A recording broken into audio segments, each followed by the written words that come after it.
The Steamship Authority is a proud partner in many Falmouth community events, including town meeting coverage. And for good reason. Not only do we have a terminal and offices here, about 1/3 of our employees call Falmouth their home. We always work hard to serve our neighbors, friends, and the traveling public. We recently put 7 new electric buses into service at our Falmouth parking lots. Soon we'll be adding new vessels to our fleet, continuing work on our energy-efficient Woods Hole terminal buildings, and adding solar panels at our largest parking lot. At the Steamship Authority, we're serving the islands, and you. Welcome to the Falmouth Chamber of Commerce. The Falmouth Chamber is dedicated to working on behalf of our members to make Falmouth a better place to live, work, and conduct business. We are committed to developing the economic, cultural, educational, and civic interests of our community and welcome the support from all organizations to achieve our combined goals. Whether you call Falmouth home, are a summer resident, or a visitor, we hope you take advantage of all that the Chamber has to offer. Hosting services for fctv.org are provided by MegaNet Communications. MegaNet offers a wide array of internet services, including Mega Backup Cloud Service, server colocation, T1, fiber, Metro Ethernet, as well as telephone services such as hosted PBX and digital voice. Their #1 goal is to keep your communications network up and running and allow you to focus on growing your business. 877-634-2638 or meganet.net. It is 6:30, and I will call together the Town of Falmouth Select Board meeting for Wednesday, January 28th, 2026, and I will ask you to join me in the Pledge of Allegiance.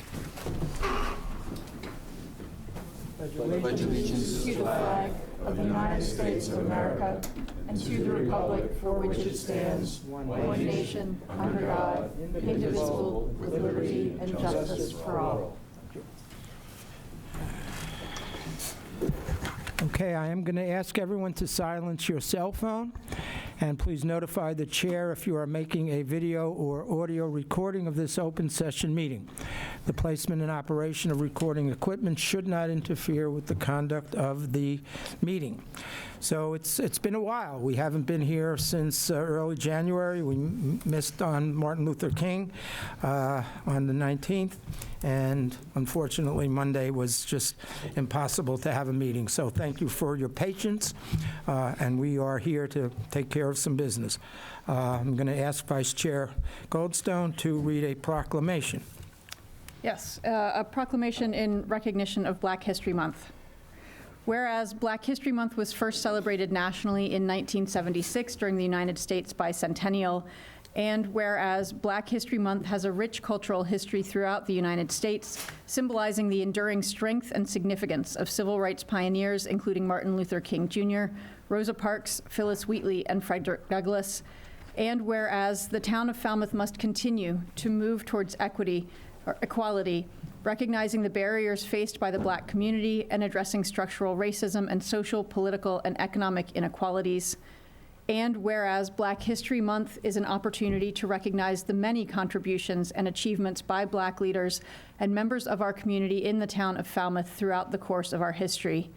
And whereas the theme for 2026 is A Century of Black History Commemorations, Dr. Carter Godwin Woodson, George Cleveland Hall, William D. Hartgrove, Jesse E. Moreland, Alexander L. Jackson, and James E. Stamps institutionalized the teaching, study, dissemination, and commemoration of Black history when they founded the Association for the Study of Negro Life and History on September 9th, 1915. On February 10th, 1976, during the United States bicentennial, President Gerald R. Ford became the first president to issue a message recognizing Black History Month. Then, in 1986, Congress passed Public Law 99-244 designating February as Black History Month. Whereas Black History Month is a time to celebrate and acknowledge the significant history and contributions of the Black community throughout the town of Falmouth, the Commonwealth of Massachusetts, and the United States, as well as to bring awareness to the challenges faced by the Black community and the methods in which they have tirelessly worked to conquer such adversity. Now, therefore, we, Robert P. Miscali, Heather M.H. Goldstone, Douglas C. Brown, Colin W. Reed, and Jack P. Richardson, members of the Falmouth Select Board, do hereby proclaim February 2026 Black History Month. in the town of Falmouth and urge all our citizens to observe this month with appropriate programs, ceremonies, and activities. We have hereunto set our hand and caused the Great Seal of the town of Falmouth to be affixed on this 26th day of January 2026. It is now the 28th, thanks to the snow, but the proclamation holds.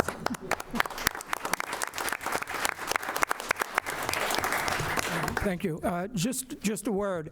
As some of you may have seen on FCTV, Mr. Renshaw and I do a tentatively bi-weekly program where we talk about select board matters that were the day or a couple of days before. We will now be accepting questions from viewers. You can use the QR code for questions to submit, or you can contact FCTV directly on their website. There is an intake form for your questions, and as long as they are in by 3 p.m. On Thursday, which is tomorrow, which we will be having our program tomorrow at 5 o'clock, but if you get them in by 3 o'clock, we will take a look and try and answer as many as we can. Only easy questions. Yeah, please. So a couple of things to recognize, and first and obviously, what a wonderful job Mr. Renshaw, Mr. Johnson-Staub, Mr. McConaughey, and the whole town of Falmouth did during the snow emergency. It was really a wonderful effort. The emergency ops was up and running. People were working, through the night. So just congratulations and thank you for a wonderful job. Mr. Chair, you mentioned the DPW and the street clearing on 36 hours, I think, straight. A lot of those workers. 52. Who's counting? I was complaining about today being a long day, but those folks just did yeoman's work. I mean, just a tremendous effort by everybody at DPW and public safety in general. But thank you to the road crews. Yeah. Wonderful job. Just a couple of other things. Mr. Chair, could I also? Yes. I just want to also say thank you to town manager and I believe Human Services for the warming center that you put together. I know we didn't have a ton of takers, but I think just a really important step for the community to have that there. And mentioning Human Services and Human Resources, it also is worth mentioning what a wonderful event we were able to have last week at the Senior Center with respect to policy on ice and issues around ice. So it was a wonderful turnout, and Falmouth showed its true colors, and it was really a very, very good program. So just a couple of other things. I wanted to mention that Catherine Jansen, who is the chair of our Bike and Ped Committee, has been appointed to the Massachusetts Bicycle and Pedestrian Advisory Board, and she will be a wonderful advocate for us on that board. I also, would like to mention, and I think many people know, that yesterday was the International Holocaust Remembrance Day. We should all keep that in mind, especially in these trying times. And then one other item that some of you may know, but Eddie Doyle is a guy in town. Eddie was a co-founder of the Falmouth Walk, along with Tommy Leonard. And for those of you who are fans of Cheers, Eddie is supposedly the model for the Ted Danson character in Cheers at the Bull and Finch in Boston. Eddie passed away after a long illness last Thursday, so maybe just take a moment to think about Eddie and all he did, and think about Tommy and all he did for the town of Falmouth, the Falmouth Road Race and the Falmouth Walk.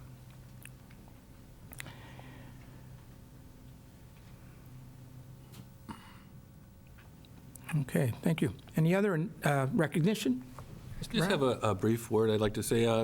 Falmouth, a couple of weeks ago, there was a car that crashed and was on fire on Shumet Road, and a Falmouth resident, David Panora. I saw this on the news, and I hadn't heard about it in Falmouth, but he just jumped out of his car and ran in there and pulled this person out of the burning car, and I thought that word is worth a little recognition. So thanks to David Panora for taking action. Appreciate that. Okay. Anyone else? Any announcements? Mr. Richardson. Get ready.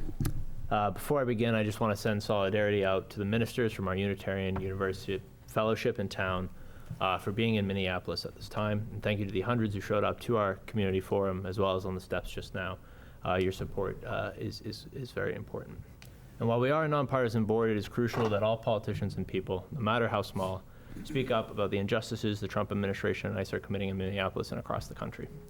The imperial boomerang has reared its consequences bare for the world to see as American citizens are murdered in cold blood by colonial tactics used in Gaza and elsewhere across the globe. Our state and federal partners must do more to stop this senseless violence and also prosecute those who orchestrated the chaos.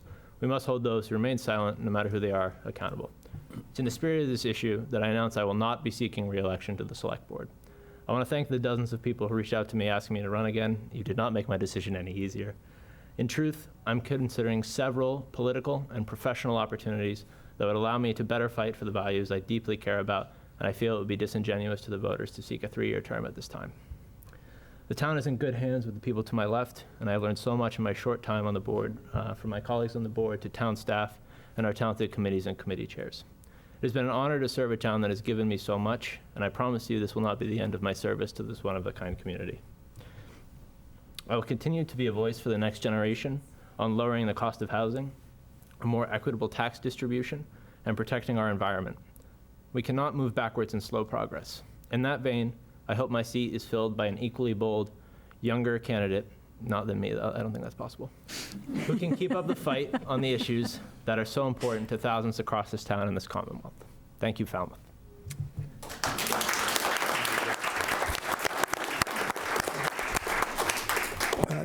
You will be missed. Goodbyes. Yeah, you will be missed, but we expect you to work doubly hard between now and May, as I'm sure you will. So thank you. All right. Okay. Any other announcements? A couple of announcements. That's a tough act to follow. I'll just call this in the spirit of civic engagement and community involvement. A couple of announcements. Coming up this weekend, February 1st, is the Super Bowl. No, not the football game. The Soup and Ceramics fundraiser.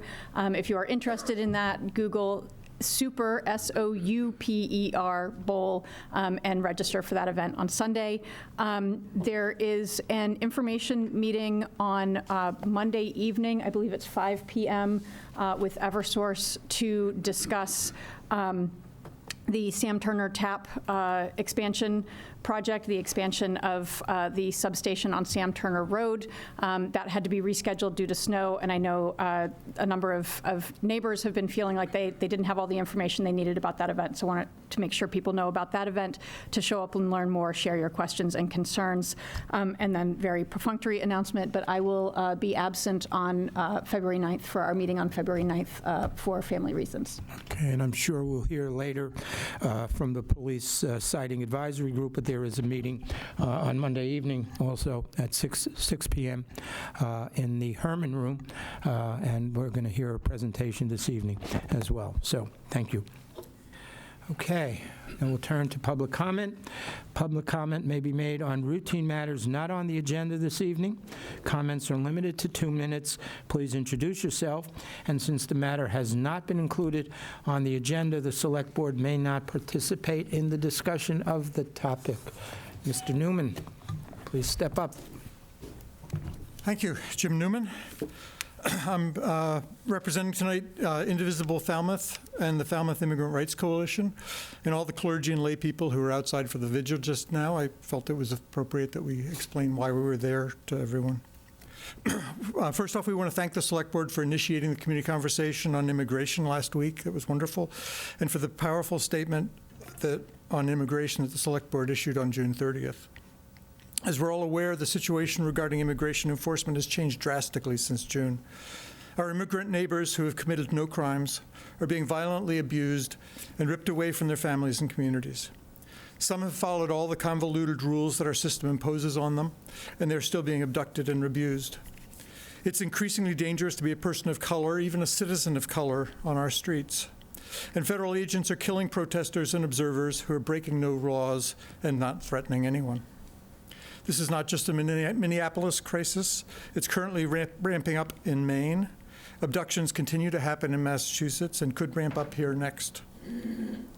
We know the local government does not control federal policy, but elected officials have a responsibility to speak up and do whatever they can when residents are put at risk And their requests, the requests of elected officials, even local elected officials, carry some weight in Washington and Boston.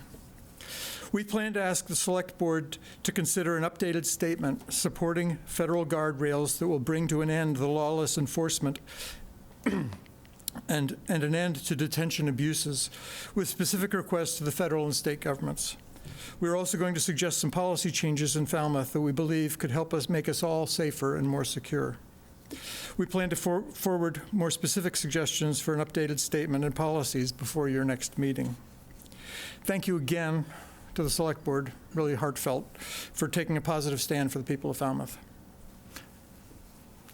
Thank you. Thank you. Anyone else? Mr. Gray.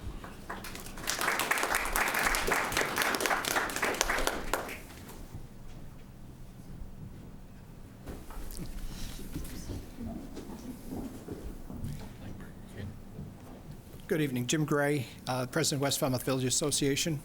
As you all know, the West Falmouth Village Association sent you a letter over the weekend asking you to cancel the RFP for Zero West Falmouth Highway. I'd like to spend just a couple of minutes to try to put a little bit of color on our thinking on that particular issue. The bottom line is that the letter discusses land use. How can the town of Falmouth provide the best use of the land and the benefits to the residents? This land was acquired nearly 100 years ago by the town of Falmouth to provide forestation and a border around the town's water supply. A 2024 warrant article asked the Select Board, asked the town meeting, proposed building housing on this particular lot. And then in this past November meeting in 2025, a warrant article was proposed to place this land in conservation. Although the town has determined this land is not protected as conservation land by the Massachusetts Constitution, Article 97, the town's voters this past November overwhelmingly told the town government they want this land to be put into conservation. At this meeting, 65% of the members voted in favor of superseding the prior warrant article for Zero West Falmouth Highway and placing this land in conservation. Although the 2/3 supermajority was not met, this particular vote came within 1% of that supermajority. Why not housing? There's an overarching safety concern at this location, making it unsuitable for housing, whether it's affordable or not. Zero West Falmouth Highway has 200 to 300 yards of frontage on Route 28A, and there are two intersections within about 100 yards of each other, one with Route 28 and one with Palmer Avenue.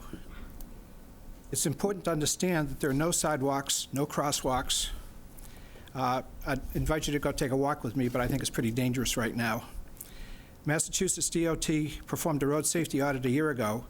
They identified serious safety concerns along the stretch of Route 28A and provided details pertaining to specific vehicle accidents, some with very serious injuries.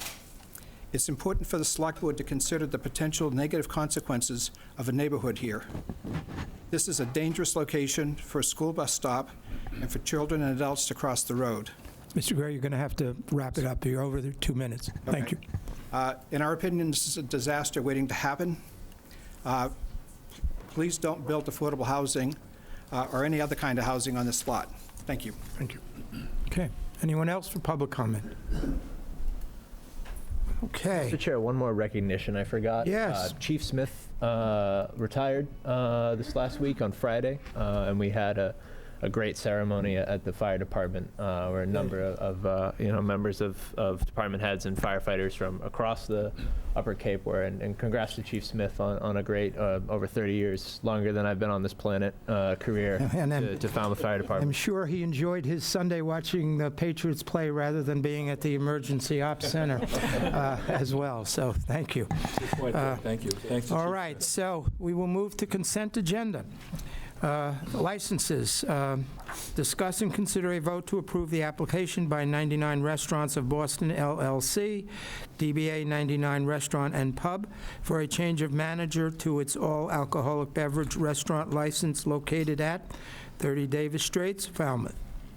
Number 2, discuss and consider a vote to approve an application by Falmouth Hospital for a second-hand dealer license to be executed at Falmouth Hospital Thrift Shop, 432 Palmer Avenue, Falmouth. Number 3, consider a vote to approve the application by Falmouth Theater Guild for 3 special one-day all-alcoholic beverage licenses to be held at Highfield Theater, 58 Highfield Drive, on April 4 to 26, 2026, May 1 to 3, 2026, and May 8 to 10, 2026. Number 4, consider a vote to approve an update for the address for the Wine and Malt Beverages Restaurant license for Bangkok Falmouth, Inc., DBA Bangkok Thai Cuisine at 291 Main Street, Unit A. And number 5, consider a vote to approve the update of the address for the All Alcoholic Beverages Restaurant license for Bluefin's Falmouth, Inc., DBA Bluefin's at 299 Main Street, Unit B.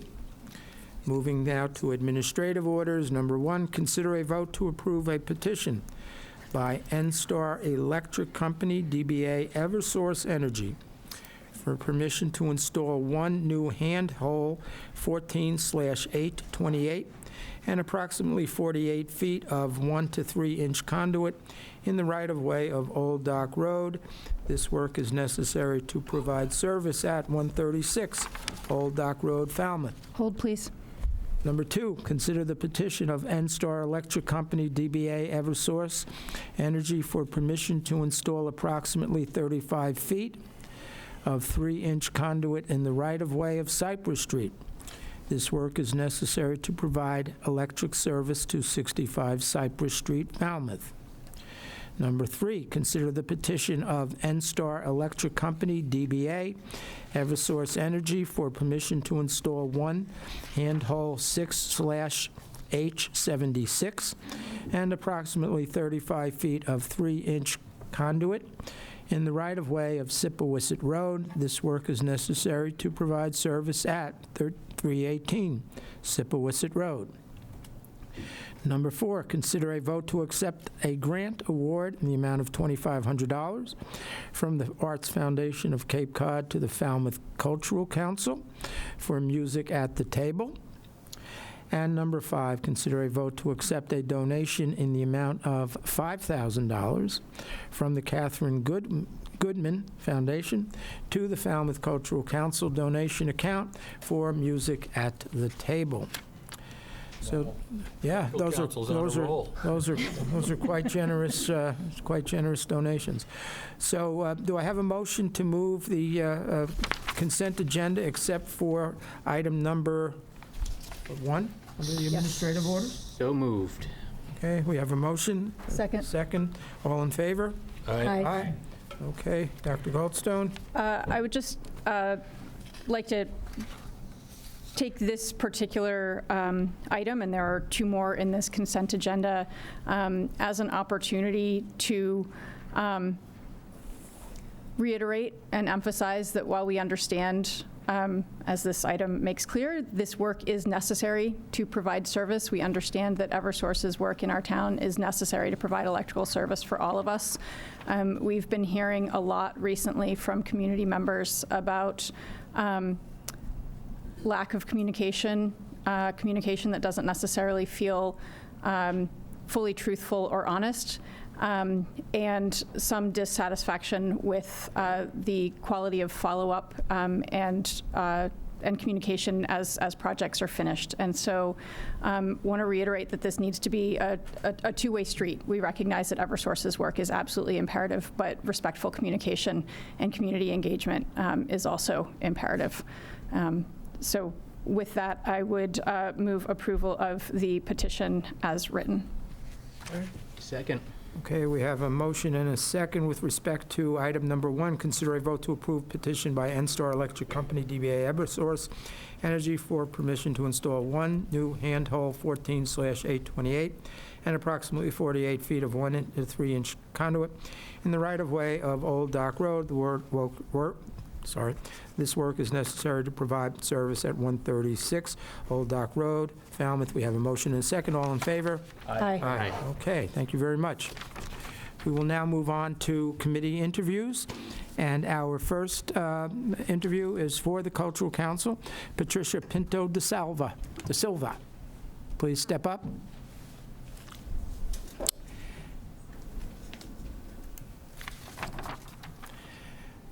Good evening. Tell us why you'd like to be on the Cultural Council.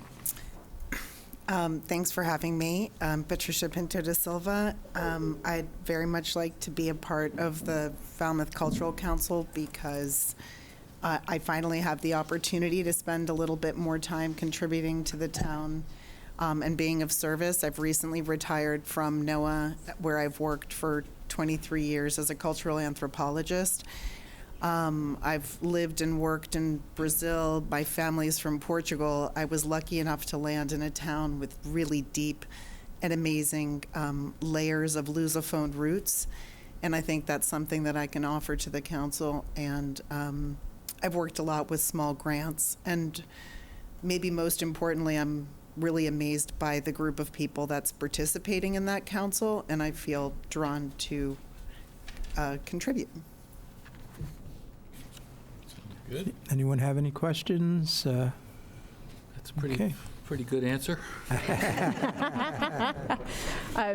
I, as a personal longtime friend, and Patricia's sons are also friends of my sons, and I can attest a family that is deeply culturally aware and engaged, and just a wonderful group. It would be my honor to move that we appoint Patricia Pinto da Silva to the Cultural Council. I am having trouble with our new iPad pulling it up, so the term would be for 3 years. Is that? So There's 2028 or 2027? There, thank you. Why don't we do 2027 and then See how it I goes. can do it again? So for a term expiring June 30th, 2027. Second. We have a motion and a second. Any further discussion? Hearing and seeing none. All in favor? Aye. Aye. Thank you. Well, very Thank much. you. Thank you very much. Okay, and now we have Mr. James Dorr, who is seeking appointment to the Human Services Committee. And energy. Well, we'll get to that one in a minute. Okay, Good sorry. afternoon. Good evening. Good evening. Thank you guys for having me. I appreciate it. So I have been a Falmouth resident for about 8 years, 5 years permanent, thanks to COVID, which I think drove a lot of us here permanently.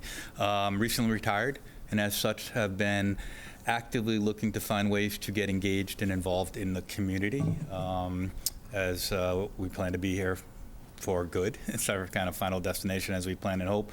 So as such, I looked into opportunities. My background has been primarily kind of investment banking, commercial, senior executive for BofA and Wells Fargo's at top levels. And eventually would love to find my way into the finance committee, but as such, I looked at opportunities where there were committee openings and found my way into human services, which I have a bit of a passion for. I sat on and actually founded the Diversity and Inclusion Committee for Wells Fargo before E was kind of involved. But nonetheless, and found it to be extremely relevant as how we succeeded and advanced, quite frankly, to be successful as a business. And so therefore, it's kind of something I've been involved with for a long time. It's entertaining times. As we've already discussed, around for a variety of reasons, and I think there's a lot of opportunity to help and kind of add what I hope to be a little bit of a unique perspective and fresh perspective into the town. Okay, well, thank you. Why don't you, well, let's vote on this one. Does anyone have any questions for Mr. Dorr? Yeah, I'm curious, especially with what you just shared about the Diversity and Inclusion Committee that you were involved with and the importance of that. The town, as I'm sure you're aware, has any number of committees. You've put your name in for 2 of those in particular. This one, Human Services. We do also have a DEIB committee, affordable housing, any number of committees that touch on those issues in some way.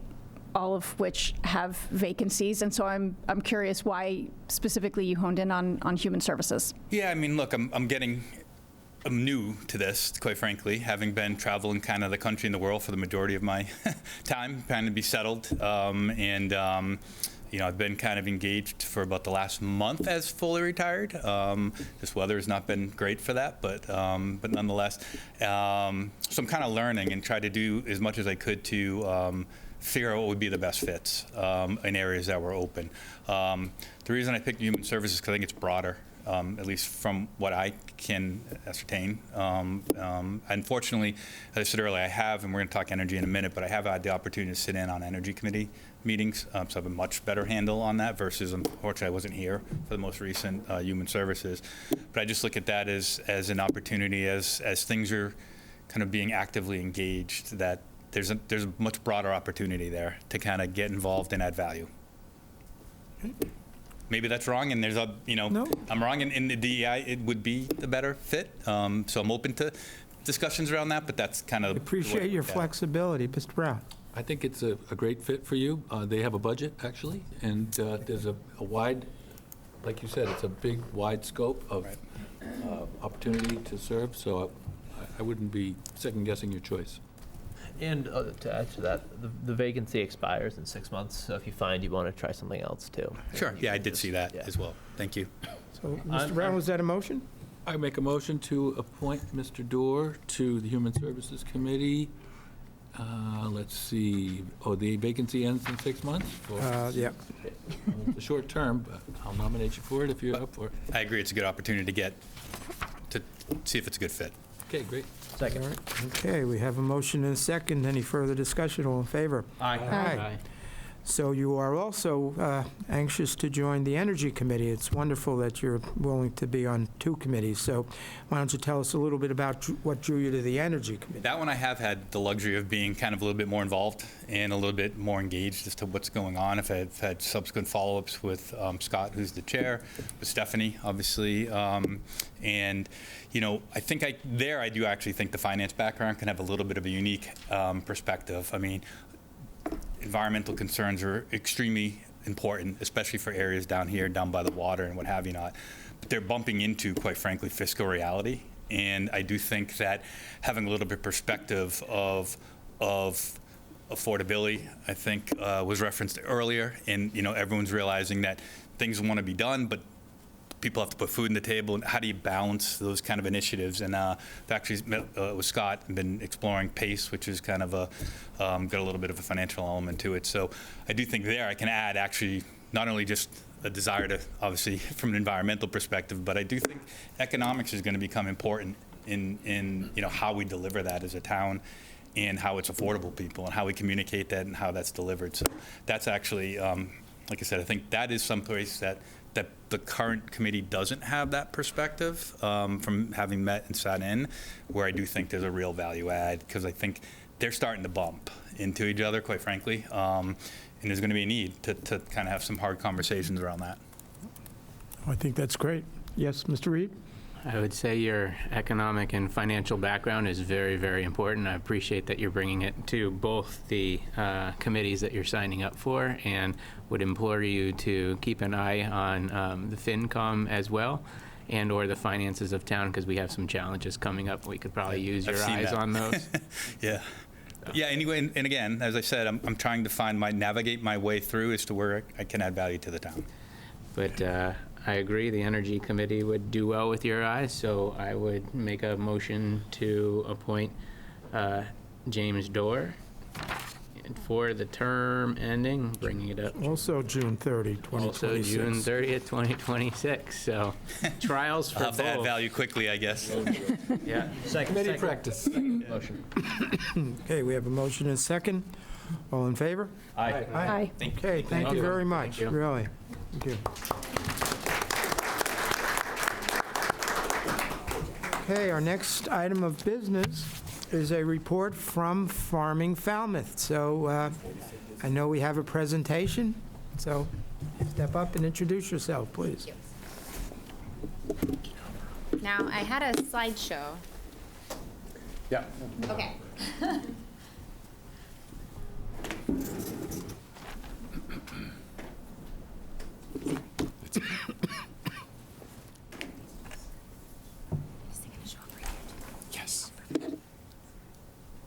before you begin, I also want to recognize Elise DeGroot, your terrific financial officer who's stuck in Puerto Rico, but she has been nagging us healthily on a number of these issues. So I appreciate Elise and all she does for you guys. Good evening. I'm Jess Cole, the Executive Director of Farming Falmouth. Our mission is to build a stronger local food system, one that nurtures personal health, community health, and the health of our planet. Our goals are to preserve farmland, to make land accessible to generations of farmers to come, to spearhead the production and distribution of more nutritious food grown locally in organic and sustainable ways, to demonstrate and advocate for regenerative agricultural practices that build healthy soils, nourish our ecosystem, and protect water. Lastly, to build partnerships with stakeholders in the food system, such as schools, the government, food pantries, restaurants, and healthcare providers. Here's a snapshot of all of the Farming Falmouth programs. We have a community orchard, service gardens, community gardens, gleaning, share your bounty, and educational workshops. Back when the town helped save Tony Andrews Farm, one of the key findings in a community survey was the need and access to fresh local fruit. So one of our first projects was a community orchard located on Tony Andrews Farm. In 2021, volunteers planted 120 fruit trees. And in 2026, we're planning to triple the size of our orchard. Now, the one important fact of this is that we do this without any chemicals, pesticide-free, and it's a teachable orchard so people can come and grow and eat fresh fruit right here at home. We also sponsored... If I could stop you for a second, what types of fruit are at the orchard? Majority is apple. There are a couple peach, but we're known for our apples. And in the expansion, we're going to add quite a few more peach as well, apples and peach and some heritage varieties. Okay, great. Thank you. So we also sponsored 3 community gardens, the Marina F. Andrews Garden Community Garden, Emerald House, and Peterson Farm Community Garden. Our next big project was the service gardens, also located on Tony Andrews Farm, and now the patch. 100% of this harvest is donated to the Falmouth Service Center and Cape and Islands Veteran Outreach Centers. Last year, we grew and donated 9,300 pounds of fresh produce. This year, our goal is 12,000 pounds. Both of these fields equal about 1/3 of an acre, and the fields are tended by our farming manager, Jenny Christian, alongside hundreds of community volunteers. The best part of this is it's a living classroom practicing organic, no-till, regenerative agriculture.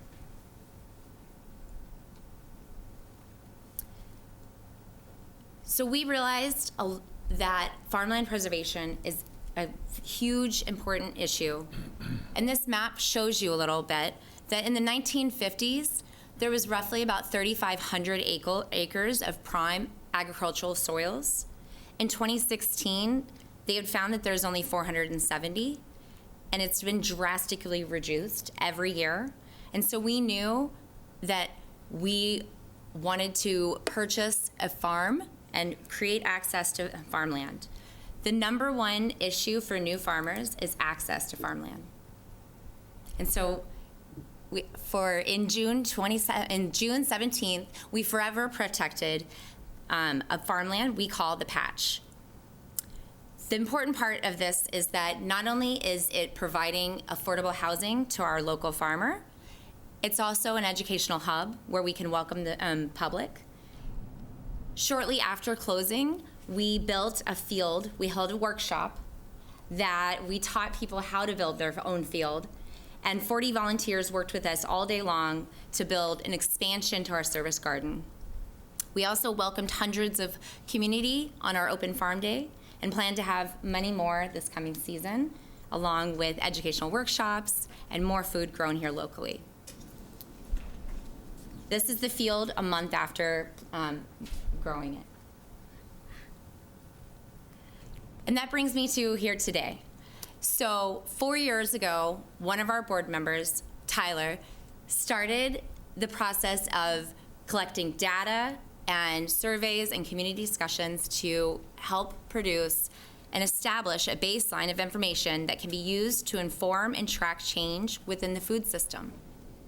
That's the food system assessment that a lot of you received last year.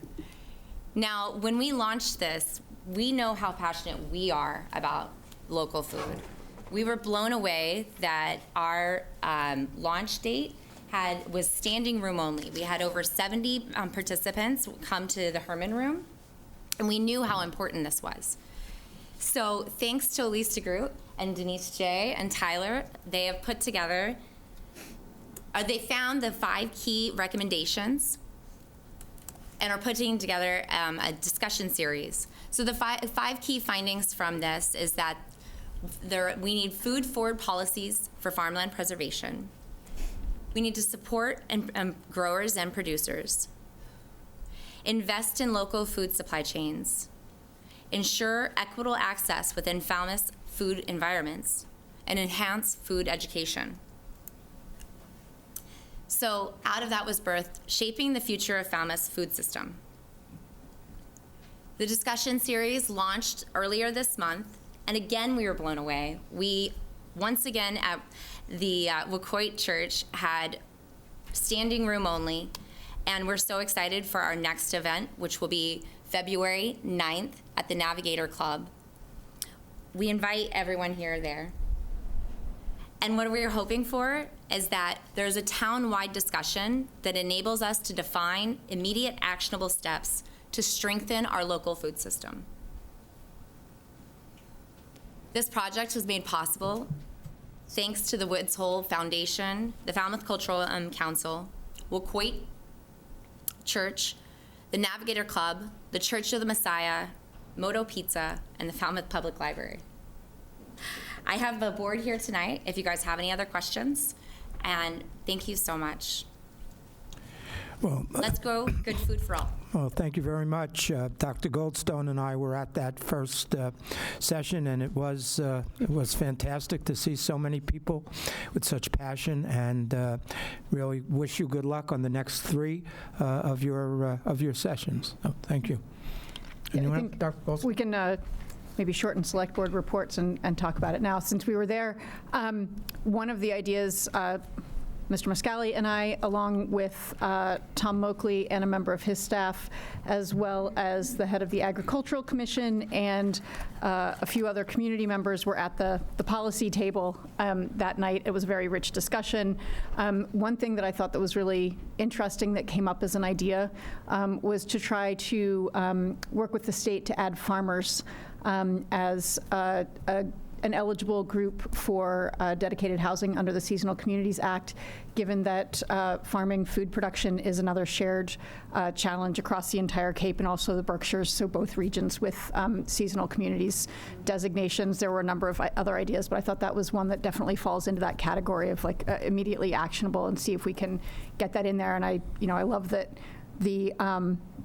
the food assessment was funded by the Cultural Council, because I think that was the other kind of thing that was coming up in our discussion a lot, was trying to de-silo the idea of food production and, with putting it into the seasonal communities, really recognizing the role of farmers and food systems in the health of the community as a whole. So, but kudos for those. I hope the rest of them are equally as vibrant, and super thanks, as always, to the team at Moto for just awesome pizzas, which, if I remember correctly, were also topped all with locally grown food? Yes, that our team grew. Yeah. Yes. Yeah, It was awesome. Yeah, actually, that idea about the housing for farmers and seasonal community actually was a comment from the chair of the Agricultural Commission here in town to the Seasonal Communities Group. Mr. Richardson. I don't often do this, but speaking as Senator Fernandez's district director, I can assure you I'll bring that up to him tomorrow as he's the chair of Ag and Fisheries, and I can guarantee you he'll support that. My question, thank you. I attended the groundbreaking at the patch, and Senator Fernandez and I met a little over a month ago with you guys and got to see the chicken bus, which is great if anyone hasn't seen that yet. What would you like from us in terms of support as you go through this process and kind of develop what you're doing? Participation. Considered other than Monday nights. Yeah. That's the one thing. Unfortunately, all of your future hearings conflict with select board meetings, so. Yeah. You record it, I'll watch it. The last one was the only one that did not conflict, so. Yeah. Yes, Mr. Brown. I just really appreciate what you're doing, and I attend the Emerald Garden annual fall harvest gathering, and it's really an appropriate name as a community garden because it really does enhance community and really brings the neighborhood together.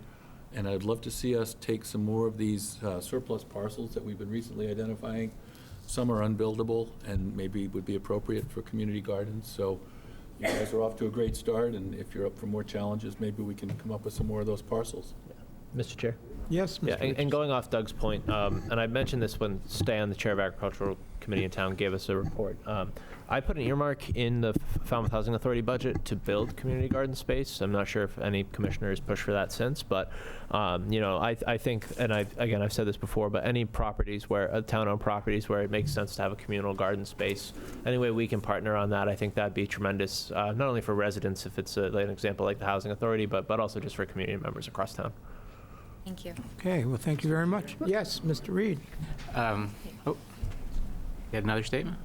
Just, What, you gotta... I was like, Ellie Costa. Hi, Yes. I'm Ellie. You did a great job. Thank you. We talked about what do we want to ask for when we come to meet you tonight. We really did want to honor the request to let you know what we're doing.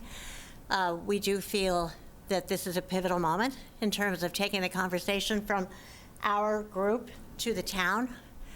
And I'm hearing what you're saying about Monday nights. We got to work on that. But I think what we hope is that we can continue to communicate with you and come back to you and hear your ideas and just work together. Yeah. Thanks. Mr. Reed? Just a question regarding your goal number 3, which is to make it more available and new partnerships. I was born and raised in Vermont, and there's a lot of co-ops there. And I know Tyler tried to get a co-op up and running at, very small. But is there, buy-in is the key word here, and I think that's the way for the general public to truly help and buy into this concept. Is there enough agricultural support locally to start a co-op, or what were the challenges when you tried? So, do you want to speak to the co-op? Yeah, go ahead. The co-op, yes, there's definitely a desire and a need. I think that as Farming Falmouth, our mission first is to grow more food locally and to support farmers. And so in the future, yes, I think that I personally, as a person that was part of that co-op and as a person that has a deep desire to see a more sustainable food system here, would love to see that. So just want to clarify the idea that the co-op, Flax, it was about bulk buying, providing very high quality grains and other products, but in bulk, which is different from putting more farmers here on the ground, getting more agribusinesses going here on the ground, right? Those grains, those nuts, they're still coming from far away. But the idea of buying in bulk does address the food system because it's making high quality food more accessible because it's less expensive. So we do think that there is a desire for that here, and that could be one of the first sets of actionable steps. We do see that we need more than Farming Falmouth to make any of these things happen. So to begin to connect with people who are interested in starting a new business, that sort of thing. We need to begin to connect across the town with all sorts of stakeholders in the food system. And as we stated, our goal is for the working groups to be created to work towards these, and I think that those could be done not on a Monday night. So as Ellie said, communication with us. There are definitely a lot of the community that are interested and inspired, and I love that you're going to think of us when there's land available. I would also like you to consider that when you have developments come up to you, that it is included in their plan. Thank you.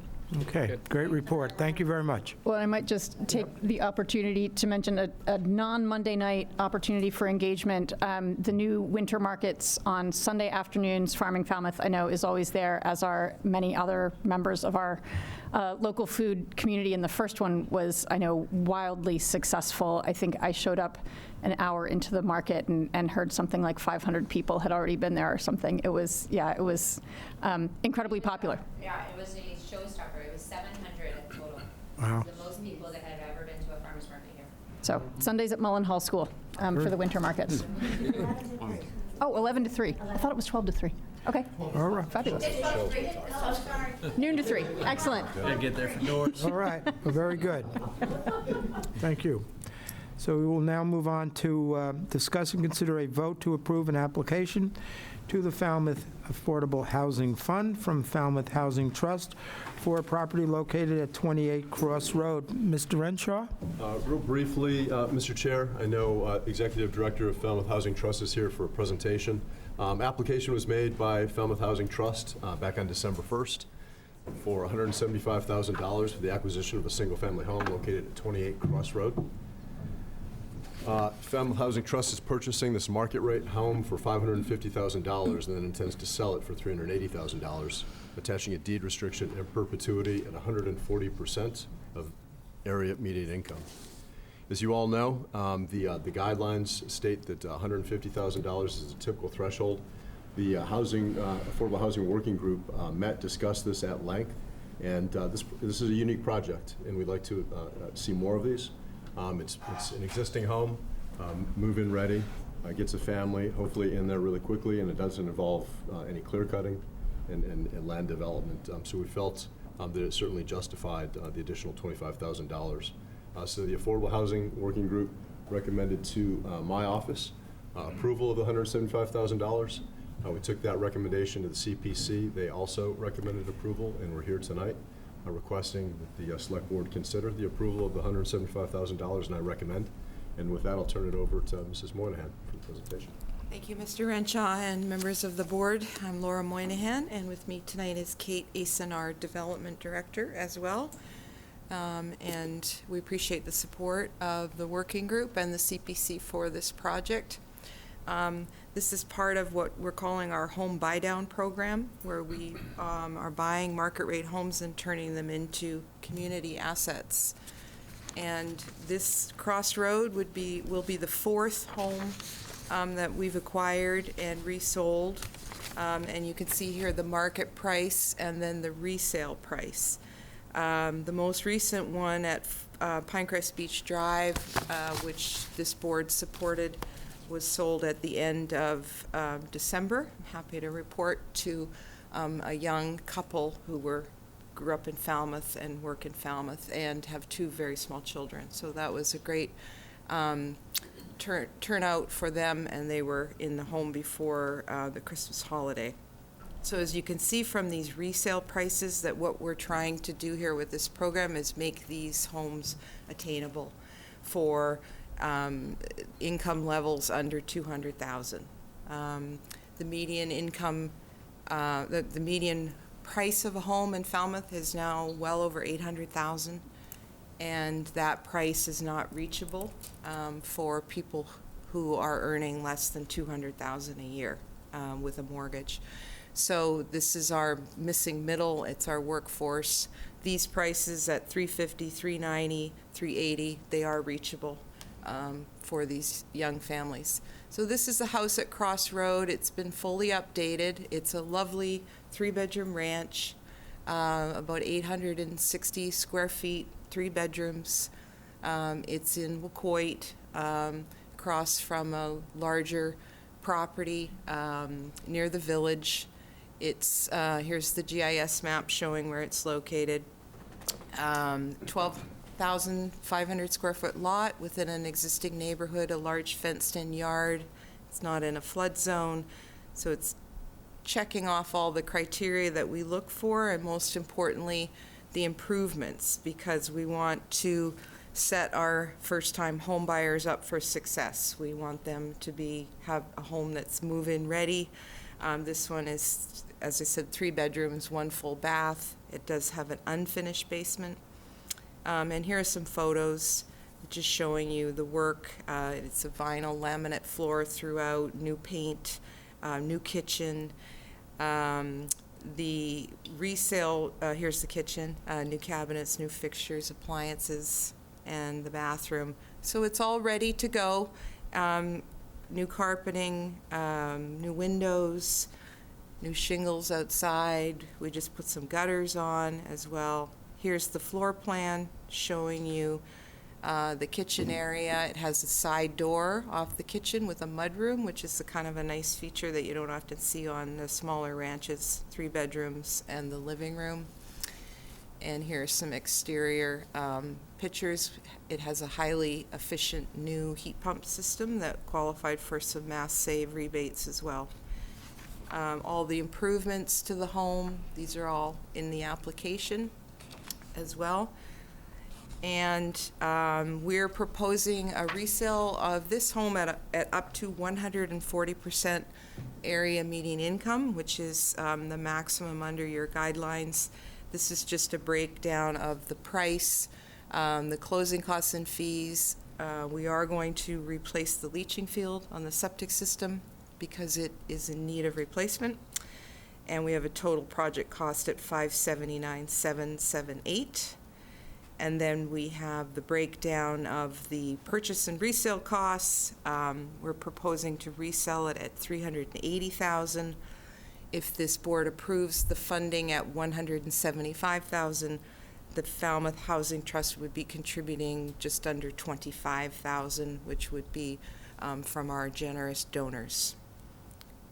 And that is the application, and I just wanted to comment a little bit on the, as well on the 140% AMI. You haven't seen one of these before, but Mr. Brown always asks about it, so I just would add, at the 140% AMI level clearly expands the ability for working couples in particular to be eligible. So going up to the 140%, it's up to, so as long as households with income up to that level can qualify for the mortgage at $380, they are eligible as well. But what we're trying to do is capture those that are in the slightly higher income level, so they're not getting boxed out. So as an example, a couple, 2 wage earners in a family, a 2-person household, the income level at 140% is $153,000. So 2 wage earners up to $153,000 would be eligible for this home. If you compare it to 120% AMI, the wage level is $131,000.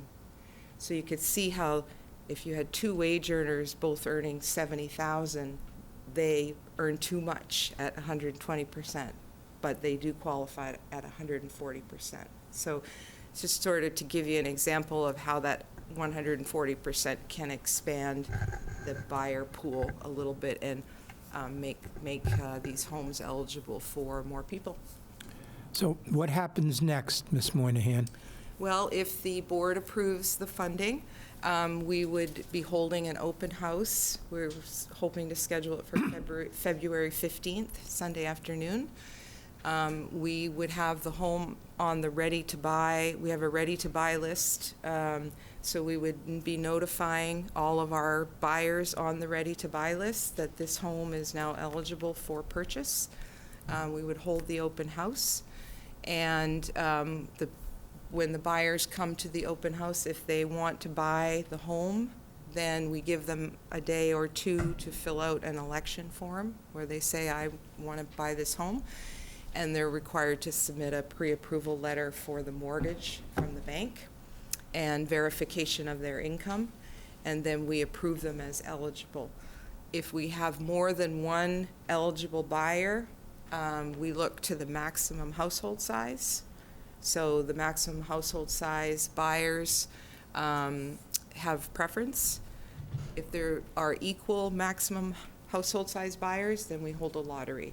So that's actually what happened on the Pinecrest Beach, and we contacted Kim, your housing coordinator, and she came to our office and we held a lottery, and she witnessed the lottery, and we picked the winner of the home. So that's how it works. So the ready to buy list is very effective. It's very fast. With that schedule, we could have the house resold around the end of March. So we have a 3-month turnaround with this home buy down program typically, where with houses acquired and resold within 3 months. Okay, Mr. Brown? How's the actual lottery? Is it like a raffle ticket lottery where you just throw them in a hat and pick one out, or is it something more refined?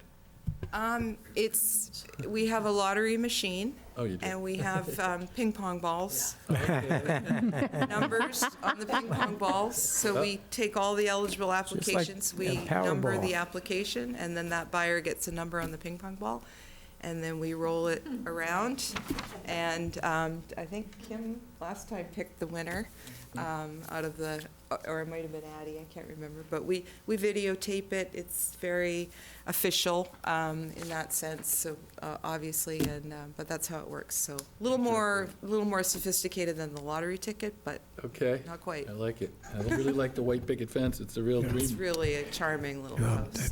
So I was part of the affordable housing group that recommended this. We struggled a little bit with it because it was above our stated guidelines that were $150,000, but the uniqueness of this project, as Mr. Renshaw mentioned, the fact that it's move-in ready, that it's not going to require any disturbance of the land, and we're going to get an affordable family or an attainable family in there pretty quickly to be able to enjoy the town of Falmouth. So if there's no other questions, I would be happy to make a motion that the Select Board, acting as trustees of the Falmouth Affordable Housing Fund, grant $175,000 to Falmouth Housing Trust to purchase a market-rate single-family home to then sell for $380,000 and attach a deed restriction in perpetuity at 140% of the area median income, and to authorize the town manager to accept the documentation setting forth the terms of the financial award to the Falmouth Housing Trust dealing with the property at 28 Cross Road, Falmouth. I would second that, and I'd like to offer one more comment. I have been asking for this more diverse opportunities for folks, but also I'm also asking for the 60%. So I'd just like to have a wider spectrum of availability instead of always that 80 or 100, because we're only serving that one little demographic. Thank you, though. It's great job. Okay. Thank you. We have a motion and a second. Any further discussion? Hearing none. All in favor? Aye. Aye. Okay. Thank you very much. Thank Good you. luck. Appreciate your support. Thank you. Thank you. Okay. Never had clapping before. Well, you've been around for a long time, so people are finally starting to recognize Slashing you. my tires in the parking lot. Saving the planet one family at a time. Yeah. So we are blessedly 4 minutes ahead of schedule. So we are now going to talk about the Police Station Advisory Committee update, and I'm going to ask Mr. Renshaw to give us a bit of an update on that. Just a real quick preview. So we have our architect from Tecton, Matt Salad, here. He's going to give a presentation. Thank you, Matt. Mr. Chair and Select Board, as you know, the Police Facility Advisory Committee has been working at a feverish pitch the past several months with this design work, trying to get us in the sights of November town meeting and getting a real sharp construction cost estimates. What you're going to hear tonight, or see tonight, I should say, are two examples of site plans or test fits on the site on Brick Hill Road. Oh, Boyd. Hi, Boyd. So with that, Mr. Chair, I'm going to turn it over to Boyd DeMello. Thank you. Very good. Good evening. Yeah, so Again, appreciate all your support at November's town meeting for the site location. The committee didn't stop there. We hit the ground running, as Mr. Renshaw pointed out, and we're back here tonight to give you a little early update on where we're at as far as getting a building sited on the 100 Brick Hill Road, or the Augusta property as it's become known. So, real quick, we were scheduled to be here on the 26th, but Mother Nature had a hand in that, so here we are tonight. We do have a community forum planned for Monday the 2nd at the Herman Room at the Falmouth Public Library. We're looking to come back in late February or March of this year for another select board update, and we're going to schedule another community forum in March of 2026 this year, and then we'll be back for another select board update in March and April of this year. We're looking at getting the design estimate, the schematic design estimate in by the week of March 20th, along with 100% of the schematic design in by the same day, same week. Design development estimate should be in by the week of June 19th, along with 100% design development plans. Construction document estimates the week of August 17th, and then 100% construction documents by the week of October 5th. We hope to have a construction budget for the warrant for fall town meeting in August or September of this year, and a special town meeting possibly September or November of 2026. I know Mr. Renshaw, Mr. Johnson-Staub, and others are working on that. And a possible ballot referendum question in November or December this year. And we look to go out to bid shortly after the first of the year for bidding on it, and looking to start construction in March of 2027 if everything goes well. Currently, site investigations, phase 1 of the environmental site assessment was conducted on January 15th of this year. There was no areas of concern noted during that site assessment. Geotechnical borings were scheduled for February 2nd. However, the weather is playing a cruel joke on us, and we're going to push that off a little bit longer and reschedule that. And we have some field scheduled work scheduled for February 6th, 2026. But again, I think weather may play into how much of the field we can see under the snow. Once again, this is the property that was approved at town meeting, the 100 Brick Hill Road site. It's outlined in the red dotted line. You'll note in the corner there is a separate section where the proposed lift station for the sewer treatment project plan that's ongoing currently in the town is going to be located on the parcel. Thanks to Peter McConaughey over the DPW who, for some historical reference, we had noted during our site research that this property had once, long before it was a Cape Cod Drive-In, was an airfield, and this is an actual aerial photo that was, Peter can elaborate more on where he found it. But it shows the airfield down the middle of the property, and if you ever get a chance to look at the photo closely, down in the corner, you can actually see a plane parked on the property as well. Jumping a few years forward, this is when it became the Cape Cod Drive-In, located on the parcel of land there. You can see the concession stand, and then again, if you get an opportunity to get a closer look at this parcel, you can still see the drive-in sign located just to the rear of what is now and then was Falmouth Lumber. Could I stop you there 1 second? The trail, we'd sneak in the back. Yeah, well, with Doug. I was going to ask, where was the entrance to the drive-in at that time? Was it off 28 or was it off of Brick Hill? The entrance to the drive-in would go in between still what is Falmouth Lumber, although it's expanded the field, and where Casey's Drapes is. Okay, so it's on 20, off of 28. You can actually see the road going in along by Falmouth Lumber there if you look at it closely. Yep, thank you. So, but you used to obviously, Selectman Brown used a different entrance. Or we put a couple kids in the trunk. Okay. And with that, I'm going to turn it over to Matt Salad from Tecton Architects to go over the site fit. Good evening, Select Board. So we've got on the screen here just a couple of site plans that we had put together working with the Public Police Station Advisory Committee over the past several weeks. There were more options, but we narrowed it down to the 2 preferred options, and they're very different schemes that you have on the screen between the 2. And so I want to walk through each one in a little bit of detail, and then happy to take any comments or questions you may have from there.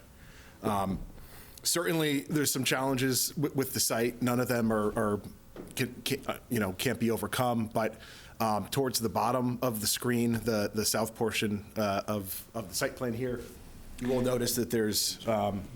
Matt, if you use the mouse, then the folks at home can see it as well.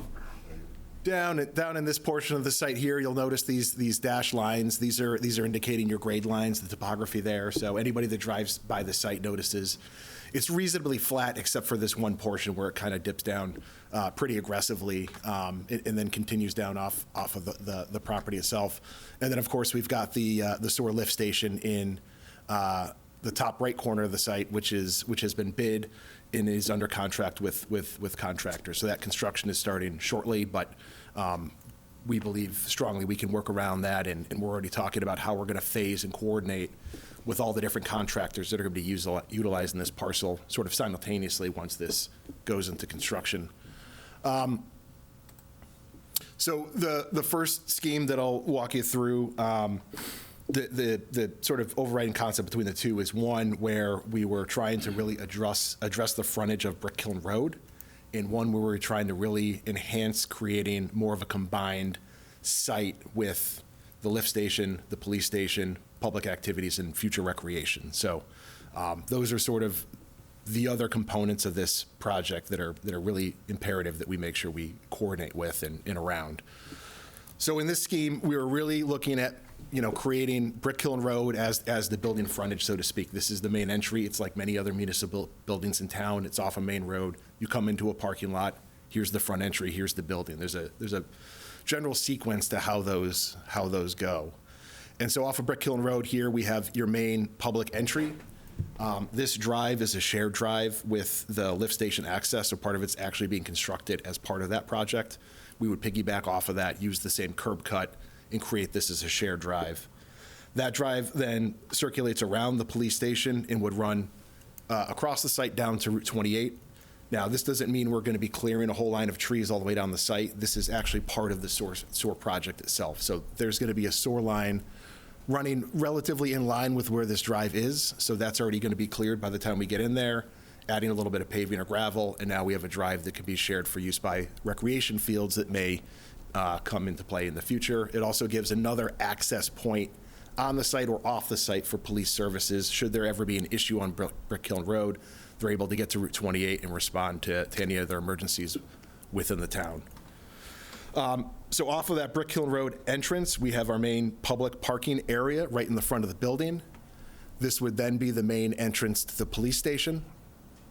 For any public that would be going into the police station, use the community room, seeking aid, filing a complaint, looking for their license to carry, permit, things like that.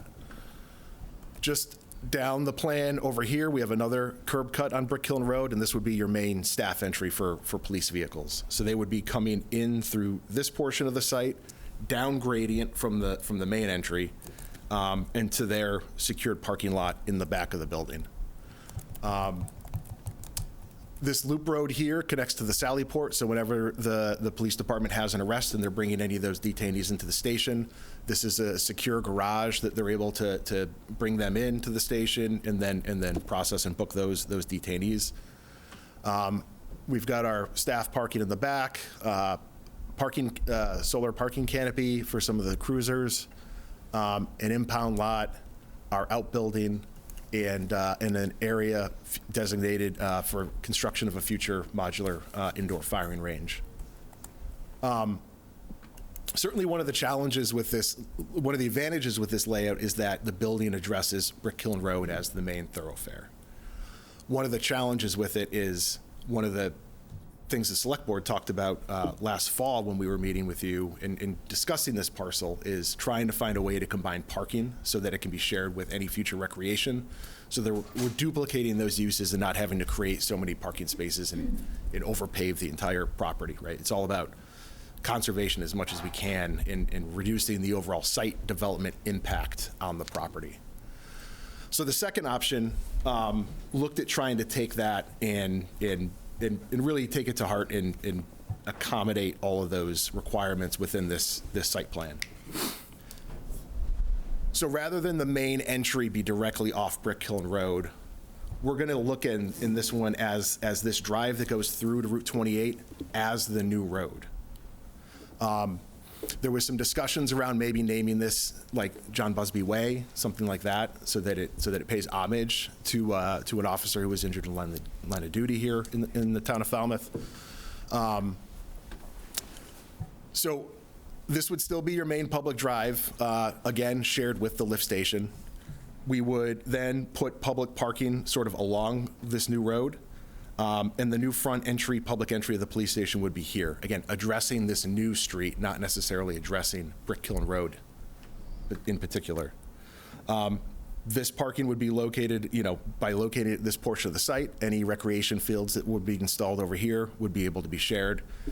It allows for that separation of police functions with recreation. If you look at the previous scheme, if there's a baseball field right there behind where the firing range is going to go, and the outbuilding and the impound lot, that's a lot of things you don't want to look at when you're out there with your kids playing soccer and baseball. So it sort of made sense to sort of reverse where the front entry of the building was in this scheme and create more of a community-focused site development within the interior bounds of the parcel. The police staff would still enter down below, similarly as they did in the previous scheme. But in this one, the staff parking, the outbuilding, and the impound lot would all sort of sit off of Brick Kiln Road. Can I ask a quick question? Yes. Why, you might address this, why no parking canopy in either of the public designs so far? We certainly could. It's always a challenge to do it along a roadway in a sense like this. What happened, we can do that certainly to get solar capacity, but oftentimes when they're on a roadway, we want to make sure that they're at least 14 feet tall so that fire apparatus can make their way through without any impediments. And when you lift a canopy up that high, it doesn't work with snow and rain and things like that. Yeah, and it probably doesn't make sense with this one as much as the previous design. But certainly, we're showing that, yeah, we can put parking canopies in here. We can talk about how much we want to do and how much solar capacity we want to put over vehicle. So, but it's a great point.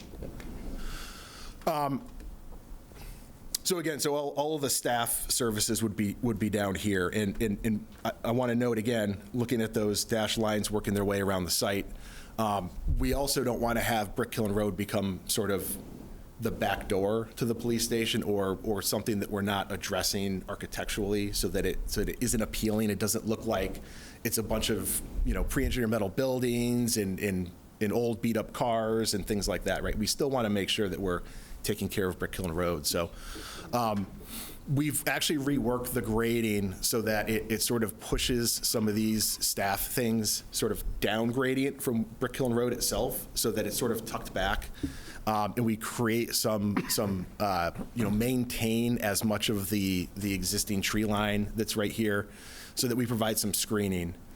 But we can also utilize the outbuilding and this intersection as sort of as signage, right? It doesn't need to be just a basic pre-engineered metal building. We can dress that up so architecturally it sort of has a feel to it that is nice, that says this is where the police station is. It doesn't, we don't need to address it through just the main building itself. So I think there's ways that we can sort of respect Brick Kiln Road, but also create a really nice community experience within this new roadway that we'll be creating out to Route 28.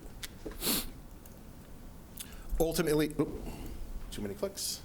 Ultimately, the last Police Station Advisory Committee meeting, they did take a vote and did recommend this, the second option as the preferred scheme, for a number of the reasons that I laid out this evening. So with that, I'll take any questions or comments you may have. Two questions. One is, at this point, and I see you're going to do a lot of community engagement, and that's obviously wonderful and in line with what we want. But up to this point, have you had any conversations? Have any of the neighbors on Brick Kiln, particularly across the street from where the property is, have you had any contact with them? Have they reached out at this point? Aside from a quick comment or two at the grocery store, no. I personally haven't. I can't speak for my other committee member, Mike Duffin, he's here tonight. But we're listening, and that's the most important thing, is for us to have these community engagement meetings to get the neighbors in, the abutters in. We want to hear from them first. Obviously, just like it was with the Hatchville Fire Station project, we're moving into the neighborhood. We want to be a good neighbor to all of you, so we're looking to do that. And one thing I'll add to that too, Boyd mentioned on that summary of upcoming meetings that On Monday, we have a community engagement session. We'll be presenting a lot of the same material for open comment. We're also coordinating later in February another community engagement session targeted specifically to the abutters within this area, and abutter notices will be going out shortly once we settle on a date and a location for that. So do I understand that in option 2, if there is, a police vehicle or cruiser that needs to get somewhere, they're going to be using that roadway out to 28 primarily? Not primarily, but as a contingency, should there be any incident on Brick Hill Road that prevents them from getting out to the street. Well, as you know, and I live not too far away from the property, you've got that stop sign at the bottom of Brick Hill and Oxbow, and then you've got another stop sign at 28. And certainly in the summertime and, busy time during regular rush hour, both of those intersections are quite busy, as I'm sure you know. I guess look at it just this evening. Yeah, so I'm certainly hoping that we can figure out a way to get them out to 28 as easily as possible. We're just looking ahead to make sure that they have, proper access or egress from the property and stuff. And summertime, sure, there could be a reason they have to use the other entrance, but that's part of the plan. I mean, and I also know there had been some mention of, similar to the fire station, some kind of a warning stop, red light when, police vehicles might be exiting. Yeah, there has to be a bigger conversation with Mr. McConaday and MassDOT on what may or may not be required. That's a state highway on 28 there, so we'll have to have some conversations. The town will have to have some conversations going forward. Okay. Yeah, and that has been discussed in the periphery. Again, this is a preliminary thing we're at. We're not, cast in stone. We're not putting the shovel in the ground tomorrow, so we're looking at all the options, but thank you for the question. Yep, thank you. I did miss one point, too, that I wanted to make between the two options. And if I go back one slide here, you'll notice by having the parking out front on Brick Hill Road, because of the roadway that we're getting around the lift station and the topography down at the lower portion of the site, it requires us to push the site development pretty far deep into the parcel. So if you use this as a reference point, right over here where the grade sort of shifts down, and then I go to the option 2, you'll notice that our site development pushes significantly further towards Brick Hill, so we're actually preserving significantly more recreation and open space in the future with this option. And that was also another big selling point that the committee took under consideration when they selected to recommend this site test fit. Yep. It's like less site work as well, right? Correct. Yeah. Significantly less. Yes. Number of questions and comments. Thank you for this. Thank you for proactively coming back to us through this process and keeping us in the loop. Really appreciate that. First question, in our packet, we actually saw 5 options. This is just 2 of them, so can you just clarify what the process was to get from 5 to 2 in this recommendation? I can address that if you like. It was my intention to only put the 2 in. It was my mistake that I put the 5 in. But just to answer your question, so the architect was very thorough in looking at different iterations, given all of the different goals that we set for them. I think the Police Station Advisory Committee, along with the project team, the police chief and other members of the police department, we looked at all 5 of them. Numbers, the original number 2 through 4 were more similar. So 1 and 5 are sort of the 2 most different. And we really liked number 5 the best. So we have the others here available tonight if you want to see them, but we thought it was overly complicated because there isn't a lot of reason to choose 2, 3, or 4 versus 1 or 5. Thank you. I think following up on Mr. Johnson-Staub's comment, the option, which is now shown as option 2, which was originally option 5, one of the things for me personally on the committee, it brought that property forward, as Mr. Sala just noted, that it provided more recreational space or future growth for other things down the road, so it presented that best. Also, and I was negligent in noting that not only is the Police Advisory Committee meeting regularly on this project, also Tecton and Steve Kirby with Veritex, our owner's project manager, meets regularly with the police department's internal working group on this, so it's a multiple couple groups going at this project, because we're on a tight time frame. We realize that, and we're just trying to push it forward and get all the things covered. Yeah. if I might, Mr. Chair, a few more comments. Three things. I'll do the what I like, the what I don't like as much, and then a suggestion. So I love the thinking about the different uses that this parcel both legally needs to accomplish and for our town could accomplish. In particular, seeing the history of the site, those aerial photos really drove home that this used to be an agricultural area. There is still one active farm next door. And so as we think about, and this is for our board and town management, as we think about the other uses on that site, farmland, community gardens as a possible open space use there is something I would love to see us consider, as well as potentially recreational fields. And I do like in this version that you've got that public parking that could be shared use parking between police or other uses there. What I'm not loving is just the amount of parking total. Like, it just seems like a huge number of spaces for a police station. I'm curious the rationale for 88 staff spaces. That seems like that would be even with the projected growth of the force, that seems like it would be more than half of total staff parked to fill all of those spaces. And I'm curious if that's actually a scenario that happens on a regular basis, that, with 3 shifts, and like, would you ever anticipate filling 88 staff spaces? Absolutely, yeah. I think if the chief was here, he could answer it better than I, because he's got a better handle on his staff and who's coming in, who's going. But you've got to also consider that not all the parking spaces are simply for cruisers. There's also, so at a shift change, right, there's going to be multiple cruisers, there's going to be personal vehicles, there's civilian staff vehicles, there's trailers, there's special different types of vehicles that the police department has. And so it's not just a matter of there's 15 cops on duty, so there's 15 cruisers. There's a lot more things that are going on at the police station and other staff that have other needs. So he could do a better job addressing that, but the 88 parking spaces that we've got in here was based on the space needs assessment along with future growth, and was based on the count of vehicles, both that the department is using for work, civilian vehicles, and their other specialty trailers and vehicles that they have. Okay. I want to follow up one on. more? I did have a couple more, but I was going to follow up on that one. Yeah.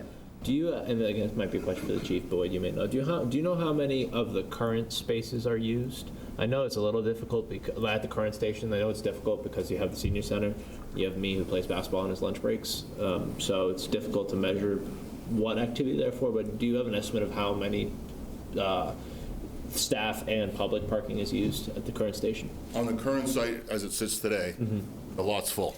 Between the vehicles that Matt mentioned, the civilian personnel, that building currently also houses Falmouth Emergency Communications, which comes with a staff of 3 or 4 people with vehicles also.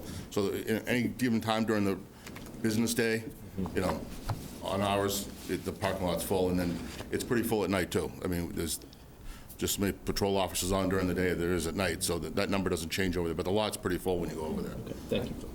Just, there's a huge lot out back. I'm sure. Yeah. So, a lot of vehicles. And there's contractors that work in the building. There's a lot of people coming and going. Yeah. Okay.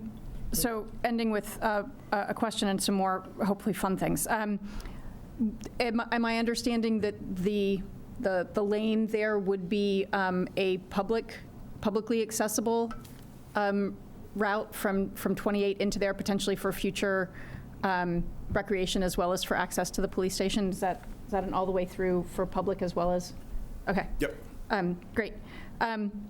Again, seeing the agricultural history of the area, would love to see if maybe there's some kind of agricultural and traditional inspirations in the architecture that might help this building fit into that and kind of recognize that history. And then last thing is, especially as we get to the real abutter neighborhood engagement, I would also love to join an actual site tour, walk around and see where this is going to be. And I think that would be really helpful to get out from behind the table and actually see where these buildings and this is going to be. Absolutely.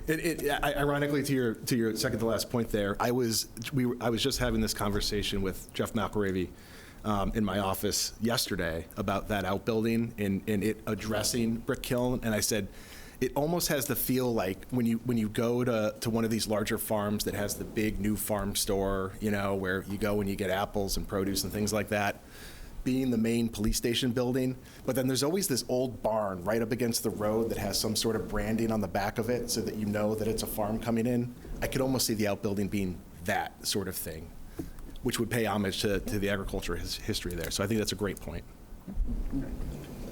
Mr. Reed? Can you go to the schedule real quick? But first, before that, just kudos to the team.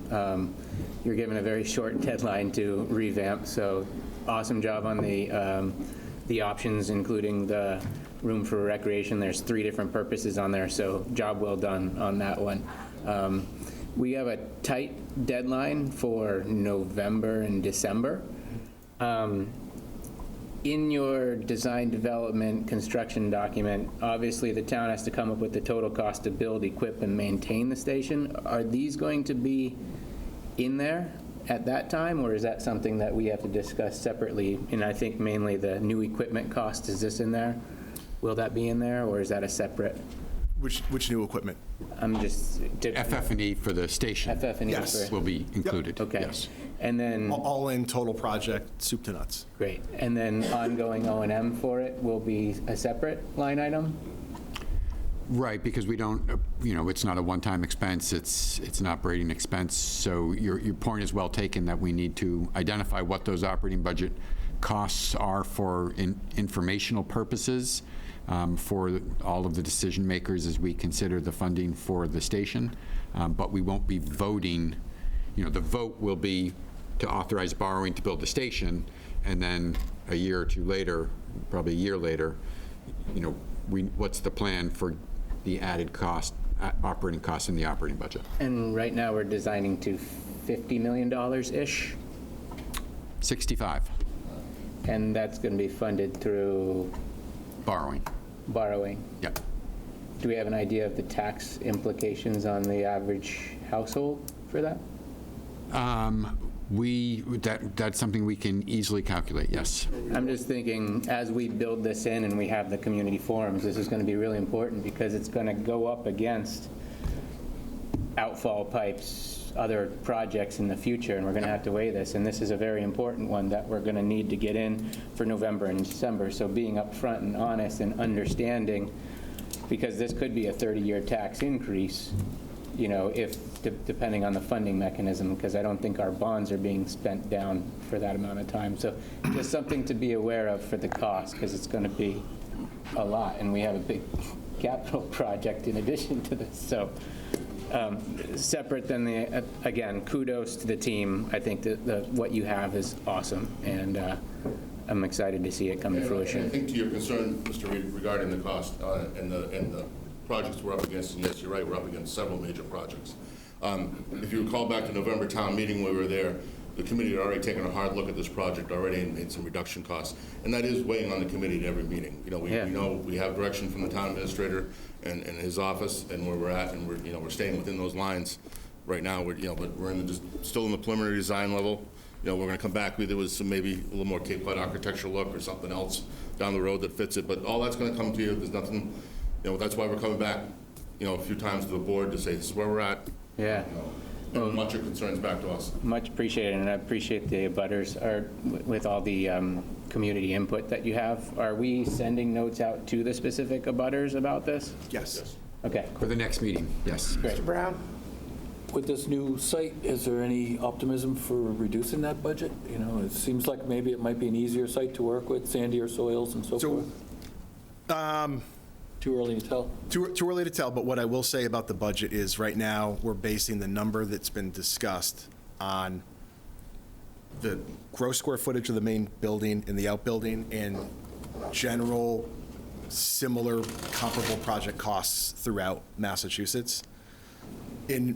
Towards the end of March, when we put this thing to the cost estimator and run this through an independent cost estimate with all the project specifics that go into this specific project, repeating myself backwards there.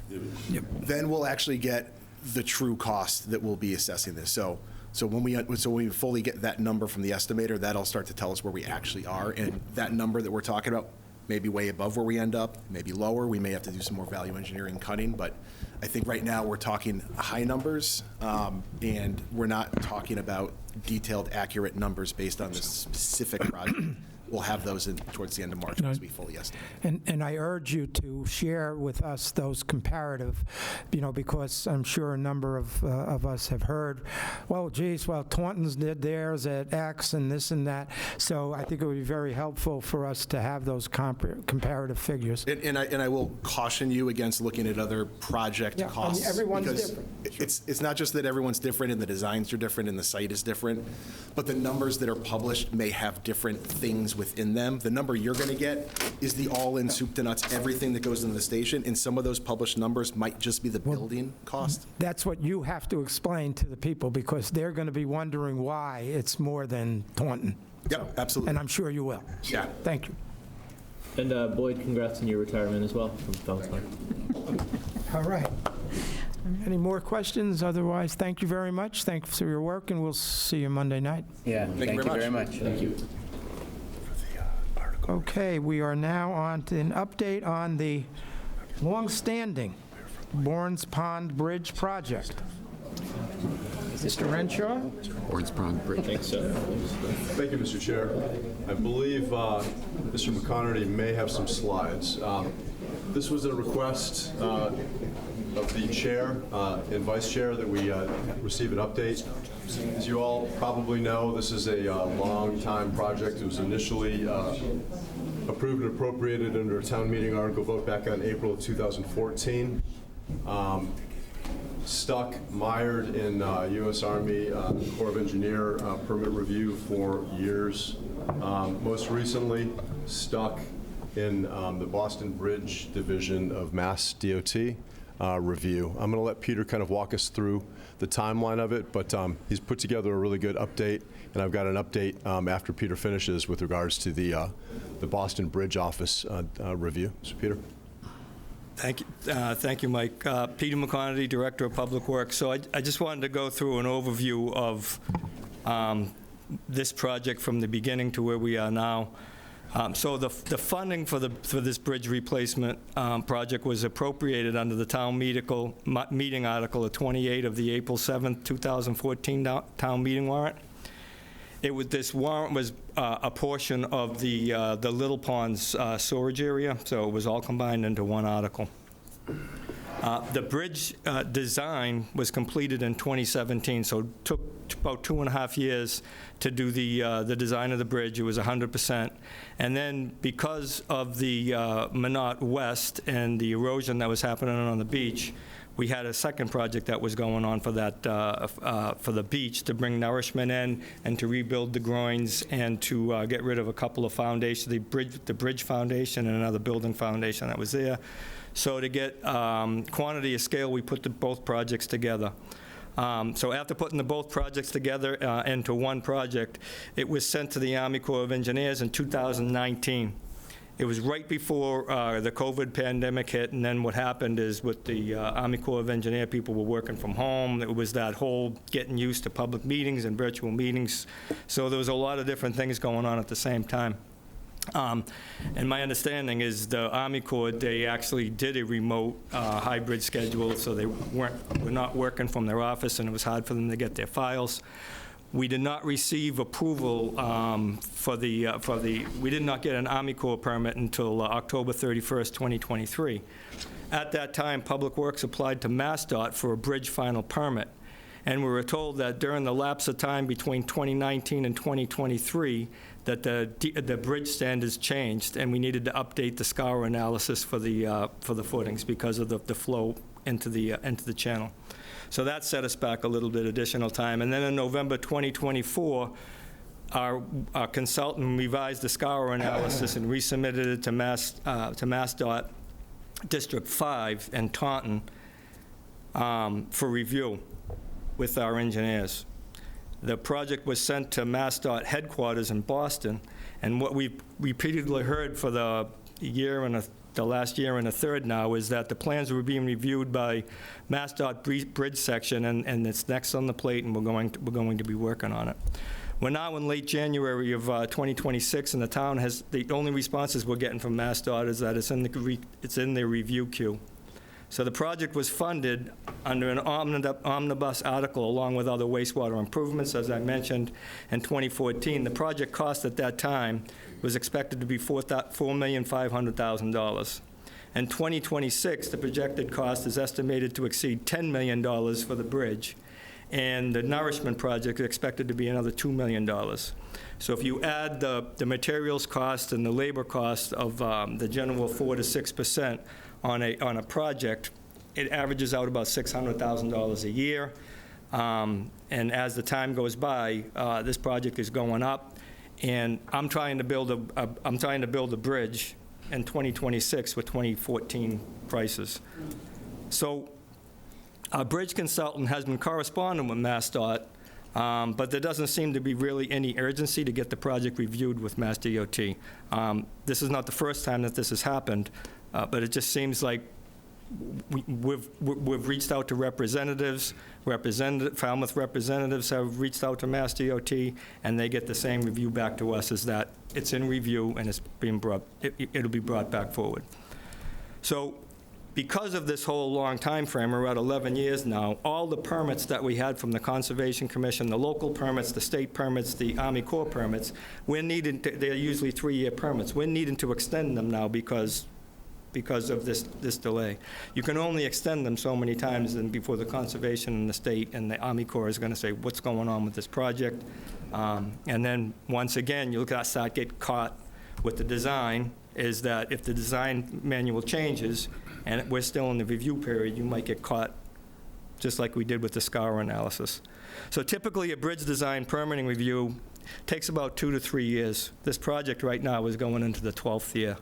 So I think from the public works side, trying to work with the state and trying to work with some of the local representatives, we're not getting anywhere with the DOT. We've called them, we've reached out to them, but we're not really getting a lot of response back to them.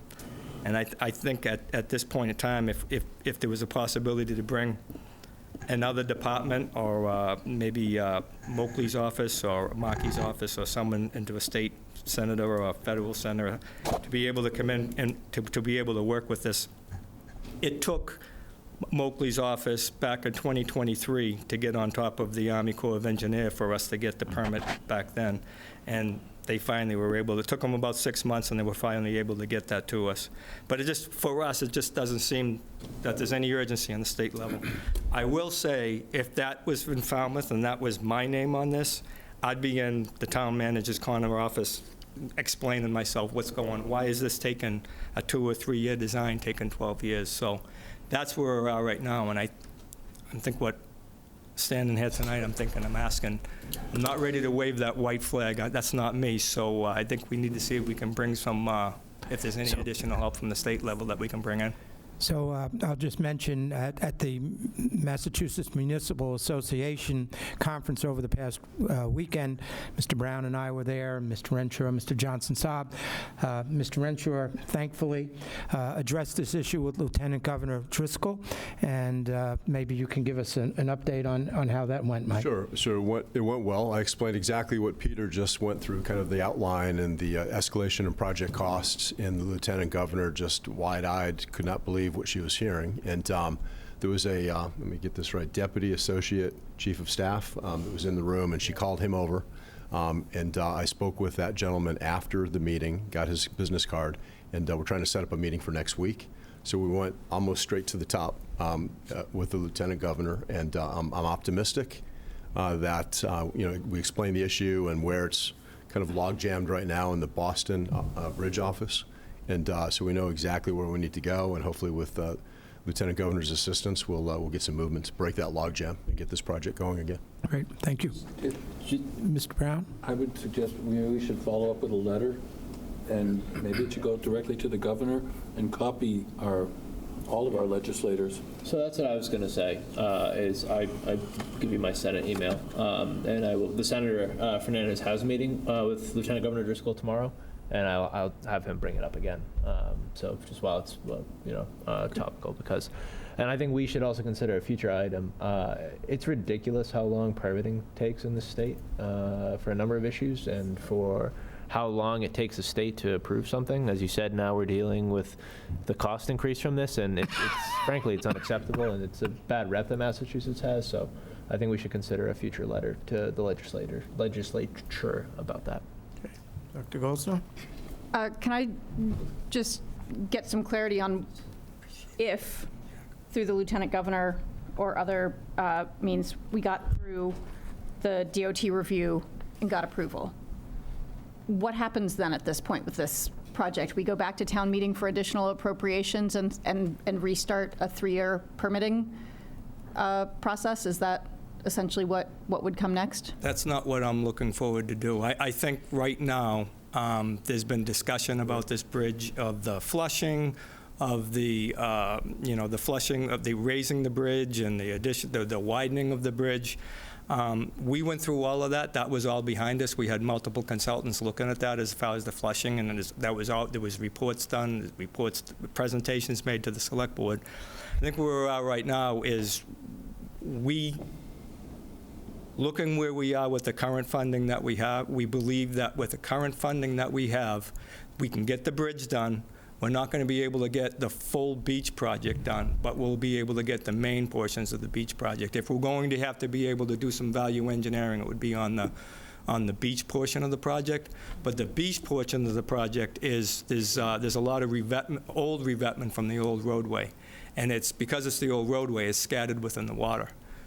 The goal is, and our consultant was successful in passing it through Mass DEP, that they're going to take all those revetment that's in the water, the staggered revetment boulders, and we're going to, they basically call it a groin swap. They're going to take those boulders and reposition them to build new groins, so we won't get all the nourishment loss and the nourishment going into the bridge. So our goal is not to go back to town meeting. Because of the efficiency of the wastewater, the wastewater superintendent, as I mentioned, this was an omnibus article. So this bridge was $4.5 million, but Amy did such a good job with her little pond, there was money left over in that little pond. So I think where we are right now, I think it's going to be close, but if we start looking at going into late 2026, 2027, we're gonna start running into some problems.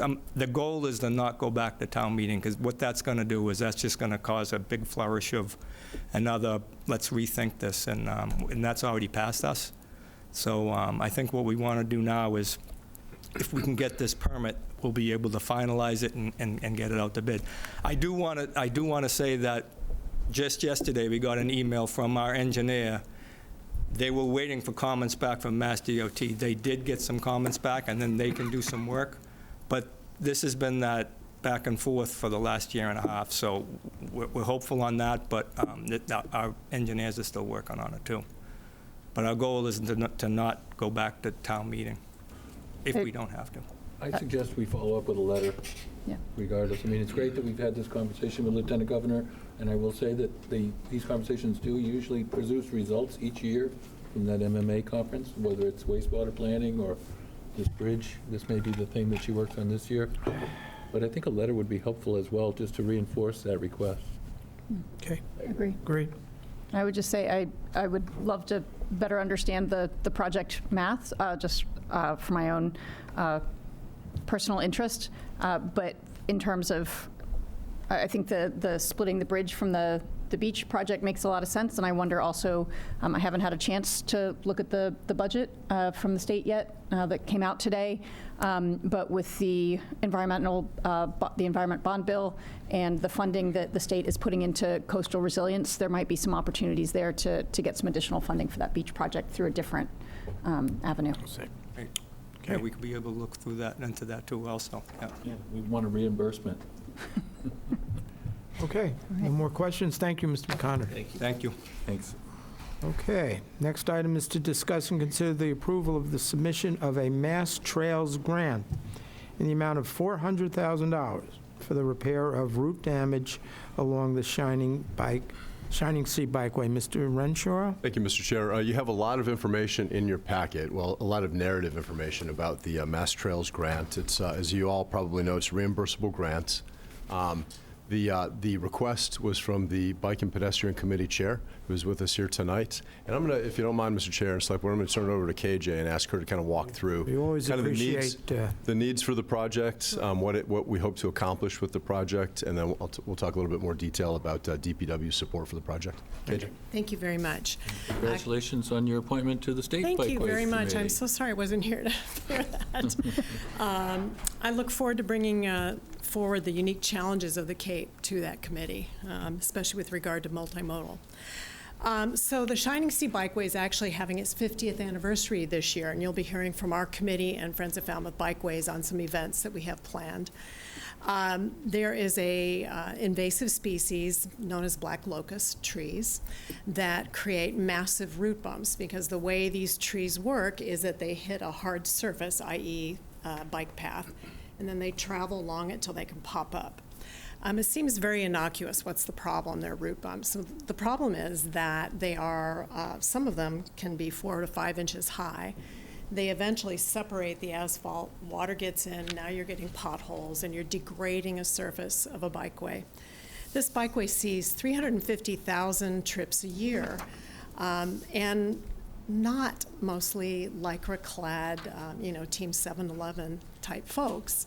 Nothing wrong with that, but mostly kids, older folks with walkers, tourists, newbies, people who've never gotten on a bike, and they're like, hey, let me get a bike from Corner Cycle and, ride down to Woods Hole.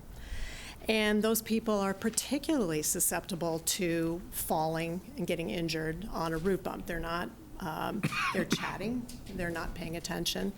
So it creates a dangerous situation. Our budget is about $100,000 a year, but at the cost of asphalt and removing invasive species, it would take about 22 years to do the entire bikeway. So what we would like to do with the Mass Trails grant is target the worst areas, which are North Falmouth, West Falmouth, and then a couple of other spots. Remove the invasive species, root ball and all, repave, and then plant native species. And we would apply for $400,000. We would apply our budget as the match, because they require a match. So it would be a $500,000 project. The work would take place not during the season. So the grant would, we'd be notified in August. Then the grant could proceed as soon as August, but we'd likely wait till September and aim to complete before May.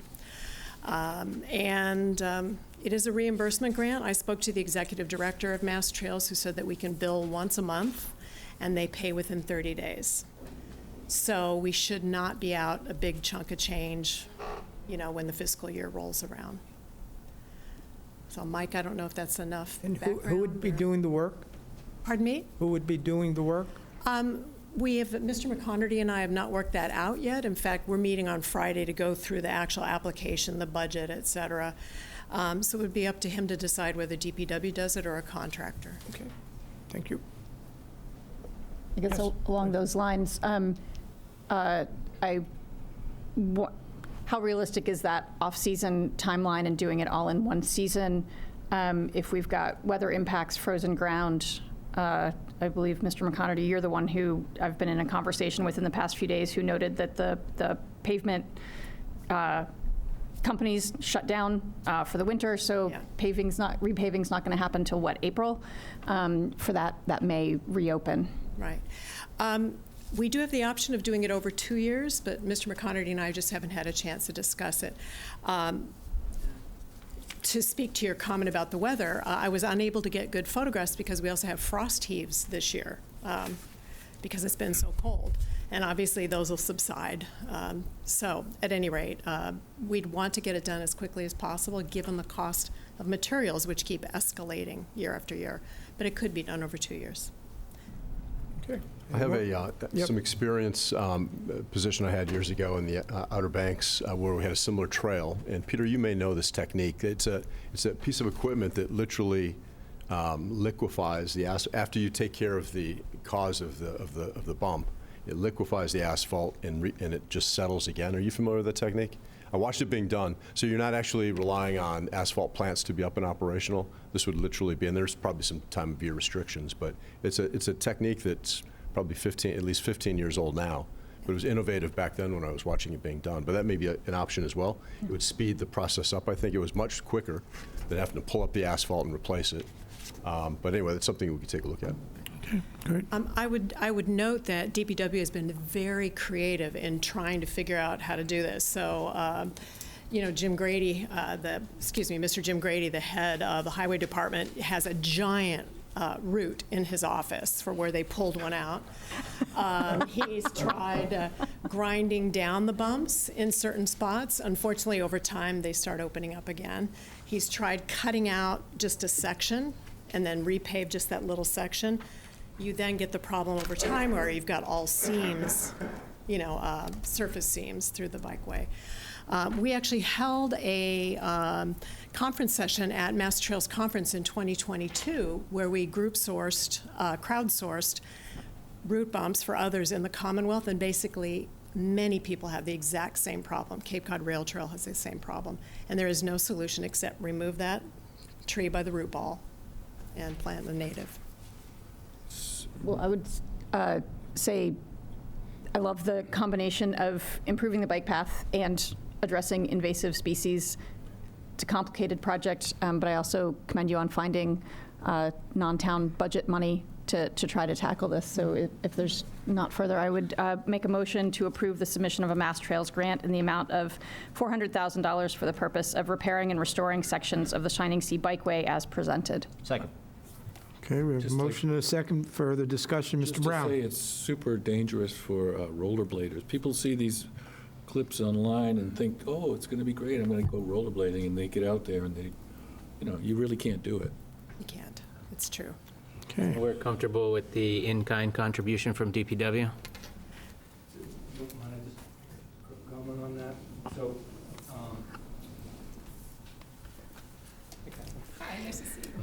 So annually, we get our funding through our operations. So we have funding for the roadways, and then we get $100,000 for the bike path. So the match would come from that $100,000, and then you'd get the $400,000 on top of it. So you'd be able to do all that work. We've been doing this section by section for every year. The bike path will be closed down when we do the work, so it's as we do those sections. It's just very difficult for the asphalt company because it's not a roadway, it's a 10-foot wide asphalt strip, and there's not a lot of access points along the bike path. So our contractor, it's typically Lynch, they're our county bid. They have to access a point a half mile away, 3/4 of a mile away, and back down, and then move, and another truck comes in. So it's a laborious project, but it can be done. Thank you. Okay. Thank you. One last question? Sure. A little bit unrelated, but it is. Years ago, maybe 15 years ago, I thought we got approved for a grant funding to widen the bike path from 10 to 12 feet. So in 2017, under the environmental bond bill, we were going to look, we went for $1 million, or I think it was $1.5 million to repave from the steamship up to at the end of our property, which is behind Wood Lumber.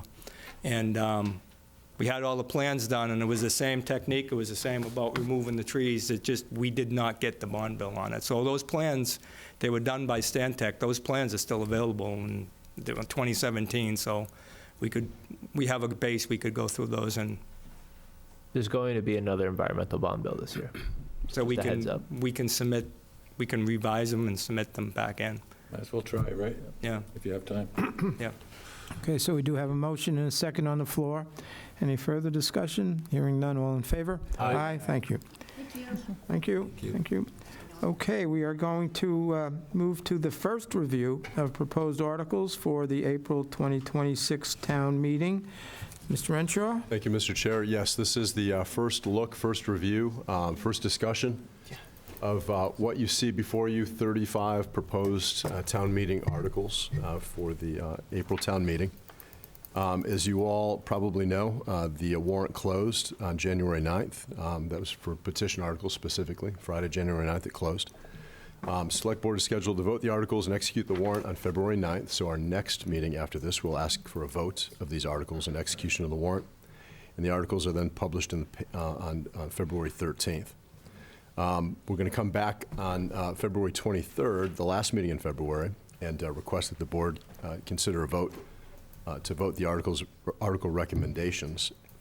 And the warrant with recommendations will then be sent to the printer and newspaper on March 2nd. We published this town meeting calendar schedule. We have it up on the website as well. As I said, there's 35 articles. The first 14 are kind of the standard financial articles. I'm not going to go through those. The Finance Committee is responsible for those, unless there's any specific questions. I did want to mention within those first 14 financial articles, as it's written right now, Article 4, amendments of the position classification plan. I was speaking with the Assistant Town Manager and the HR Director. We will be adding the Town Clerk position. As you know, that was now going to be an appointed position, so we'll need to add that to the pay classification. So that will be included. With that, I'm going to go through, again, there's 35 articles, there's a summary and the agenda report, but what I'd like to do is go through each of these and pause after each, and if there's any questions, discussion that the board would like to have, I think that's how we've done this in the past, and I think it's probably the most effective way to do it. I don't want to breeze through these, but I'll try to go at a crisp pace. So beginning with Article 15, and all of this information, again, is in your packet. This is to see whether the town will vote to accept the provisions of Section 50 of Chapter 59 of Mass General Law, known as Affordable Housing Property Tax Exemption. Acceptance of this local option statute would authorize the Select Board to establish the parameters of the Affordable Housing Property Tax Exemption, which would be consistent with the statute. Applicants for an exemption must be the assessed owner of the property. This would be effective for fiscal year 27, so it would be effective July 1st of 2026. The occupants, and this is all included in the draft explanation, occupants must have an annual household income that does not exceed the amount set by the town. And again, that's to be established within those parameters. Are there any questions on that particular article, Article 15? Okay, moving on to Article 16. As we discussed at our last meeting, I believe, we talked about seasonal community designation and the acceptance of that designation. This would be to see if the town would vote to accept, on behalf of the town of Falmouth, the seasonal community designation provided in Mass General Law, Chapter 23B. And again, we had a pretty lengthy discussion about the benefits of that seasonal community designation. Any questions on that? I just want to make a quick plug on that. Monday, February 2nd, 3 to 4 on Zoom, EOHLC and the Cape Cod Commission are having an info session. If anyone has any questions on how the seasonal community designation works and operates. So there'll be municipal leaders as well as state and federal people on there, so people can ask questions. Yeah, thank you for that. A reminder, I think I sent out the link to everyone. I think you have to sign in and register. You do have to register to attend. Mm-hmm. Yeah. But I would recommend anybody that can attend to attend that. I'm registered already. Yeah, I have to. Any other state questions, discussions about Article 16? Okay, moving on to 17. This article, short-term rental article, you have, again, a copy of the text in front of you, incorporated within Article 17.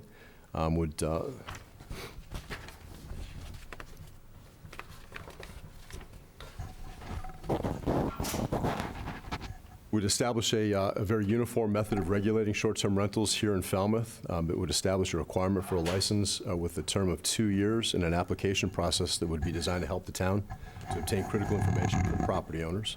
Create certain prohibitions on noise and nuisance, limitations on total short-term rental occupancy, and certain restrictions on types of commercial activity, all to protect the quality of life of neighborhoods. It provides additional tools for town staff to enforce restrictions and, importantly, the bylaw attempts to deter large corporations from dominating the Falmouth rental market. Any questions or discussion on Article 17. I do, and thank you. Over the weekend, I sent some comments to Mr. Brown, and first, let me commend the committee for their hard work and council's office in their hard work in putting this together. But I did list a number of concerns and questions. I'm not going to reiterate, some of them which are just kind of wording and maybe some things that hadn't really been considered, but I will mention two of the items that continue to bother me, and one is and it actually relates partly to your comment that it seeks to prevent large corporations, and yet we continue to prevent, under the short-term rental, the opportunity for a subchapter S corporation, which is a limited, small corporation, from ownership. We allow limited liability companies. I know there has been discussion that, so just form a limited liability company and don't worry about a subchapter S corporation. But there are very important reasons why someone might want to choose the subchapter S corporate structure as opposed to a limited liability company. So I continue to have that. I did submit those copies at Mr. Brown's suggestion to Ms. O'Keefe and Eric. I haven't heard back from them, but I'm sure I will. And the other and more important concern I have with this short-term rental, which I've expressed before, is that I think it does give and cede too much authority to the Board of Health with respect to regulations, with respect to amendments, and I think that any amendments, regulations going forward that the Board of Health might recommend should only be enacted with the approval of the Select Board. So those are the two main concerns that I have with the current draft. If I could, Mr. Chair, I'd just like to say, we really did solicit your input prior to our previous meeting. We did have written comments from Ms. Goldstone, which we did address item by item. It was difficult to address your concerns directly because I wasn't exactly sure of what the questions were. I thought we addressed them we revised our findings to give a better explanation of it, and maybe. Well, as I said to you, it was a little confusion as to exactly which draft we were working off of, and that was part of the reason.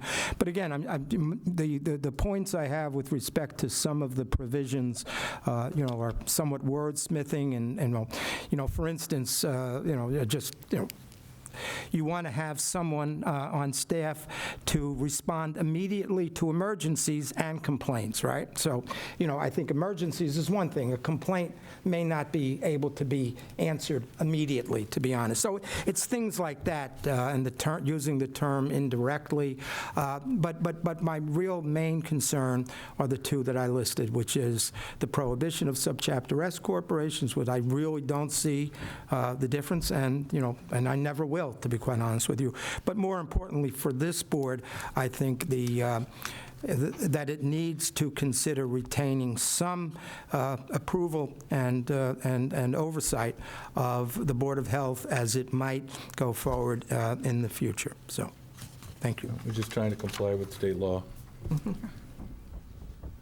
Nantucket's short-term rental law does provide that its select board will approve any regulation changes by the Board of Health.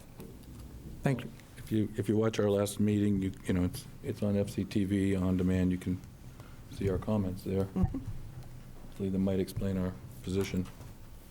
Ms. Goldstone? I guess my question and concern is a process one, that the only opportunity that this board has had to actually discuss the content of this bylaw. At that meeting, we had a draft that was in our packet, a redlined draft. We didn't have much discussion because we were also told that there were going to be further revisions at the next meeting. And so this is our first and I don't know, presumably only opportunity. Will there be another, I would assume not another discussion of this bylaw specifically. This is February 9th. Right now. Okay. Yeah, and, and I certainly want to thank, Mr. Renshaw for fulfilling his commitment the last town meeting to get us these so that we had an actual first review of them, and we appreciate it. That's on the assistant town manager. Yeah, and Put we'll the schedule together. so and thank we'll you. have a second, as well. Well, I'd like to say, we gave you a previous draft over a year ago. We were almost ready to go to town meeting then. Committee completed its work in October with a draft that was very similar to what we have here now. I agree that there was an interim draft, which was a bit of a erroneous submission, and it's unfortunate that that was adding confusion, but our committee did do its work, and I just want to quote what Doug said last meeting. Nantucket chose to do nothing for a while, and look what it's done to their rental market. And I think that while our board hasn't seen enough, I think that one thing that Falmouth has compared to other communities is how engaged our committees are, and Doug sits on this committee. I'm in favor of it, and I do think that leaning on doing nothing again would be stopping good progress. I'm certainly not suggesting we do nothing, Mr. Richardson. Yeah, I'm just suggesting we do it right. Yeah, well, that's my opinion. That's fair, but thank you. Yeah, but that's fair. But I mean, I don't want to delay this another 6 months. It's not going to be delayed. My understanding of this bylaw is that it would not limit the number of short-term rentals, right? not overall. Right, that there isn't going to be an impact on our rental market as a result of this short-term rental bylaw. This is about registration, inspection, regulation. Safety and management is the primary objective in this. All of which are wonderful, commendable goals, and I think we all agree that's what we wanted to see, as opposed to a different type of bylaw that was restrictive, if you will, from a zoning perspective. Mr. Richardson? The only one going off of your concerns as well that I do share, and I believe we answered this in our last meeting, but the select board would still, I know the Board of Health would have the purview, but we would still set the limits and the parameters. Isn't that still correct? I believe so, yeah. That was just my only. What limits and parameters would those be? I mean, we could adjust this. We could have comments that impact the language of this bylaw. You have the right to comment. Well, those are my comments. Yeah. Okay, that's all. I mean, I don't know if we're going to take comment. It seems Mr. Crane would like to say something. We can give him 2 minutes. Oh, definitely. Yeah, Mr. Crane, if you have something to say.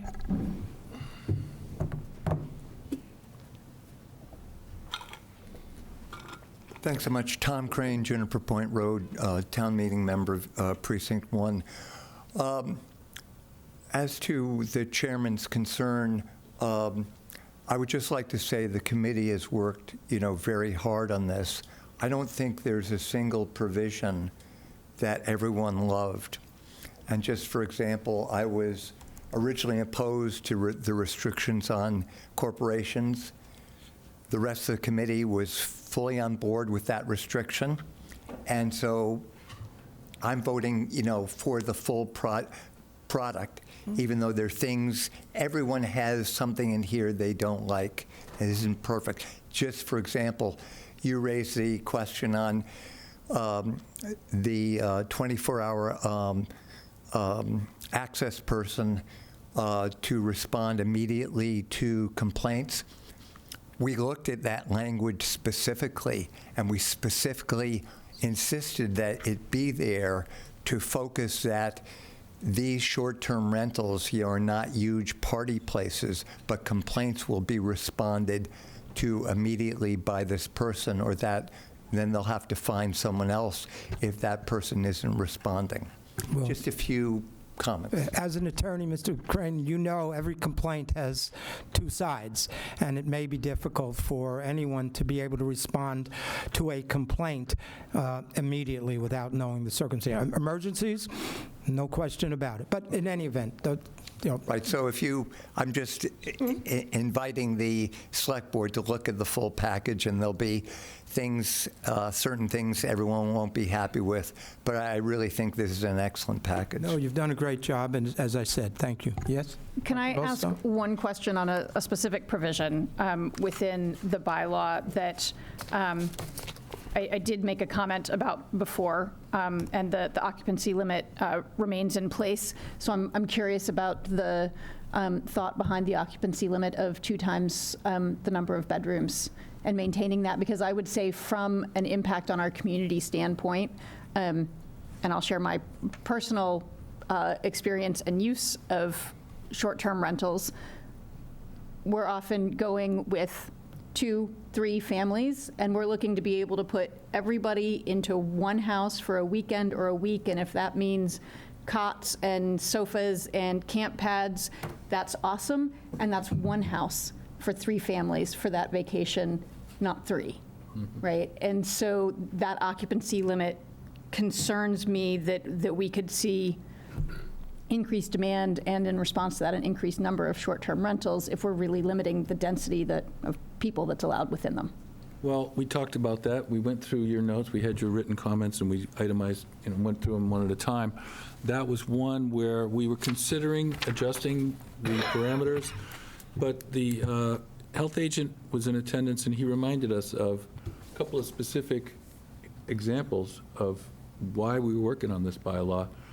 There's a particular property which had, you mentioned in your email, bunk beds for kids. We had a place that had a giant room with tons of bunk beds, but it wasn't for kids. It was a big communal party, and it was problematic in that way. The health agent said that if a particular property owner wants to come in and ask for a variance to any of these rules and show cause, what type of rental he has, and if it's in a reasonable accommodation, he can sign off on it. It's just that, as a rule, we got to have some guidelines in order to maintain, manageability, or else it could be a free-for-all. So are you suggesting that there are provisions in here which would allow the health agent to increase the permitted occupancy of I think he can make exceptions under his, I think the language is in there. Am I right about that? I haven't. Council O'Keefe? I don't recall there being a variance provision in the bylaw. Okay. But maybe I'm misunderstanding what he said. There was, I thought he said that people could come in and show the floor plan and give consideration to another aspect of the. So under Section 13, it does allow the Board of Health to promulgate rules and regulations, and if they took advantage of that, a lot of these, they could create a variance procedure to address that. And also some of the other comments, some of the less substantial or impactful but yet still important additions here could always be addressed during through rules and regulations. That was part of the discussion that we had, especially when you take a look at the section about minimum license application requirements. I really did press the advisory committee to stop adding things, because things could always be added later as necessary. So now's an opportunity to add when absolutely required, but there's also a chance to incorporate additional things through the rules and regulations. And that does remind me, I was surprised not to see a provision with respect to the requirement to have insurance. Right. A certificate of insurance by the. That was not brought up during the discussions. It's certainly something that can be done. I guess it was a false assumption on our part that a property owner would have insurance, but I guess it's a good thing we could add. Proof of insurance, sure. Yeah. And again, we could, part of the issue here is we can keep going and keep adding and adding and adding and adding, but I think what Mr. Brown is getting at also is that this is a really good representation of the work that the group put in, and we could keep amending it and keep fixing it and keep tinkering with it, but we need to put something in place. And with this bylaw in place, it may not be perfect. It may not accomplish what the committee wanted it to do with trying to limit the corporate infiltration of the Falmouth rental market, but I recommend putting this to town meeting and trying to do something now. It can always be amended, and there's always an opportunity to promulgate regulations. When does the warrant go to the printer? March March 6th, March 2nd. March 2nd. And we are tentatively planning to regroup and have another meeting, I think February 25th, I think we chose. If we came up with a couple of additions to address any last concerns on that meeting, would that be timely enough to submit? So it would require a called meeting, perhaps, after that, subsequent to that advisory committee meeting. We're next scheduled to meet, well, the February 23rd, the last meeting in February, is the date where the board's to be scheduled to be asked to vote the recommendations. So we might need to adjust our date if we want to be ahead of that. Okay. Right, so I think if you, obviously, we always strive to have the article in the warrant be the article that we vote on, right? So that whatever the language is that's going to be printed in the warrant will be voted at the next select board meeting. So if we wanted to add, for instance, a variance provision under the guy's permit, permission of the health agent, or however we want to word it, and maybe take one more look at the corporate provision that Mr. Muscali is requesting. So, That's why we're here. Yep. This is why we're doing this review now, to tidy up some I really don't want to, keep hopping on this, but I really do think this board needs to seriously consider giving this sole authority with respect to regulations and amendments and so forth to the Board of Health. Regulatory agents, regulatory bodies in the town, they're do what they're supposed to do. But I think for the most part, people look to us to try and set certain standards and certain requirements. And I think we really need to seriously think on the issue of at least providing that regulation changes, amendments, and so forth be done only with the approval of the Select Board. So, Attorney O'Keefe, is that something that we can do? Or are we bound to use the language? Because I thought the state law required that it's the Board of Health has purview over rentals. So the sanitary code and the housing code are all within the purview of the Board of Health, which is why the decision was made to have this bylaw live within the regulation of the Board of Health. It's a choice. I do not recommend splitting the authority between two regulatory boards, because then you're creating duplicative administrative work for those two departments. It's not just about the regulatory work, but now you're asking for the approval process and the application review to go through two different offices in Town Hall, and that's a lot.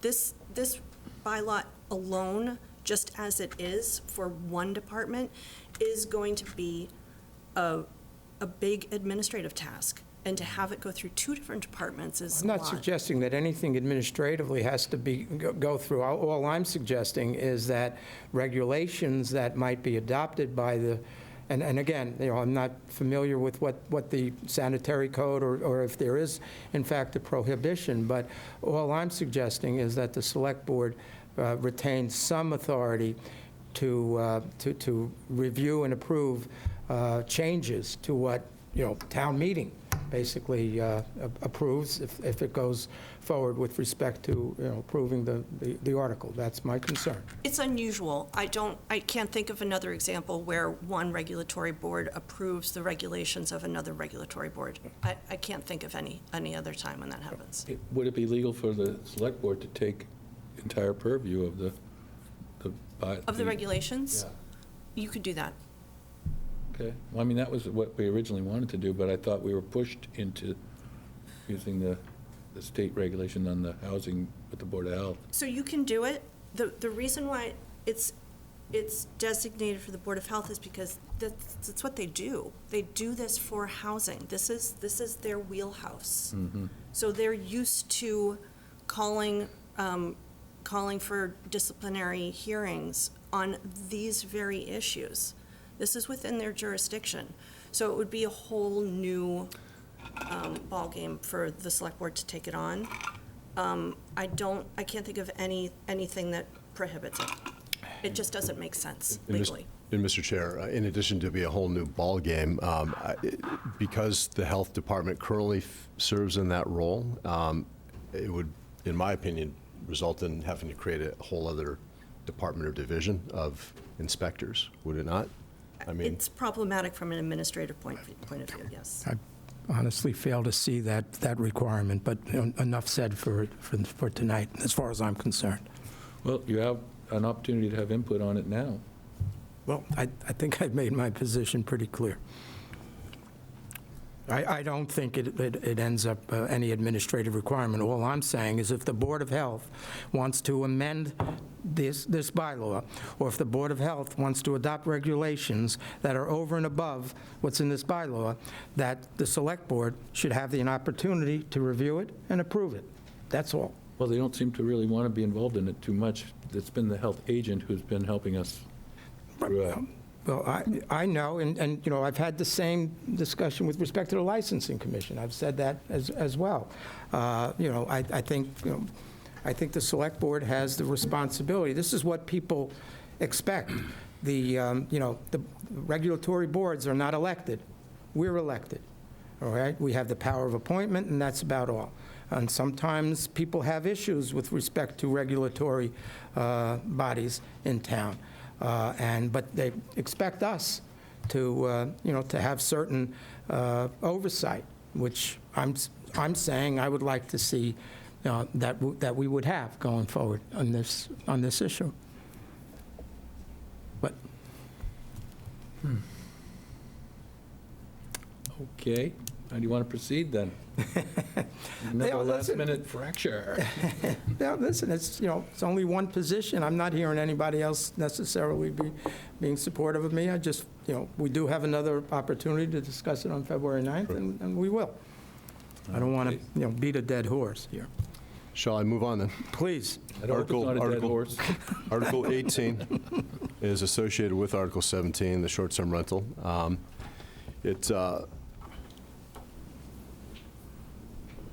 If proposed amendments to this bylaw are made, it recognizes short-term rentals would be governed by a unique set of requirements.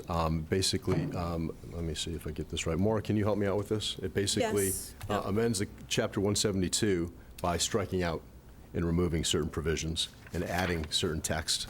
And it's very specifically, just to add on to that, what's added is just to recognize that short-term rentals would not be subject to Chapter 172. It would be subject to its own Chapter 173.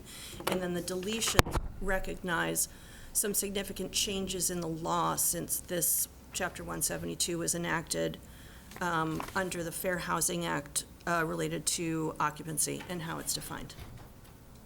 Any questions? Article 19, housekeeping article.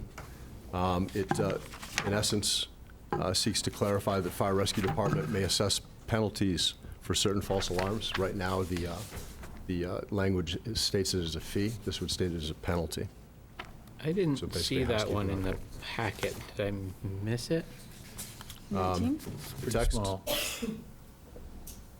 It's section 75-12, false alarms. Page 216 in the packet. Thank you. Any questions on Article 19 as drafted? Article 20 seeks to prevent problematic or illicit water discharges into public ways. The first part of the article generally prohibits those discharges which are safety hazards or nuisances.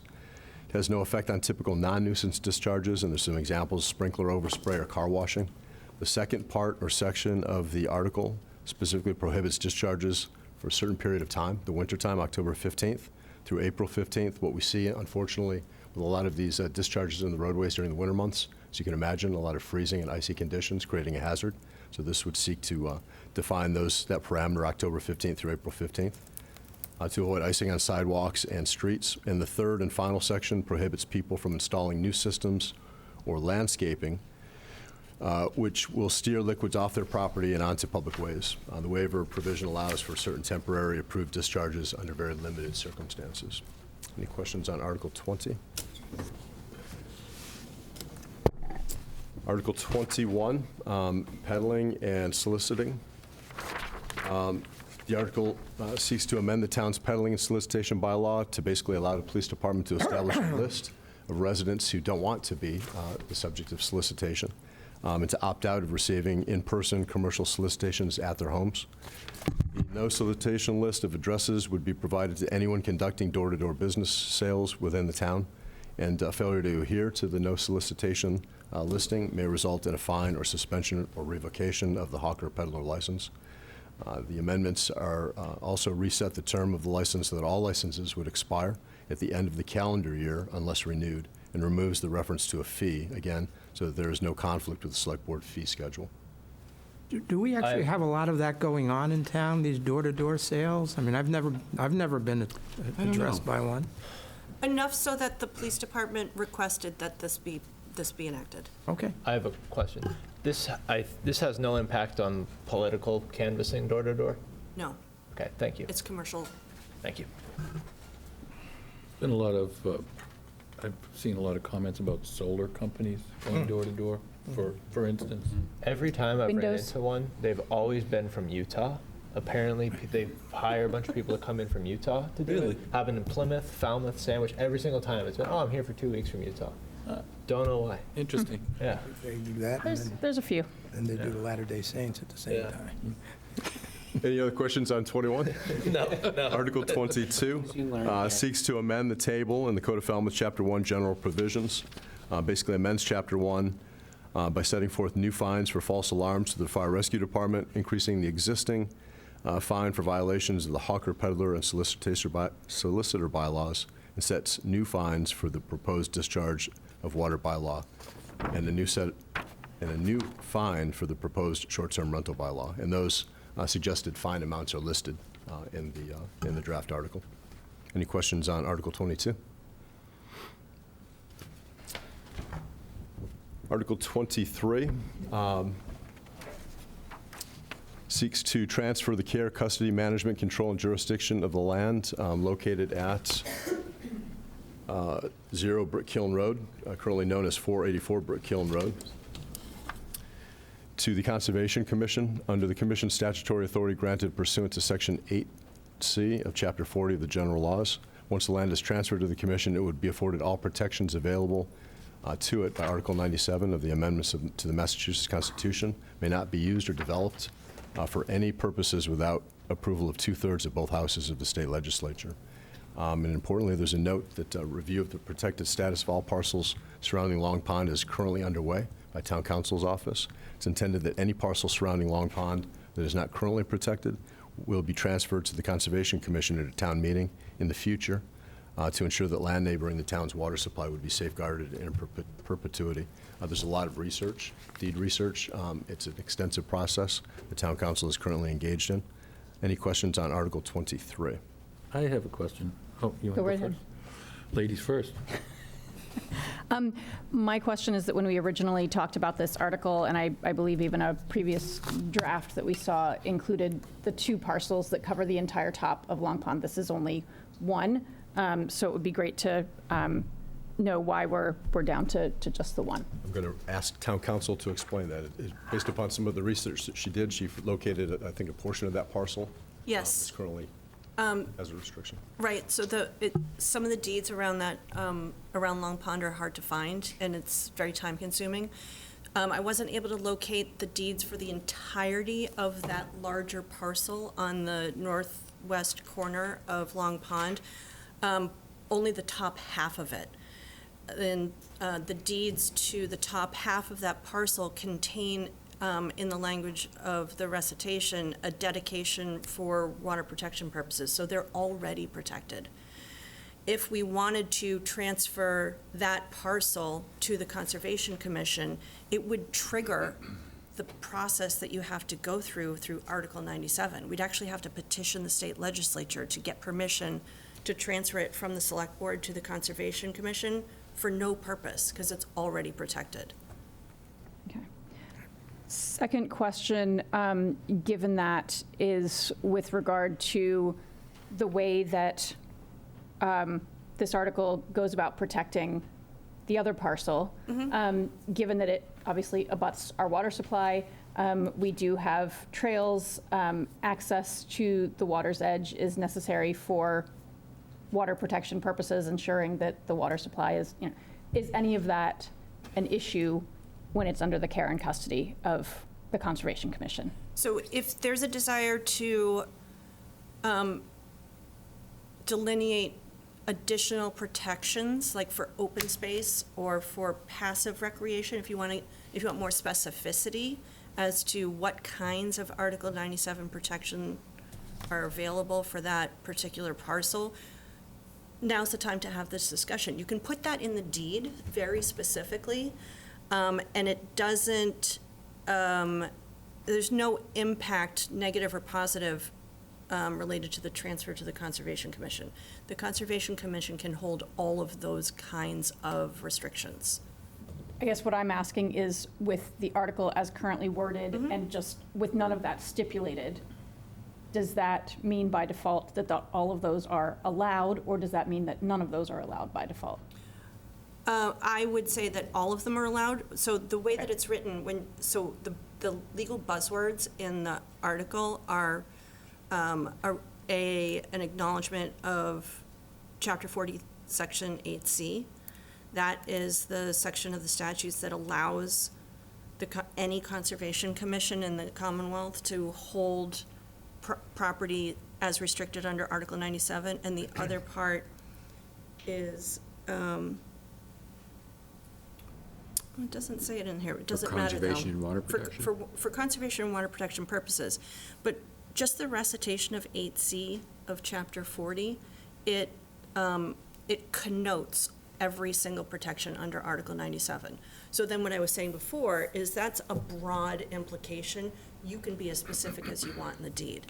And we can add language into the language of the article if you want. If this board wants to add for passive recreation or for open space, then we can do that.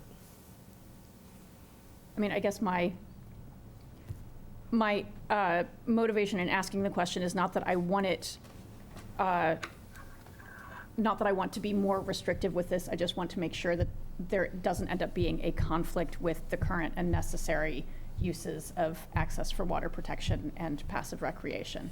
So yeah, no, as long as that's all permitted under this, then I'm great. I don't feel the need to be more restrictive. Just the fact that we're having this conversation goes to ensure that that will happen. Because when you're talking about analyzing the status of any particular property, you have to look at everything related to how the dedication of the property came into existence. So the minutes of this meeting, if at some point we're trying to figure out how the property is protected, we'll analyze this conversation that we're having. And it's already seen that there's a desire to have it conserved the way that it is, and including trails and open space. Anyone else? Yes, I got a question that came in at the last minute. Todd Duffany called me just before the meeting to ask, does the putting this property into conservation offer us any opportunity to swap out some other land that may be already in Article 97 protection that we might want to have another use for, like, say, the T-Ticket Administration Building? We found that we couldn't probably not use the other property around it. Future use may be housing or who knows what, but right now there's limitations. Do we have an opportunity to combine the conservation of this land with maybe freeing up some other land that might have opportunities for other use? So if you want to do that, then you should take this off the warrant, because it's a really? time-consuming process, and we'd have to go through the state to get them to approve it. It absolutely can be done, and it's something that should be considered, but if the board wants to conserve this property now, then you can do it. But once it's conserved, then in order to do the swap, we'd have to go through the process and get the approval of the state. I thought it was an interesting question and maybe worth considering. I don't think it's urgent that we do this. I know it's a great idea, but maybe that we can get some value out of it too. So my intention, and while I'm going along reviewing all the other deeds around Long Pond, is to isolate properties for that purpose, to sort of put them aside. So now you're in a space and time where this property, 484 Brick Hill Road, has been at the forefront of the conversation. and you can conserve it now, you can put it aside for a later date so that we can try to figure out how it works in the matrix that you're talking about. We don't actually have any other projects, I don't think, in the pipeline at this moment. So you'd sort of be putting this aside for some later date that we don't know about yet. Well, that's true, but we could get busy and figure out, T-Ticket Admin is a good example, and I'm sure there's others that could come to mind. You know, we're trying to maximize our effectiveness. I think that might help us. So I've had multiple discussions throughout the community regarding this, and I side with you on this one. I think it has to be a decision by this board to determine if we want to go that route or whether we want to honor the spirit of Article 97, which is putting aside new lands, I think is the intent for any flip-flop. For me, I agree that land banking, for lack of better term, to do this is one that would be smart for us because we only have so much land available in Falmouth. But there is I'm just presenting both sides of the situation that I've talked to here in town, which is there are folks in favor of land banking for Article 97 transference, and those that don't think that that honors the 97 restrictions. And that's something that this body may want to take a stance on or not. I think the next article also has implications on that as well, and we'll be hearing from them. The petitioner's article. Petitioner's article. Yep. Yes, sir, you had a comment, just 2 minutes, please? Just 1 second. Sure. I don't know whether I'm Dan Walsh. Dan Walsh, okay. As I read the petition, and I had nothing to do with writing the petition, I just read it, it literally looks like it's just written incorrectly, so if somebody really wants to look at the language, because if you look at it, it isn't describing the property in words, it's describing something else. It's got east and west backwards. That's the next article. That's the next article. Yep. Okay, yes, Dr. Goldstone. I would strongly oppose waiting to conserve this property and using it as an Article 97 swap. What we are doing by protecting this land is essentially correcting a past oversight. The assumption of our town has been for a very long time that this land was already protected, and I think it's important that we formalize that as we are going through the other 19 parcels. If there are specific things we want to think about in those cases in terms of Article 97 swap, I would be open to that conversation, but I really want to see, at the very least, I was hoping it would be both so that that whole top of Long Pond was conserved, but at the very least, this one go forward as is. If we go forward as is, what are we swapping? No, not swapping. She doesn't want any Not swapping. Oh, Just so protecting forget about this. getting any other land back. Just for now. You know, during our Forever. For this parcel. I think Once you do it, once you do it with this one, it's done. You're not going to have that opportunity. But just for this parcel. We have 19 others. And we need to be strategic with the land that we have, but one of our goals is also to increase the amount of land in our town that's under conservation and make sure that we protect green space and open space, and I think it's important that we move this forward in that spirit. So we have 19 other parcels where we could do the land swap, is that what I'm hearing? It's possible. From the research that I've done so far, all of the parcels are already protected. It was just 484 that didn't have complete protection. Right. So but this is- I'm having a hard time finding all the deeds. I was very happy to see that the 300 committee is going to help me find the deeds. Thank you, because it is incredibly time-consuming, and it's some rabbit holes that are fascinating, you know, doing the historical research, but it just takes a lot of time. And when going through those, when I find one that doesn't have anything in the deed or anything in a town meeting vote that talks about conservation or water protection, I'll put that one aside and for consideration about conserving it or land swapping it. Right, so that's just that's a hypothetical. It is, This because is I an don't, actual yeah. tool that we might use to free up some other land. Right, and without trying to weigh in, because this is, exactly your alley and not mine, just to be really clear, that it seems, from the limited information we have so far, it seems like most of those 19 other parcels around Long Pond are probably already protected, so they will not be swap opportunities. Right. Would it behoove us to go to the next article, that's the petitioner's article, that's directly related to this? Has other 19 articles, or? You want to just continue? So the next two articles, 24 and 25, are petitioner articles, and Mr. Chair and Select Board, Articles 26 through 35 are CPC articles, and those are Okay. for reviews. So you're done with your review? I would be done if you want to move on Yep, to. so we'll move on to petitioner Article 24. So we'll take no action on? Oh, Yeah, what, are we going to come back to, are you going to give us your direction on 23 before tonight? I don't know if we have consensus on what. I'd like to wait and think about it a little bit. You know, at this point, I tend to agree with you. I think, you know. We need it for next meeting. I think, I tend to agree with you, but. Let's hear.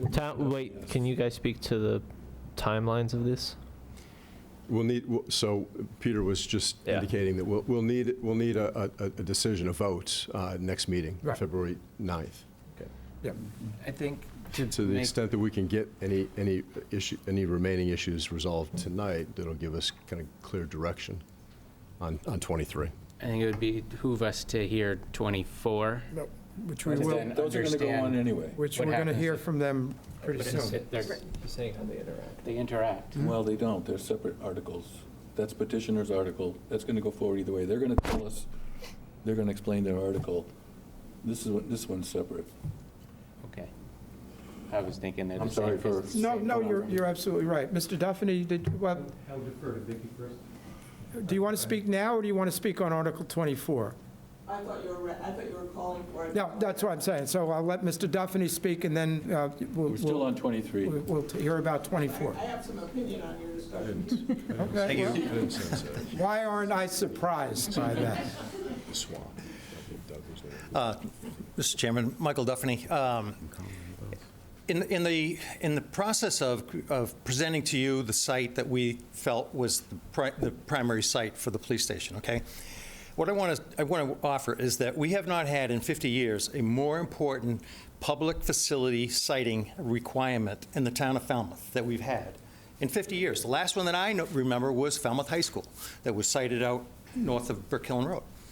So fast forward, this site continued to come back to the committee time and time again as to why you're not looking at me. It was the flat site. It had everything going for it. My point I want to make is that we didn't get out of square one, okay? So to protect this property, to me, is short-sighted because I don't know, I don't have a crystal ball and know what holds for the future of Falmouth. Some of this land's been in protection now for 100 years. And so to put it in permanent protection, not knowing when we are going to go to desalinization because we're going to destroy our water table, I mean, we have to keep our eyes open here, folks, that we are challenging our water table all the time. Okay, we have a summer like we had this past summer. We have increased activity. You heard the 14 beds in a bedroom, you know, so that ignores the 210-gallon or 120-gallon a day requirement from the Board of Health.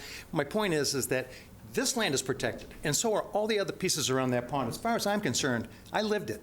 We brought the best piece for public service that the DEP supported. Okay, after a personal commentation was taken off of their letterhead, they supported this because it was well within the science of the protection of Long Pond. I want to protect land as much as anyone in the town of Falmouth. I do so on a regular basis, okay? But I also want to be smart about what land we're going to look at and what land we're going to utilize, what land we're going to enjoy, and so forth. And I just think that to think that we have that crystal ball that says we are absolutely never going to need this piece of property, nor will this piece of property ever be more conducive than it is today when the protection of Long Pond becomes a different requirement, something to protect, you know, wildlife and so forth. I just think it's short-sighted, and I just think, to be straight up about it, it played out, and it should stay the way it is. It played out.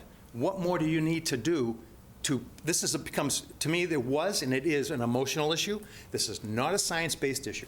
And so I just would suggest that you kick this one down the road and kick the next ones down the road as well, because the point of and Todd brought this to my attention, that this could be a bargaining chip for the town down the road for something that we don't know. We ran into it when we wanted to go to the, to the administration building. We can't.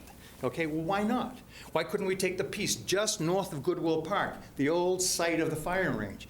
Why couldn't we take and do a carbon sequestration project there and build a police station there? Well, we couldn't because it's protected, okay? And so I'm going to just stop at that. I don't have a crystal ball, and I would just let you think about what you're going to do here because it's played out, and it's not going to happen. Okay.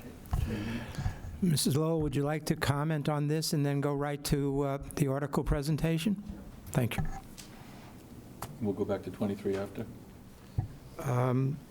Well, I mean, I don't know. I don't think we have consensus on where we're going with 23 at this point. Oh, you want so to just hold it till we'll next just hold meeting? it until next meeting. Vicki Lowell, Victoria Lowell, Town Meeting Member, Precinct 1. And I'm the first name on the petitioned article. But I'd also just like to comment on, the town goal is still, in our official plan, is for 30% open space. So I think there are going to be siting issues in the future, but we can't be cavalier about saying we're not going to protect land that we already thought were going to be protected. That's my comment. We're still well short of 30% open space, and it's precious. Sure, we need new police stations, we need new fire stations, we probably don't need a new school for a while, we're trying to get rid of one, but, we've got to, it's so easy to say we can build on, this is land here, free, we can build on it. It's valuable open space. It's percolating fresh water. It's filtering water that's going into Long Pond. So, and also, you do have 97. It's cumbersome, but you can, if it's really, really fabulous trade-off, you can figure out ways to get around it. Anyhow, so that's not why I was. If you have something to trade. Well, I got roused. I usually, I've been sitting here a while. Our time slot was 8:15, and so I had to hear a lot of. And plus, the acoustics in here for someone with my hearing isn't that great, so I can sort of catch what's saying. But it's anyhow. That's neither here nor there. But. Out of curiosity, is it better at the senior center? I've only been to one meeting there. Okay. So, I'm not a routine attender. Let's put it that way. As someone I think was going to mention, we had a little geographic dyslexia on our petition article that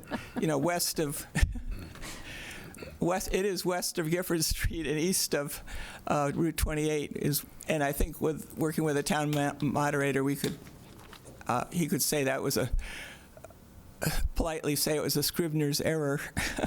You'd probably change it before the meeting. But the purpose of the article is pretty straightforward, which is to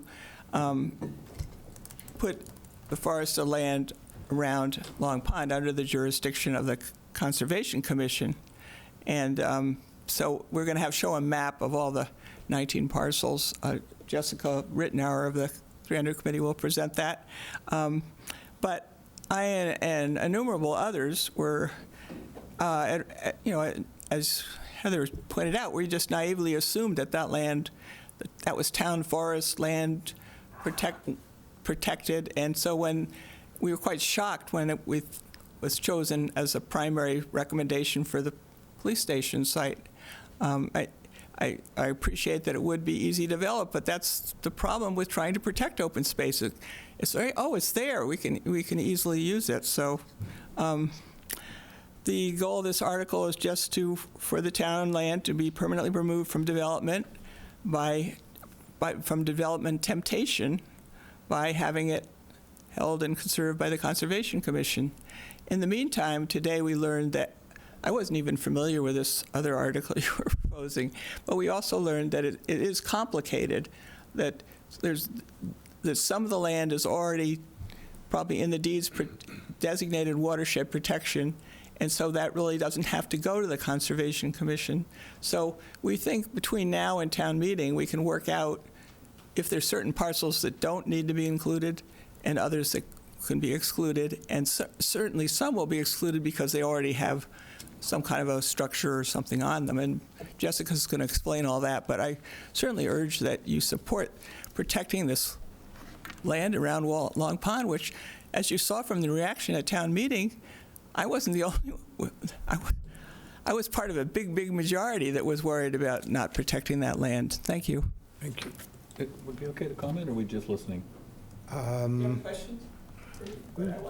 Let's hear from Ms. Wittenauer. Do the map. Okay. Good evening. Yes, I'm just going to speak for a minute, and I want to make sure that I can open our, this was on earlier? Okay. It'll wake up. It'll wake up.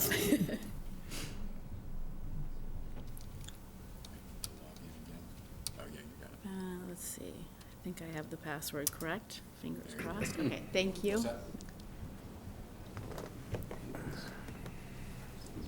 Yeah, there's just this one visual that we wanted to share. I'm Jessica Rittenauer. I live in Precinct 9, and I'm one of the citizens who signed this petition.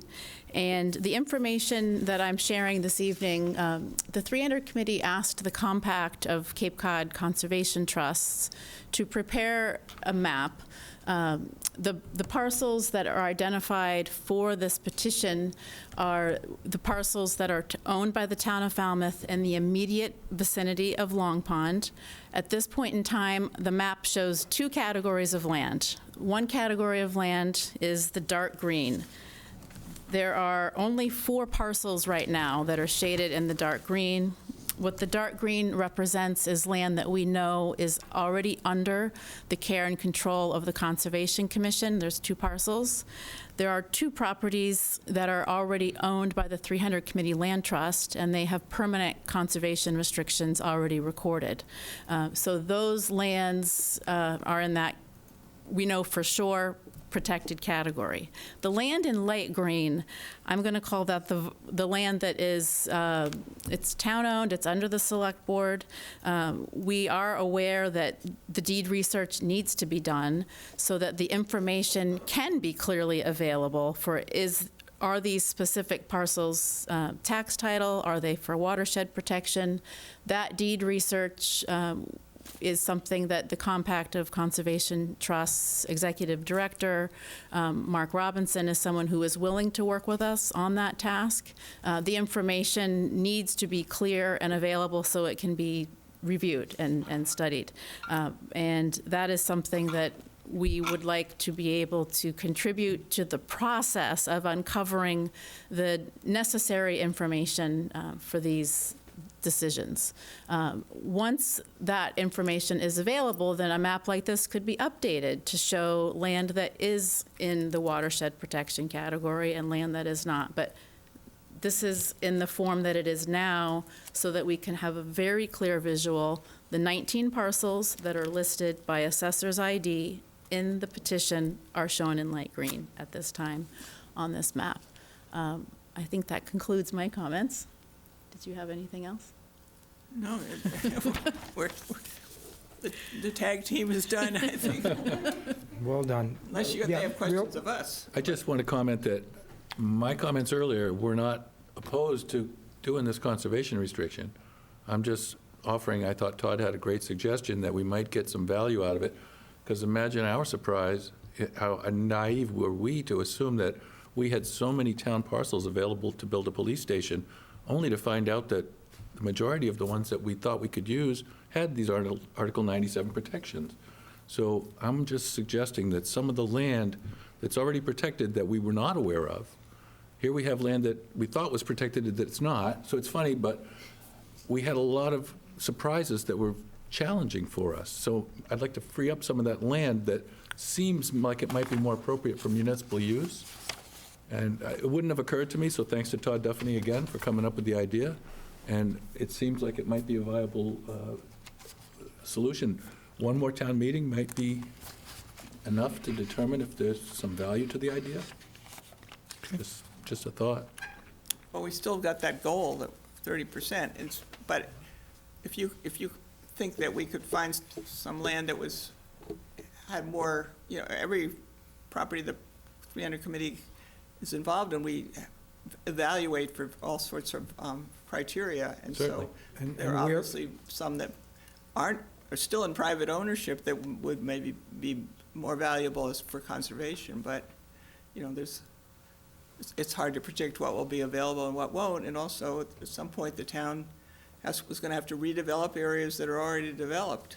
Well, that's what I'm looking for. Yeah, I mean, I'm all for conserving valuable forest and real open space, but if we have land that's been already developed, like the admin building, why not be able to make more use of that property? So, I didn't realize that that was restricted that way. yeah, we had a huge surprise when we tried to site the police station with all these parcels that were taken off the list by the Article 97.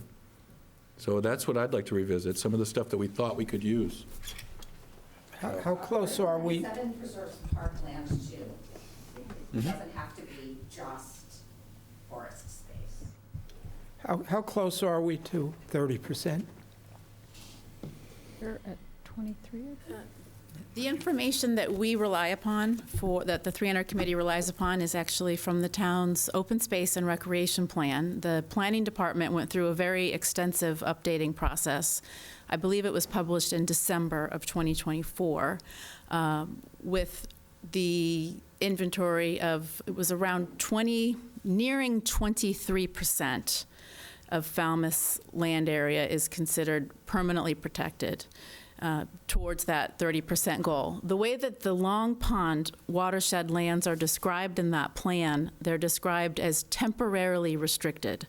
So these lands are not counting towards permanently protected land because they're not yet, classified or categorized in that way. There was an estimated 650 acres of the Long Pond watershed land in a temporarily restricted category, and that's in the very useful open space and recreation plan. And we have the big property by the golf course, which is still in select board control. That could come under conservation in the future if we find we don't need it for municipal wastewater use. Could we use that for Article Falmouth 97 Country offset? Club, near the Falmouth Country Club, you mean the Degnan? The Augusta. No, by the golf course. Yeah. Another 30 acres, plus with the redevelopment of the golf course, we're going to gain a lot. I'm not just saying we don't need to continue. My point is that just why rush when we could get some value? So that's all I'm saying. I'm going to hear Article 97 when I sleep tonight.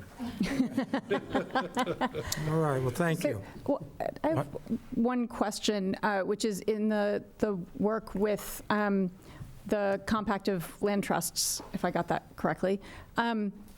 In terms of that research on the parcels and in collaboration with town council's office, what is a realistic timeline to have that information for all those parcels?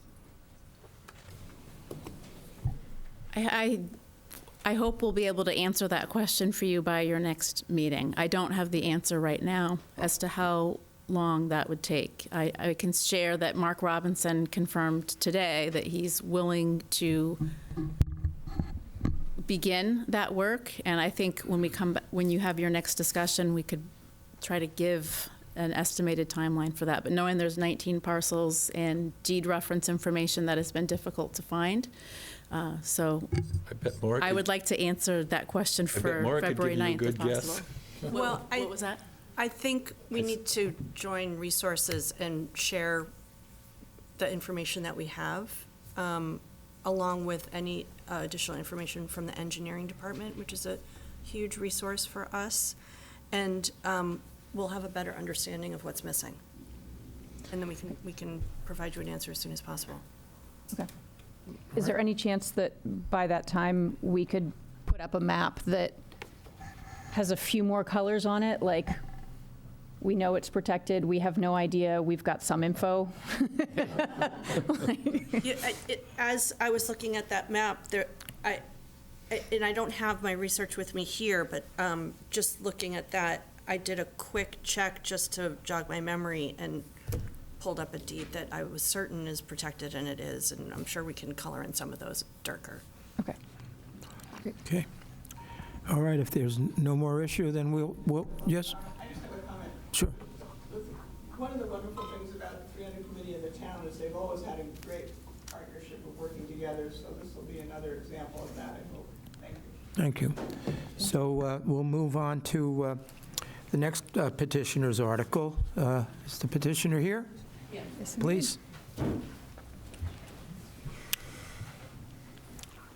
This regards rights of students as to the personal dress and appearance and discipline of students on matters unrelated to school-sponsored activities. You have 5 minutes. Thank you.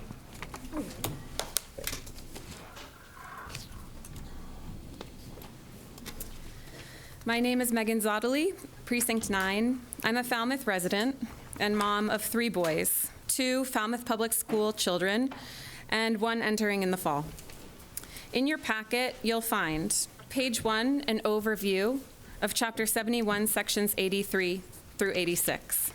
Page 2, full text of Chapter 71, Sections 83 through 86 for your reference. Page 3, the text of Chapter 71, Section 82. Please see the last paragraph as it provides defining language for the subsequent sections. Last paragraph of which, on page 3? On page 3. Yep, it's highlighted. Page 4, I'll return back to. Page 5 is your citizens checklist. And in the back of your packet, you'll find letters from the ACLU regarding dress codes in Massachusetts.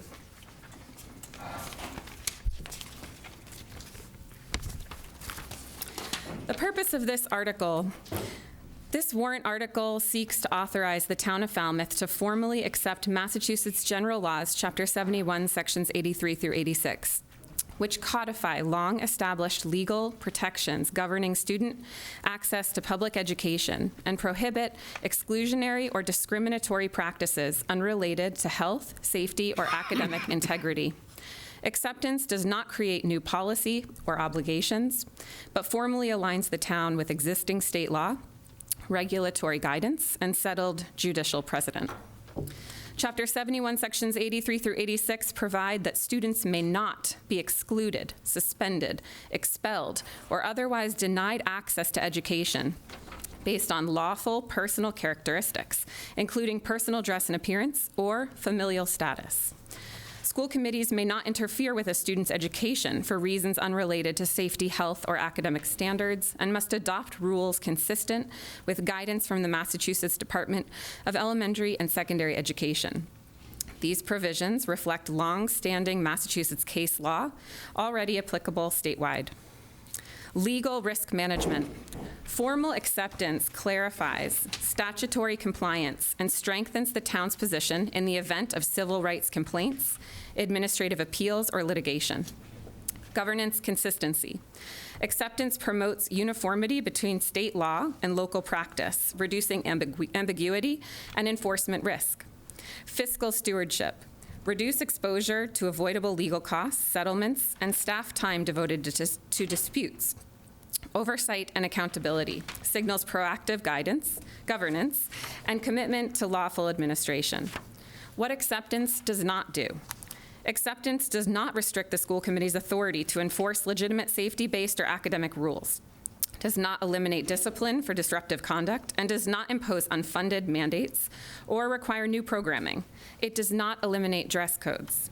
It confirms adherence to legal standards that already govern Massachusetts public schools.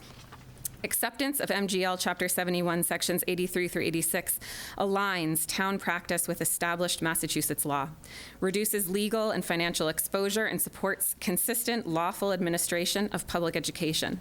This action is consistent with the Select Board's responsibility to promote sound municipal governance and risk management.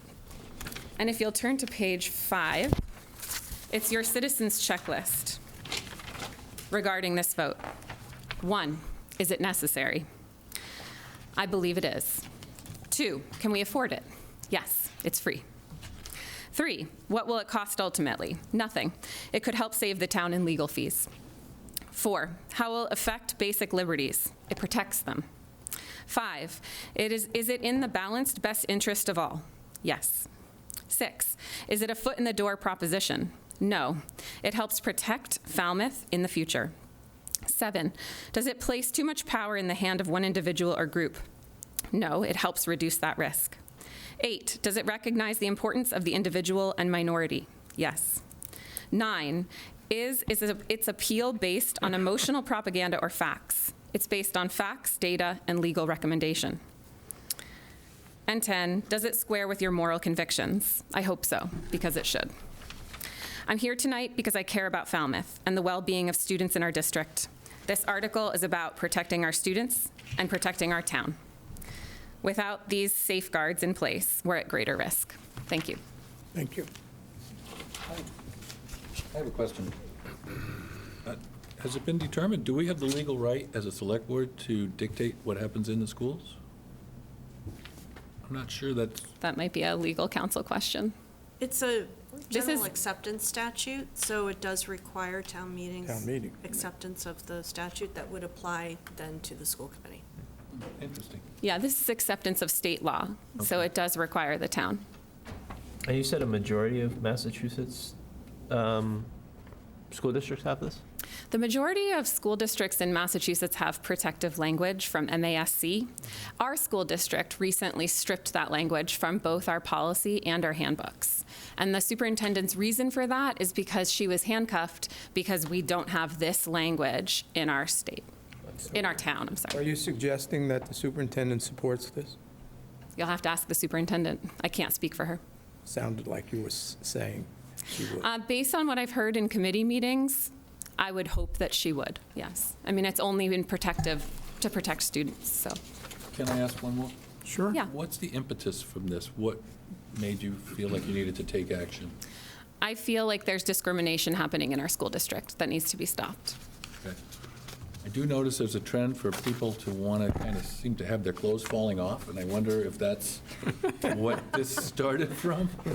And I mean, I find that that's kind not of, what this started from. No, okay. See how baggy my jeans. Yeah, my My clothes are falling off, but for a different reason. Okay. Thank you. Thank you very much. Thank you. All right, we will move on to discuss a request to approve the waiver of building permit fees for the new YMCA facility in the amount of approximately $169,654. That seems like a pretty definite amount, but approximately. Mr. Renshaw? Thank you, Mr. Chair. So in your packet is a copy of a letter dated January 16th, which the YMCA Cape Cod, the Executive Director, Stacy Pugh, who is with us tonight, hi Stacy, submitted to my office requesting that the Select Board consider waiving specifically the building permit fees.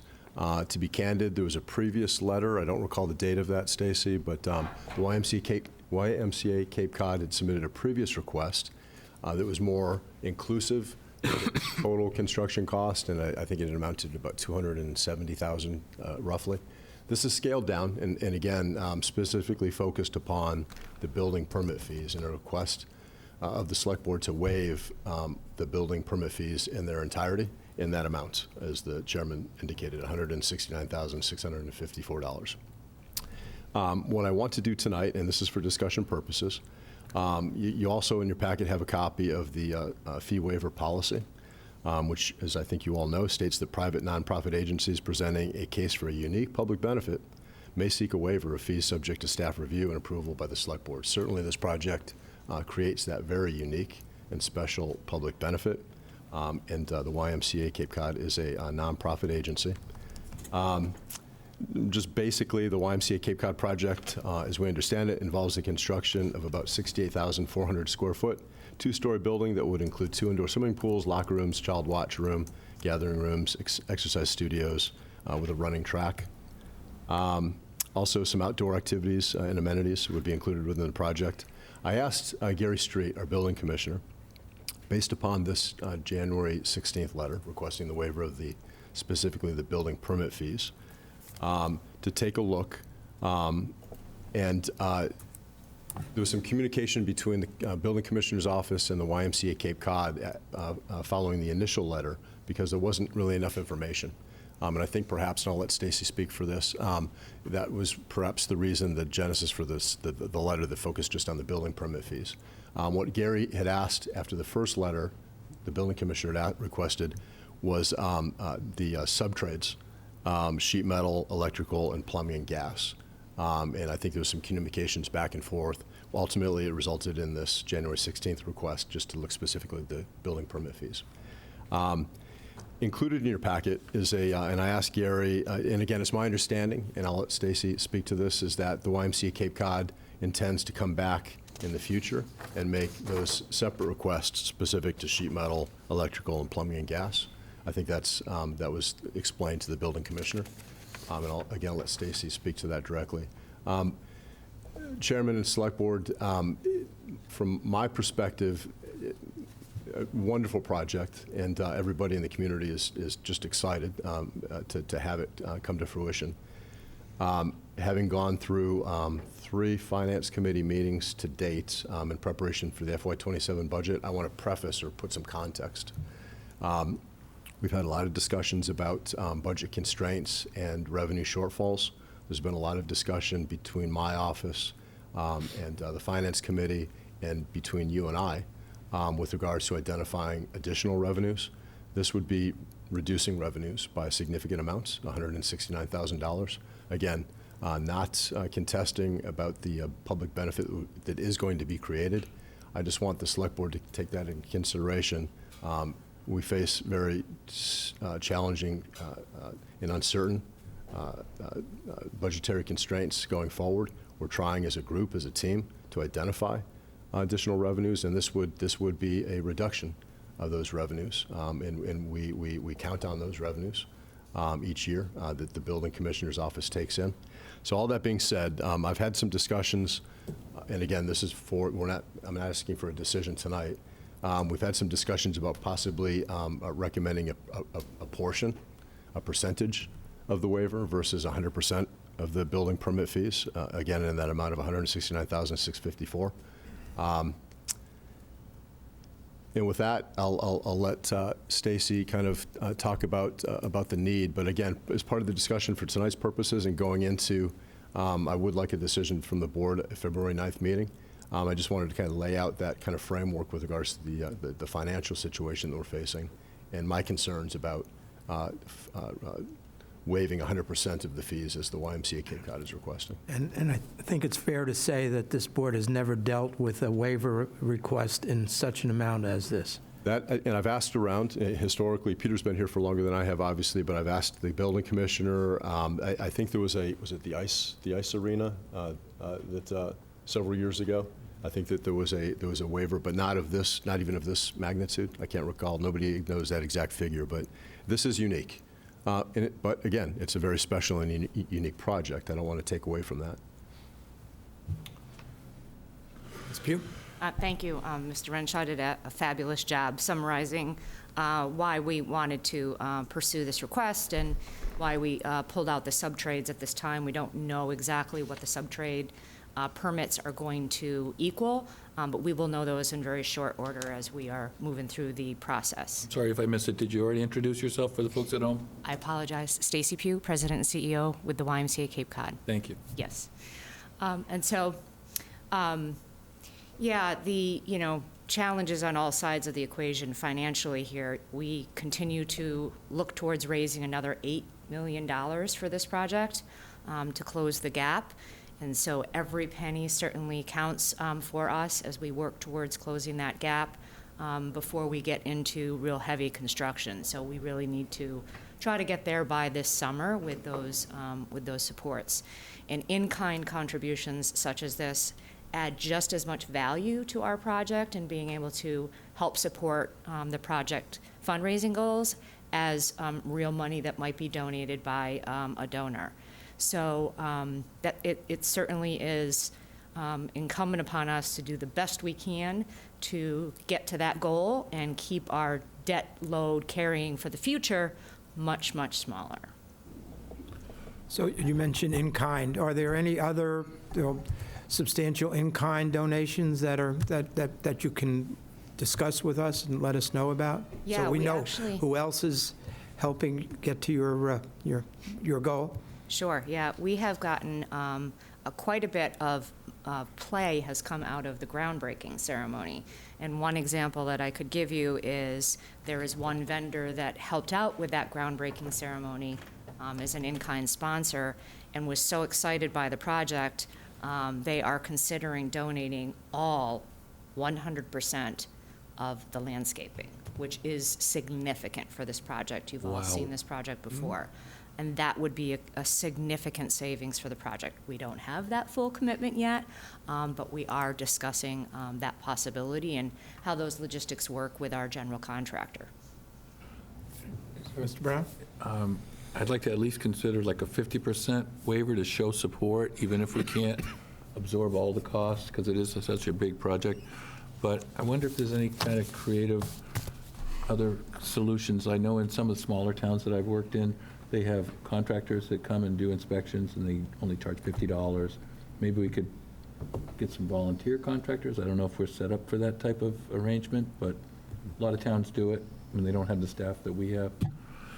So maybe it's something we can consider in the future on a case-by-case basis. Maybe there's a retired electric inspector, or who knows what, that might still have their certification. Maybe they might want to help, I don't know.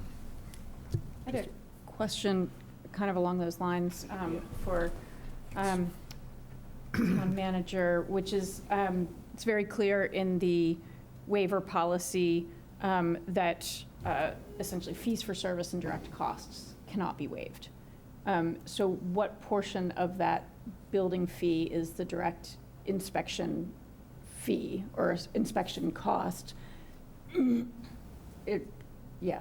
I'm just wondering, because obviously there's got to be something else in there, because there's a waiver policy that we can waive the building permit fee, but. It's going to cost a lot to figure that out. I'll take a stab at that, and I'm not going to, so the reality is that wording has not really been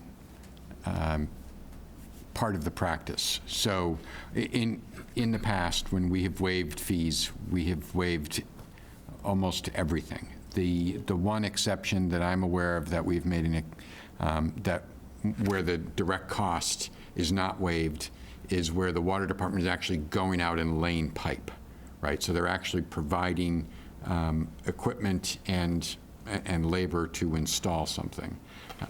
But despite what seems to be a clear intent of the policy, the practice has just been, if the building fees are waived, all of the building fees are waived.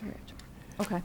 So based on your initial request or letter, so you're thinking that possibly there'd be an additional, what, $120,000 being asked for with the sub-trades and so forth? Because the original request was like 270, something like that? Yes.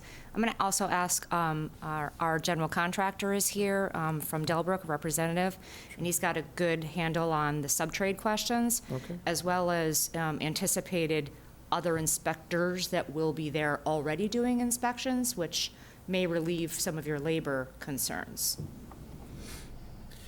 Greg Inman, project executive for Delbrook JKS. We're the construction manager.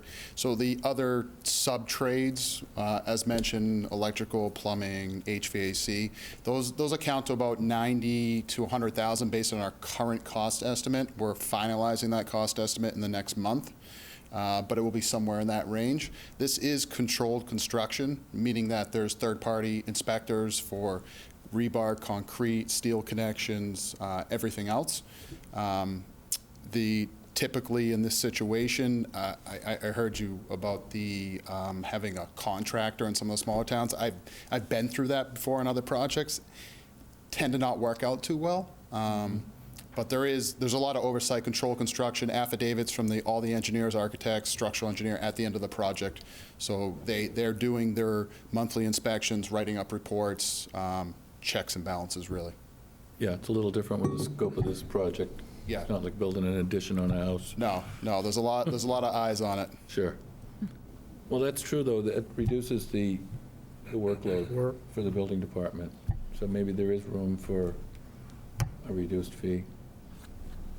I mean, at least 50%, because a lot of the inspections aren't really needed. Of course, you need the electrical, plumbing, Correct. But that's, the structure of the building, pretty much inspected by the architect.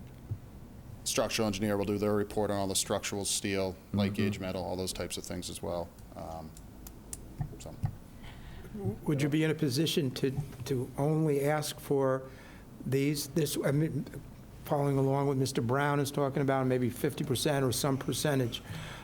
Would you consider just making this request as is and not request any further waiver, as far as, maybe you don't want to give us that answer tonight, but that's somewhere in the middle, kind of meets what Mr. Brown was suggesting, as might be a proportion of it. So just throw that out as a possibility. Yeah, I would want to make it. We all knowing, Yeah. how important this project is and how tight it is, and I know you've got to go out for more, for more fundraising, and I know we all know how difficult it is, and we all know what a wonderful project it is. But as Mr. Renshaw mentions, we are getting, a lot of questions about revenue and, the need to increase revenue. So, Mr. Reed? Yeah, along those lines, just a question to town management. Is this already included in our budget, or when these fees come in, they're considered additional revenue at the end of the year? Yeah, so that's a great question. So, and we talked about this. This, by removing this amount, it's not going to create a hole in the budget. We project a certain amount, and Peter, stop me when I go astray. We're projecting a certain amount, but this, by removing these fees, is not necessarily going to create a hole, but it will, in essence. It's a time delay, but It's coming out of the budget. Yeah. If I could elaborate on that a little bit. So, we don't have the ability to forecast specific projects 18 months in advance, right? So what we're doing is we're looking at past history and, and trying to make a conservative forecast of what we can expect.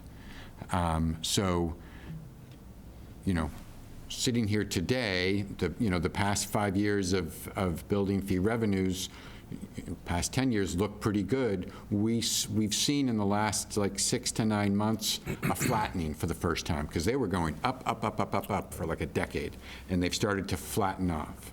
So, the doomsday, which is sort of the perspective I try to carry around all the time so we don't get ourselves in trouble, is that You and well, Peanuts. no, that's the role I play. I'm the dark cloud. Yeah, we are. If the economy tails off, we could have a hole in the budget, not because of this project per se, but just looking at that revenue line item of inspection fees, we could be off a couple $100,000 there, easily. Peter makes a great point, because we do watch those trends, and as he's mentioned, it's flattened, and we've been watching that for months now, so that is a concern.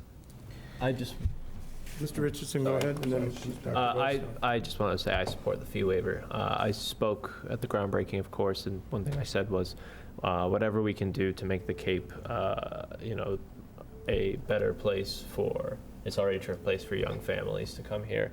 I definitely do understand what you're saying, Mr. Town Manager. I just think there's other places that we can target. But I do appreciate you looking holistically and comprehensively of how each individual item does impact our budget. That was a request we made, and now I'm perhaps ironically saying I disagree. But I'm very excited for this project, and will support and do whatever it does to help it move forward. It's just like a household budget. It all adds up. Yeah. So, Take the weekend job. Got to click the coupons. Yeah. so I'll say a brief overview of my thought process over the past several days about this. Fee waiver from the YMCA. We want to do everything we can to support this incredible once-in-a-lifetime project. Absolutely. Saw the number. Oh, that's a big number, right? And we have a lot of budget pressures. So how do we get creative in being able to support this project? And this bleeds into another agenda item that we have this evening. And Doug, I felt like I was channeling you a little bit here. I was trying to think way outside the box. We misestimated, or we got unanticipated new growth revenue this past year, and we're about to talk about what budget amendments we might make for the coming year that are ways of using that new growth revenue in ways that do not further encumber the town and help us moving forward. And so I wonder if there's a way to use some of that funding to offset a fee waiver, whatever format that needs to be in, whether that needs to be a donation to the Y that covers, or whether that's a shuffling of money within the town or something like that. Because I will say the other thing I started thinking about is we have no precedent for this project because of its scope. but we did just grant $175,000 for one housing project, right? And this does not provide housing, but this will provide service to our entire community for a generation or more. And so that really big number, put in context of some of the other ways that we invest in our community, to me, started feeling a lot less scary and big. Understanding that, yes, like this is, we need to be able to cover costs, we need to, the labor that's involved and all of that, but so trying to get creative with how to be able to grant something like this. So we're just informational purposes today, but in the next meeting, we're going to be discussing, so we have some more time to kind of weigh pros and cons. Yeah, so Peter, you wanted to mention how that might work, the mechanics of just spending down the excess levy by some amount, maybe this $169,000. Yeah, I think the simplest way to accomplish your goal would be to not spend, let's say I'll just pick a number, $150,000 was going to be waived. So instead of potentially spending $500,000 of that excess levy from the new growth, you spend $350,000 and you leave the rest in excess levy, which, when we go to set the tax rate, we can either leave it there and not tax it, or we can use it because revenues have gone down and we need it. It gives us more cushion. Just one final question, if I may. Yeah. Say I don't know if you're tracking any, and obviously you probably can't disclose this, say you get another 7 or 8 figure donation out of nowhere. Is there any way for us to go back on this? I mean, I'm assuming you're not getting a 7-figure donation in the next week. If you do, that's great. But is there any way that we can work that out where we don't lose all this revenue if that happened? Or would the answer just be no? We'd have to revote it, right? But if Talking about a clawback of some sort. Yeah, I know it's, I'm not an attorney, as many of my votes you can see, but if there's any way to do that. Well, I'm in for at least 50%, and then we'll talk about it next week. We will discuss it again at the February 9th meeting, and maybe you can think about it on that score a little bit as well. And, we want to be as accommodating as we possibly can. Yeah, absolutely. And I want to make it very clear, we would be grateful for anything that the town can do. This just helps us get to that goal that much quicker on our timeline. And if we go over our $42.5 million goal, we'll make a donation to the town. Thank you very much. We'll see you. I heard that you've increased the footprint to the larger size now, because you've really had so much feedback. Is that correct? I'm sorry, we've increased. I've heard that you've increased the footprint a little bit to the larger size model of the building. Is that accurate? Yeah, well, yeah, we actually made that decision back in August. Okay. Went back to our board when we learned what the new construction cost estimates were. It was interesting listening to other projects that, we've watched over time. They just keep going up and up. And we went to our board and said, go big or go home. And they said, yeah, we believe with the success of your campaign so far, at that point we had raised about $30 million. We believe you can get to $42.5 million. So that's why we decided to do the full scope of the project, because we really believe this community is going to pull this project in with fundraising and with amazing people like you who just want to think about how to solve the problem and make it happen. Great. Thank you so much. Thank you. Thank you all. Thank you. Okay, well, I don't know if the next matter was in anticipation of the meeting today with the County Board of Regional Board. I don't know if you want to give an update. I know we all received an email earlier today from the county commissioners kind of highlighting what did discuss, and there's a link to the hearings, to the meeting anyway. Yes, and if you didn't get that email, I'll forward it out to the group. So the intent of this, when we posted the agenda, was we were still meeting on the 26th, and it was going to be advanced. So at any rate, it was a great meeting. Vice Chair was there, and Select Board Member Brown was there as well, and I was there. Jack was there too. So I had 2 comments. Yes, you did. So it was a great discussion.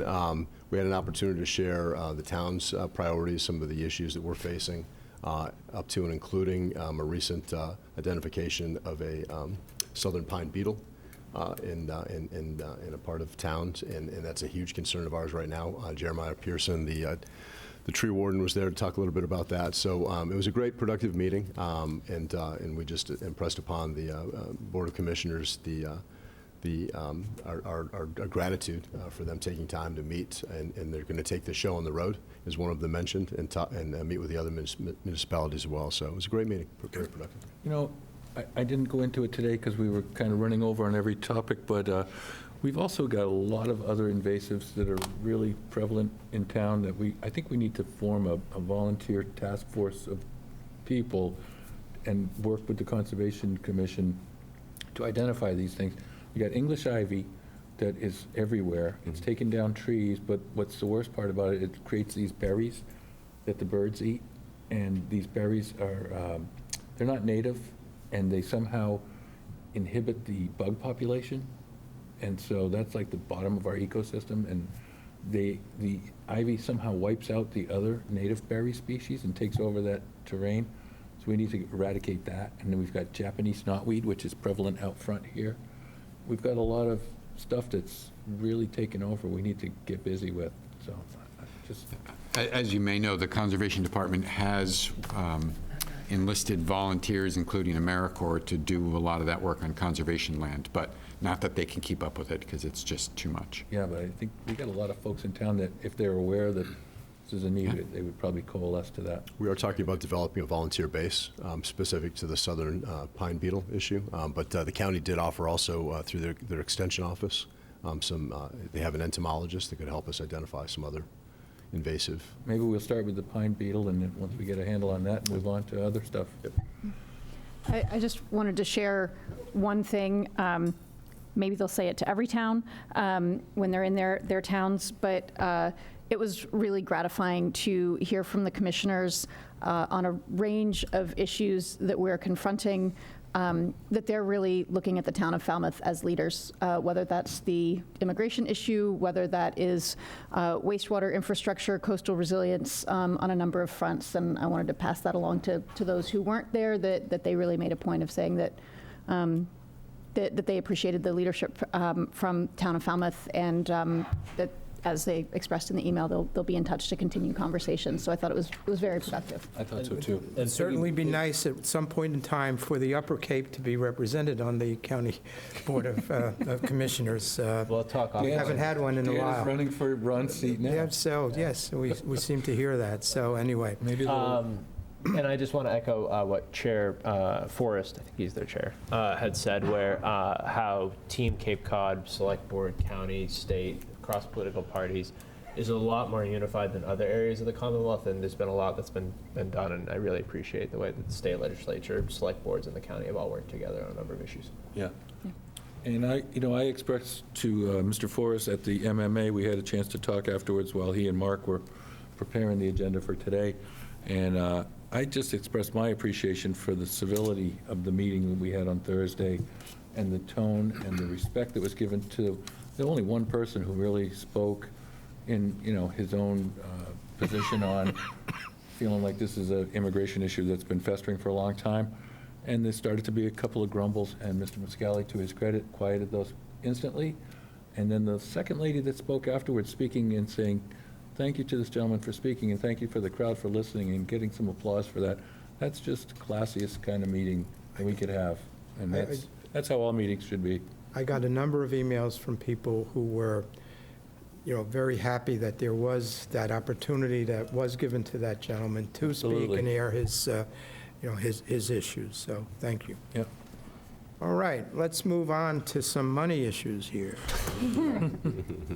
So review and discuss FY27 recommended budget and consideration of amendments. Mr. Renshaw? Thank you, Mr. Chair. So I'm going to keep the overview brief, but for the folks at home that didn't, I just want to get everybody up to speed. So if you all recall, back on December 1st, I gave my initial budget presentation.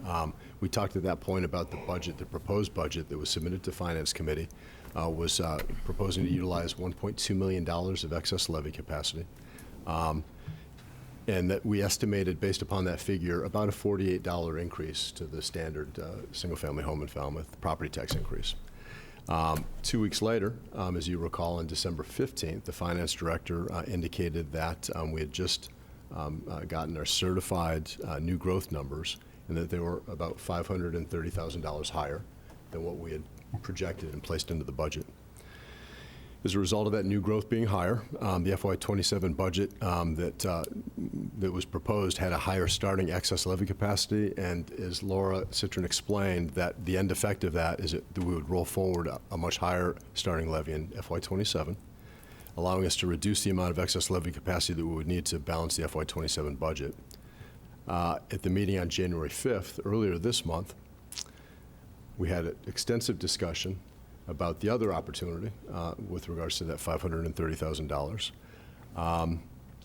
There seemed to be some consensus among the board to use the full $1.2 million of excess levy capacity and allocate those funds to some other purpose. And we had a bit of a discussion about what that other purpose might be. Again, spending that on some other purpose rather than reducing total spend and reducing that tax increase to a lesser amount, to $24, cutting it in half, in essence. The discussion that I'd like to have with you tonight, because FinCom is 3 meetings into their FY27 budget review, and I'd like to be able to take to them at perhaps their next meeting an amended request that addresses this specific amount of $530,000. As Peter pointed out, and I think this is really, really important, and it wasn't in your packet the previous couple of discussions. The present budget, as it's drafted and advanced on to FinCom, did not include a contribution to the Debt and Capital Stabilization Fund. As you all know, and Peter has outlined it here, the Select Board's fiscal policy calls for that, for an annual contribution to be made, an annual percentage of the meals and excise tax of 75%, which is a little less than $1 million to be allocated toward debt and capital stabilization. Peter also mentions that because over the past several years we've been very aggressive with appropriations to that account, we currently have over $17 million balance in that account, well over the minimum balance of $3 million that's called for in the policy, and below the ceiling of 10% of the total estimated cost of the capital projects, the $800 million in capital projects, so that threshold would be $80 million. There was some discussion, I can't remember which select board member it was, maybe there's multiple, about the residential property tax exemption and advancing that from discussion again back in December, I believe it was, about FY28 being the very earliest year.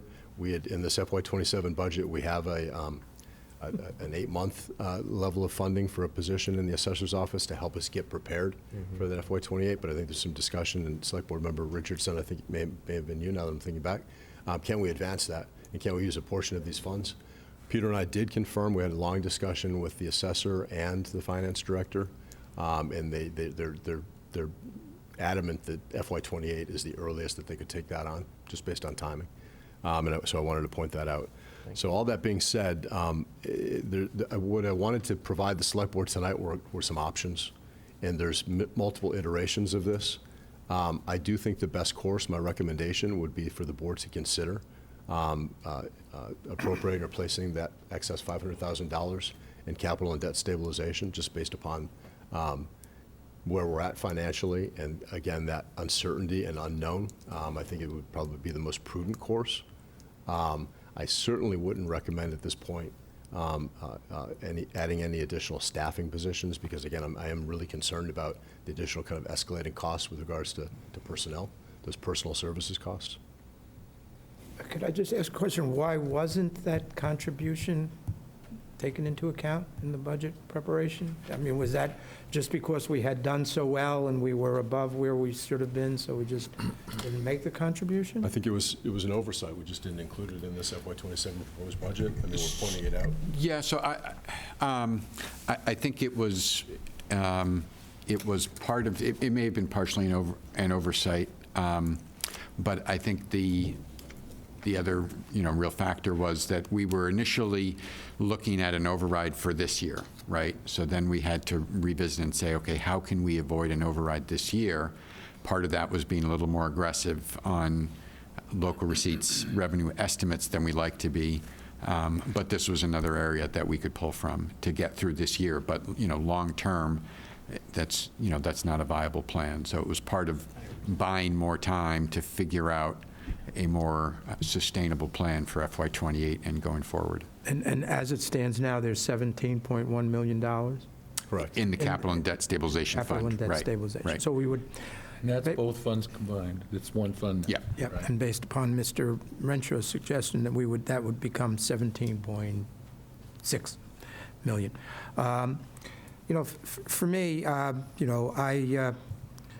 appreciate the comments that were made by my colleagues with respect to adding personnel and all that means going forward, and that made a lot of sense to me.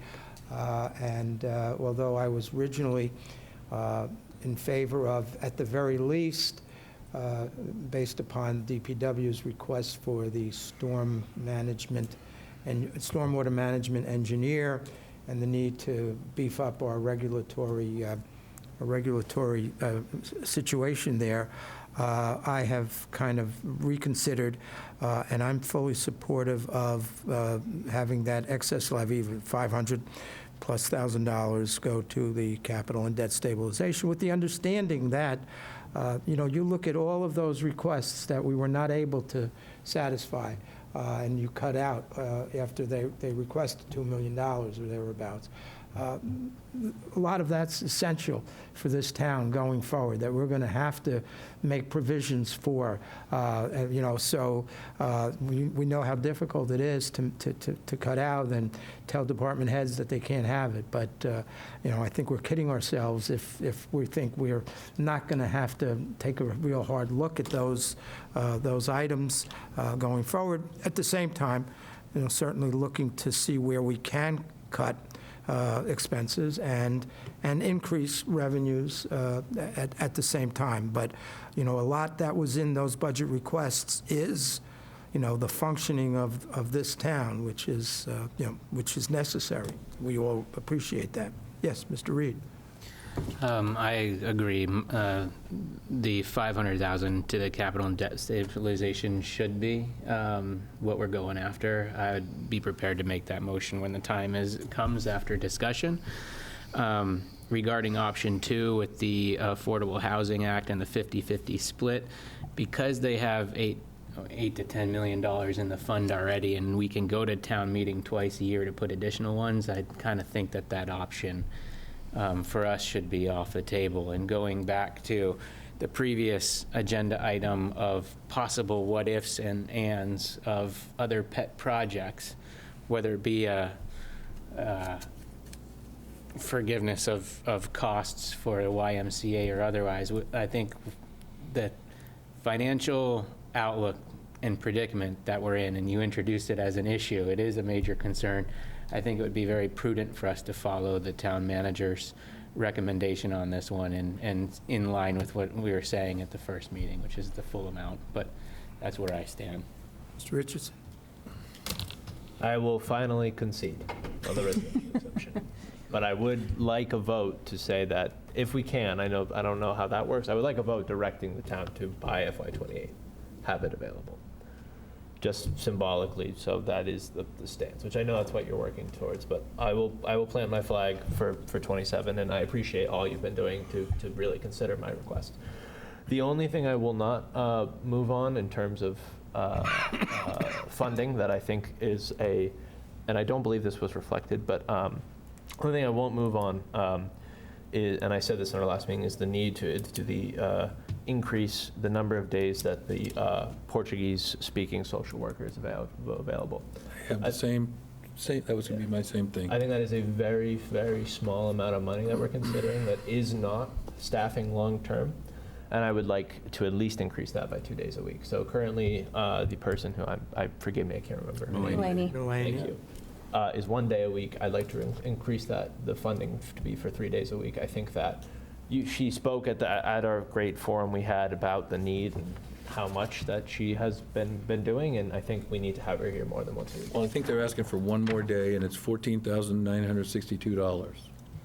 Yeah, and I ran into Susie Hoffman at something. 8 hours per week to 14 hours per week. Yeah. Oh, is that what they're looking for? At a cost of $14,952. So that's the only one that I would strongly, I will not support removing that. And I have a wish list with my other ones, like with the beach nourishment and the police canine, but I agree that I think that's the one that I'd like to hang on to is the human services, because it's a small number, but it's a big result.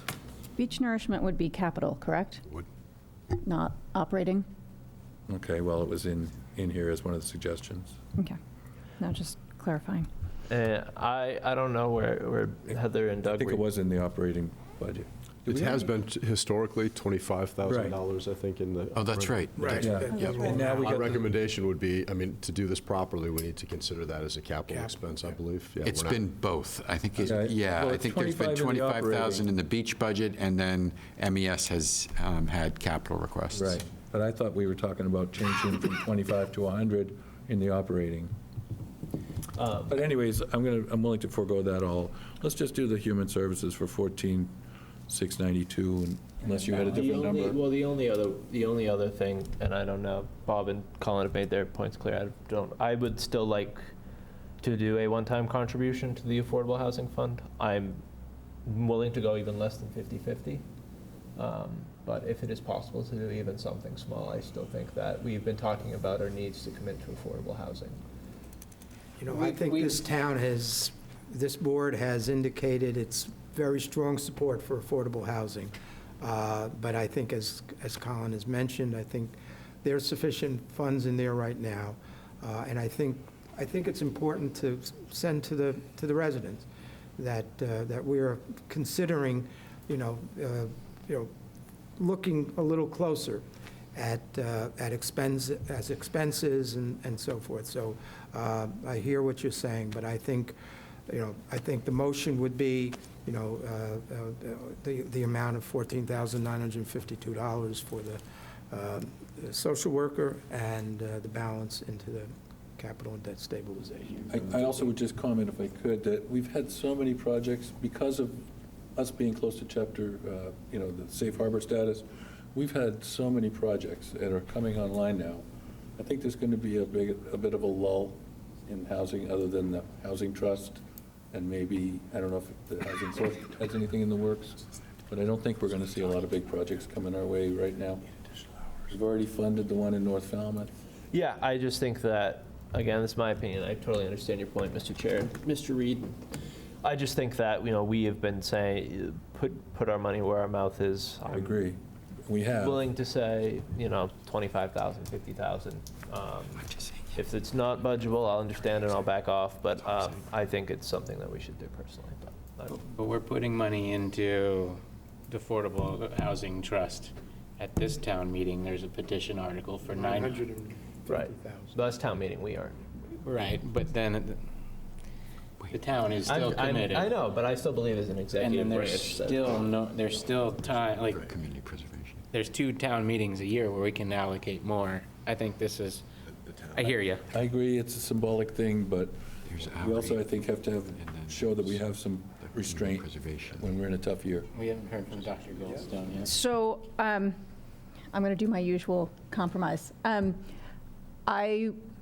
would like to see us do $400,000 to capital and debt stabilization. Nice round number, that puts us at 17.5 in that fund.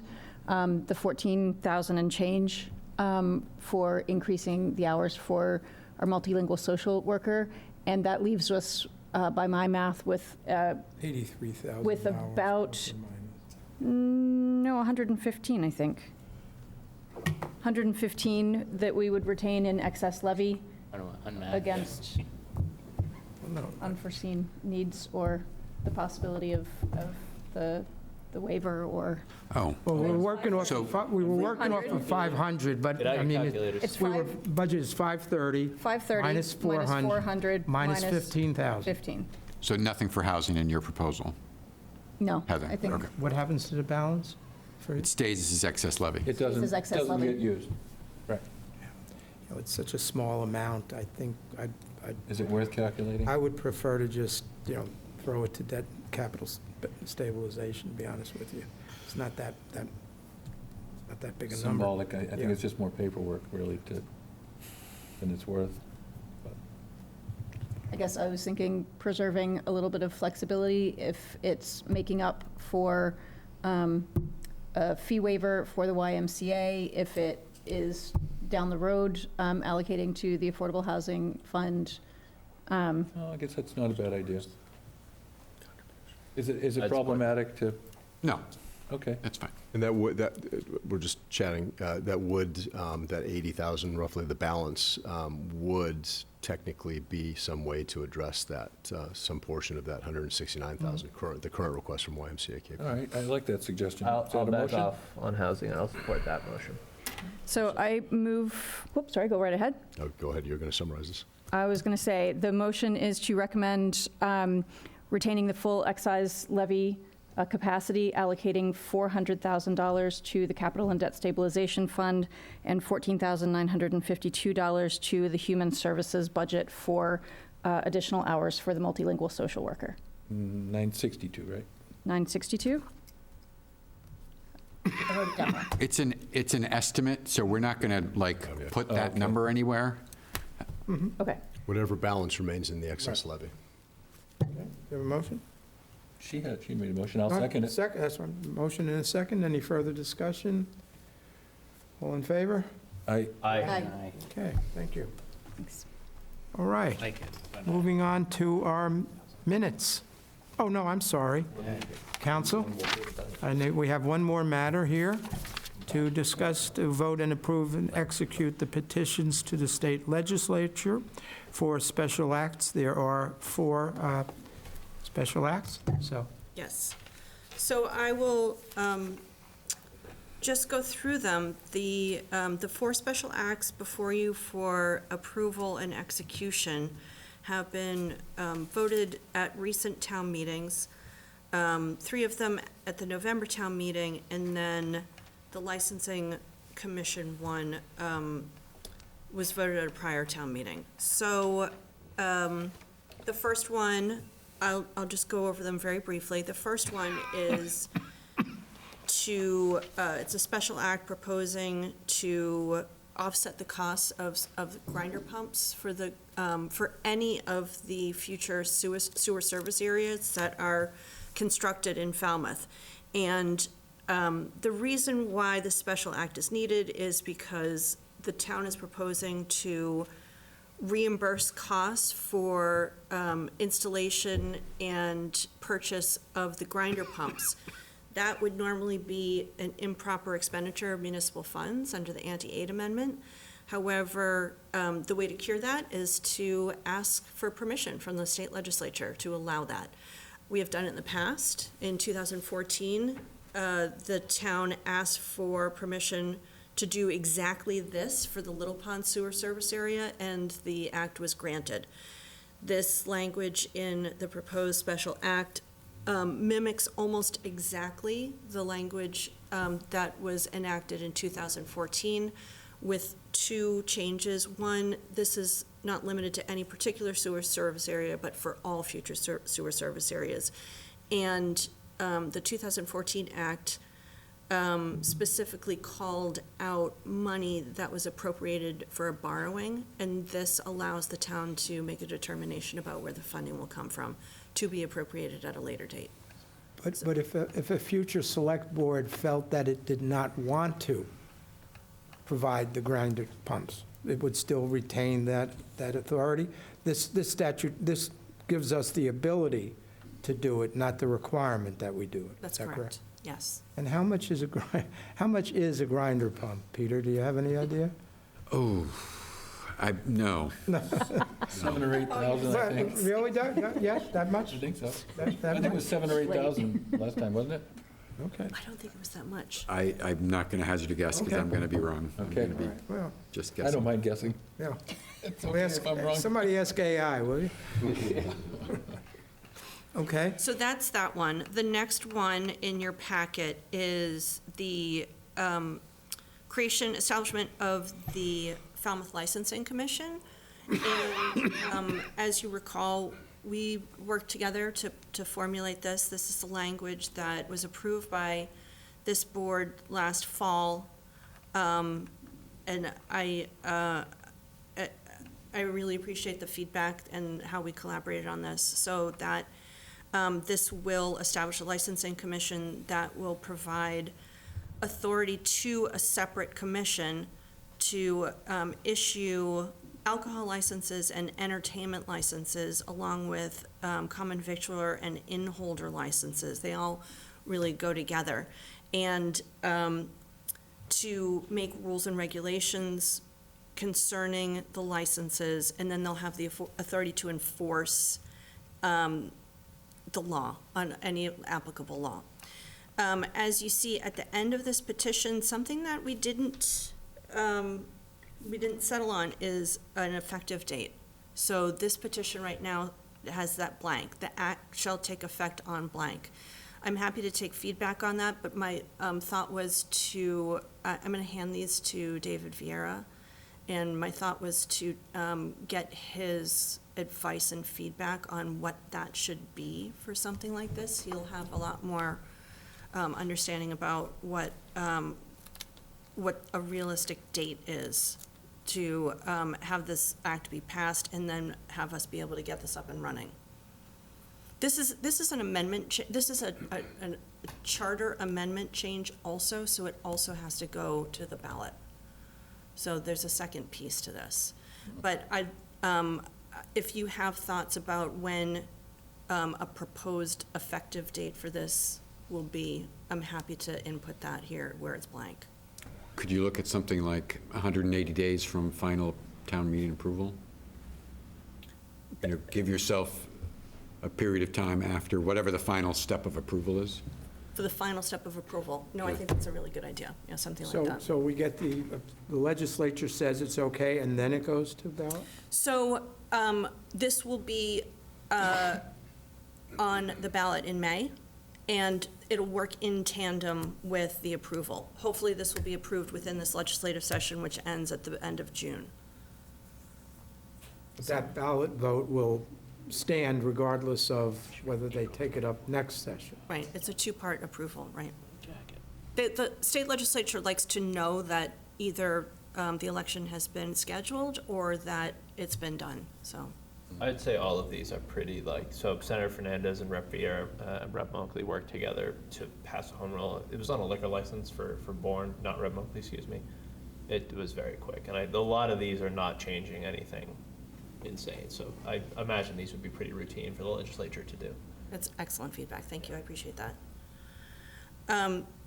So I can just leave that, I'll leave it blank and then get feedback from the legislatures. But if we can do it with not setting a date, but and speculating. Sure.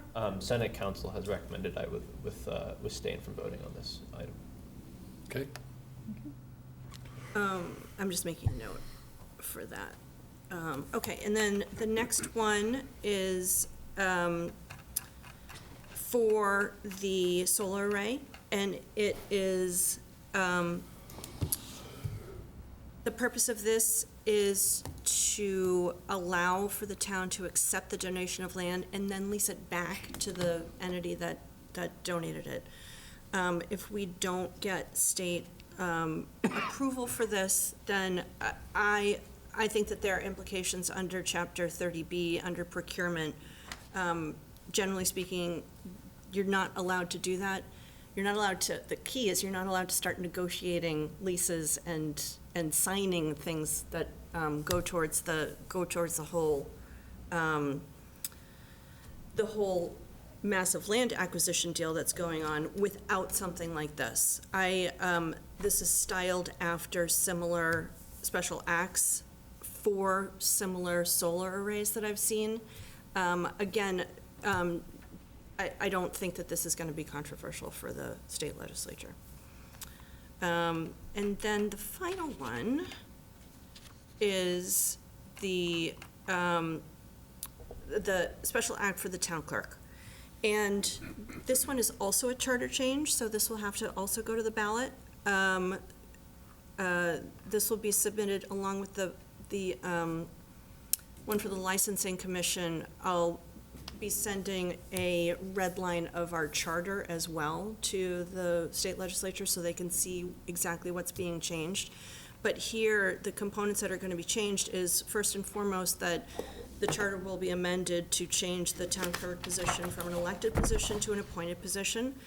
It will recognize that that position will be placed on the TAM non-union salary table, subject to town meeting vote on that.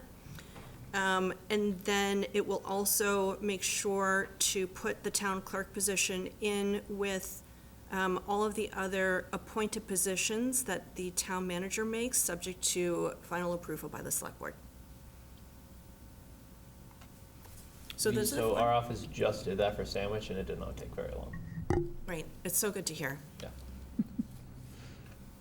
And I'm just going to give you people in our office to contact who aren't me. It didn't take long to pass. Oh, good. Thank you. Yeah. Very helpful, much appreciated, thank you. Good luck reading his handwriting. No, I locked That it. was the last iteration. I wasn't there for the first few notes. It's not that bad. It's fine. Much appreciated. Yeah. So those are the four petitions. Were there any questions or edits? Do we vote them one at a time, or do we vote all four at the same time? You can vote all four at the same time if you're so inclined, as long as there's no opposition. Well, I've said before, I'm not in favor of the licensing commission, so Mhm. I would vote no for the licensing. Then I would vote them separately. Do you need 4 people to approve? No, just a majority. Okay, thank you.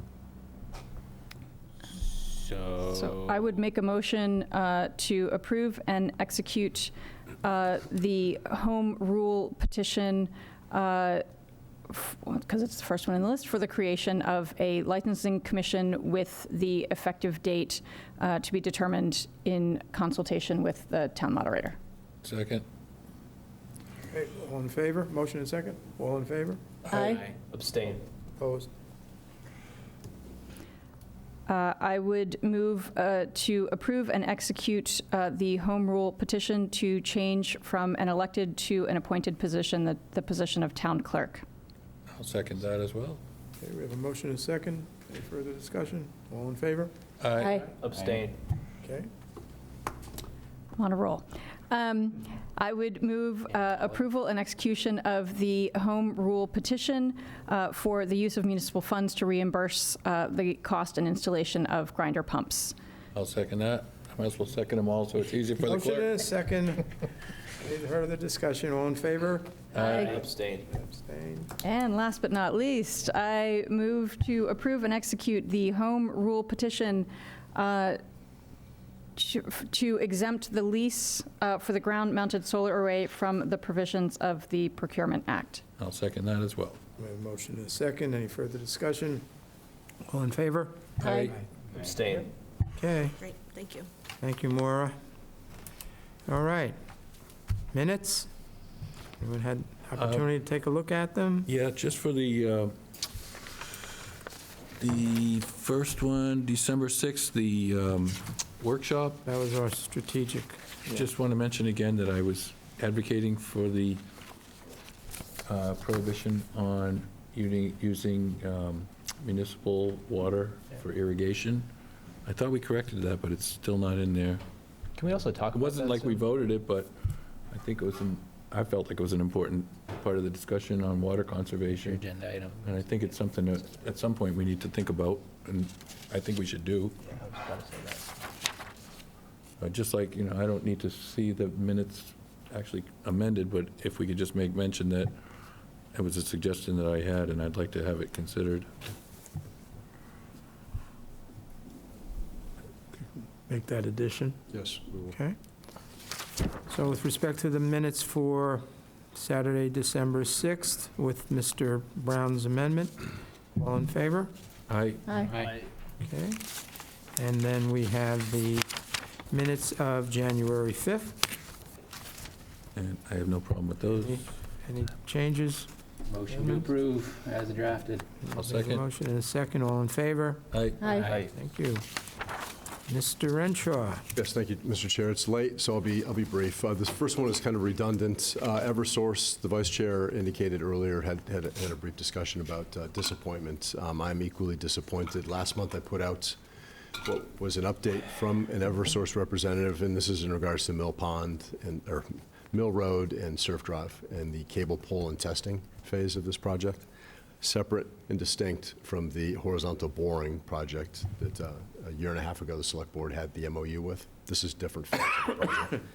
At any rate, I was told a month ago that January 31st they'd be clear of both parking lots, Surf Drive and Mill. They're not.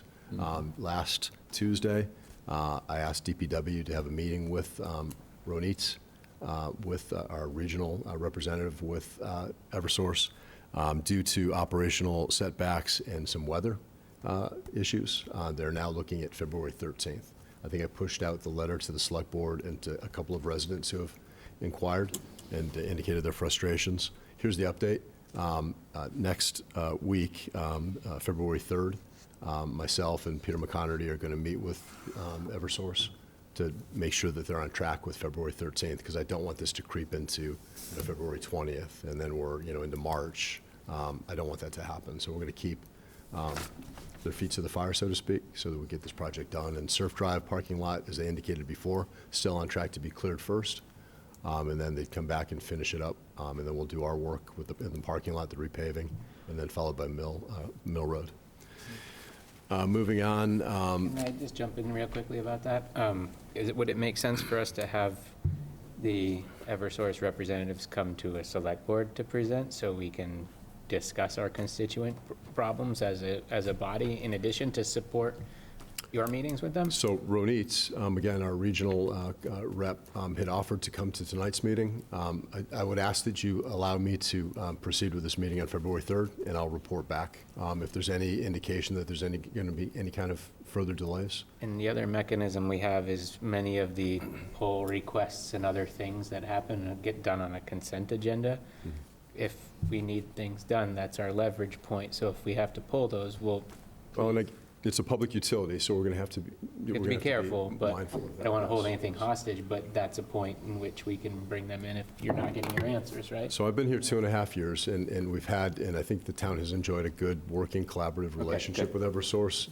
I don't want to see this happen again. Yeah. And it's been delayed, and I understand weather happens, but I want them to be straight with us and give us a realistic timeline for the completion. And I don't think they were that last month, that they are now. But it is a huge project, too. It is.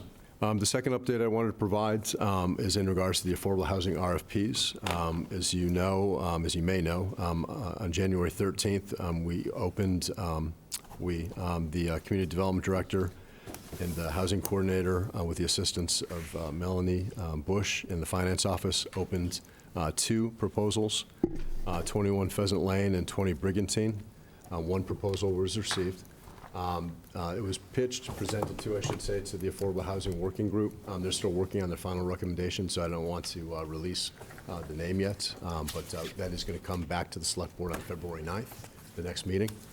And we will be asking Select Board to vote to authorize the town manager to issue a notice of award for land development based upon that recommendation. So that's going to come back. And I have a note here, the 0 Locust Field Road and 0 West Falmouth Highway are scheduled for bid opening on February 10th. So that's kind of where we're at right now. The other request of me for an update, I think the chair had asked for an update regarding the Easterly, 375 Sandwich Road. As you all know, there's been there was an editorial, I believe, in the Enterprise recently regarding the draft groundwater discharge permit that was issued by the Massachusetts DEP for the 300-unit housing development at 375 Sandwich. Peter and I asked Peter to kind of dig into this. We conferred with Wastewater Superintendent Lowell and Town Council for clarification as to what exactly that permit meant for the water quality impacts of such a large project. The town and the developer, Saxon Partners, reached an agreement which settled Saxon Partners' appeal to the Massachusetts Housing Appeals Committee of the conditions placed on the comprehensive permit by the ZBA. As you all recall, in that settlement agreement, the developer agreed to an annual average effluent concentration of 5 milligrams per liter of total nitrogen, with best operational efforts to achieve an average annual concentration of 3 mgl per day. However, Town Council has confirmed the developer is bound by the terms of the settlement agreement between the town and developer regardless of the nitrogen concentration contained in the draft Mass DEP permit. In summary, there were hard-fought gains by both wastewater superintendent, legal counsel, and the ZBA during this project. They remain intact. The town intends to hold the developer to the agreement, that was reached, and to apply the $750,000 to be paid by the developer for additional water quality protection measures to minimize the impact of this housing on the Great Pond watershed. In a bit of good news, and lastly, I'll close with this. Just received notice from Josh Wrigley, our coastal resiliency specialist, that he was advised that we were awarded a Municipal Vulnerability Preparedness MVP 2.0 grant of $103,400. So that's very positive, which will allow us to compete competitively in the MVP Planning 2.0 process. So congratulations to Josh Wrigley. It's a huge win for the town. That's great. Big win. Excellent. Anyone have any reports? Go ahead. Go ahead. No, you first. So I just wanted to share briefly, I attended the meeting last night, the public presentation of the updated draft beach management plan and the preceding beach committee meeting. That public meeting was, I would say, sparsely to moderately attended. There were really only a couple of comments. The beach committee did have significant and I think very productive input to provide on the beach management plan. One issue that did come up that I hope we are working quickly to try to resolve is that the consultants preparing the beach management plan had view-only access for our drone data, and we're not able to generate beach profiles from that. It seems like it's a software access issue, and it seems like it would be a real shame to have 3 years of drone data and not have that actually contributing to the beach management plan because of a software access issue. But other than that, it seemed like the process is moving well, and we should have an updated beach management plan in the near future. Anything else? Slow week. Slow week, slow few weeks. Only update I had was we had a showing at the State House that our office showed, Senator Fernandez's office, with Karen Alcott, a resident in Woods Hole, on the Sea to Shining Sea screening. It was a movie on Kathleen Lee Bates, and it really talked about her connections to Falmouth. It was we had a great panel discussion as well with some Stephen Kinzer, who's a Veterans Affairs correspondent, and Melinda Ponder, who's a professor at Wellesley, and was really well attended and talked about Kathleen Lee Bates and her connections to Falmouth. So that was a pretty cool event. The museum had aired that like 6 months ago, so it is a really good film. I just will report what I mentioned briefly today during the meeting with the county commissioners. I did receive an email from one of the property owners, representative at one of the New Bedford terminal sites, and they're reaching out to see what's the lay of the land here for they'd heard about Falmouth trying to advocate for a New Bedford freight service, and they were gearing up for the wind turbine development, and now they're looking for other options. So I'm going to reignite that conversation and see where it goes. I offered to meet initially and give my perspective as a person who's been involved with it, and then see if they want to take the conversation further with the town manager. Have you had any outreach to Mr. Kriska since he was appointed? Yes, actually, I have a meeting with him tomorrow, actually. Oh, okay. We're going to have coffee tomorrow. Very good. The only item that I agree with Doug on his item that he mentioned in our strategic planning meeting, if we could get that one pretty soon on the water usage one. Sorry, it's 11 p.m. If we could get that one, I think would be good. I think it's only a matter of time before it's not going to be sustainable, the amount of water that we're pulling out of Long Pond. We're up against the limit sometimes, and with what seems to be recurring droughts. And I think it's important to have that discussion before the summer season. Yeah. And then I've gotten an update on everything else I've requested, I think, so. Just so we understand, Jack, you're not going to be at which meeting this month? Calendar. I will be in Taiwan on February 23rd. You're not going to be here February 9th. Yes. I am getting new suits, so maybe I'll finally wear a suit. Oh, sure. What about a haircut? So it was better when I first got it. I'll show you what it looked like when I first got it. I have a haircut on the 16th. Oh, it was cut once. Before. Which one did you cut? Second. All in favor? Aye. Thank you, gentlemen and lady. Very good meeting. Now we're going to pictures. Now we can talk. Got a lot done.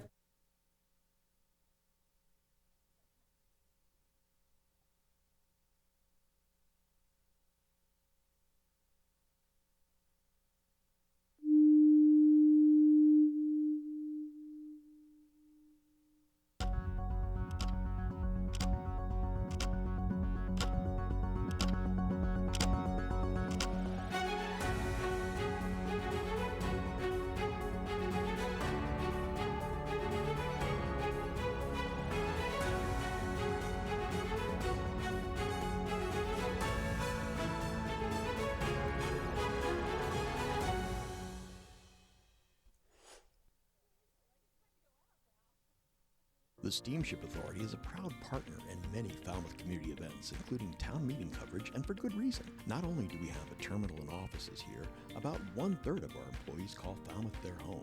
We always work hard to serve our neighbors, friends, and the traveling public. We recently put 7 new electric buses into service at our Falmouth parking lots. We're adding new vessels to our fleet, continuing work on our energy-efficient Woods Hole terminal buildings, and adding solar panels at our largest parking lot. At the Steamship Authority, we're serving the islands and you.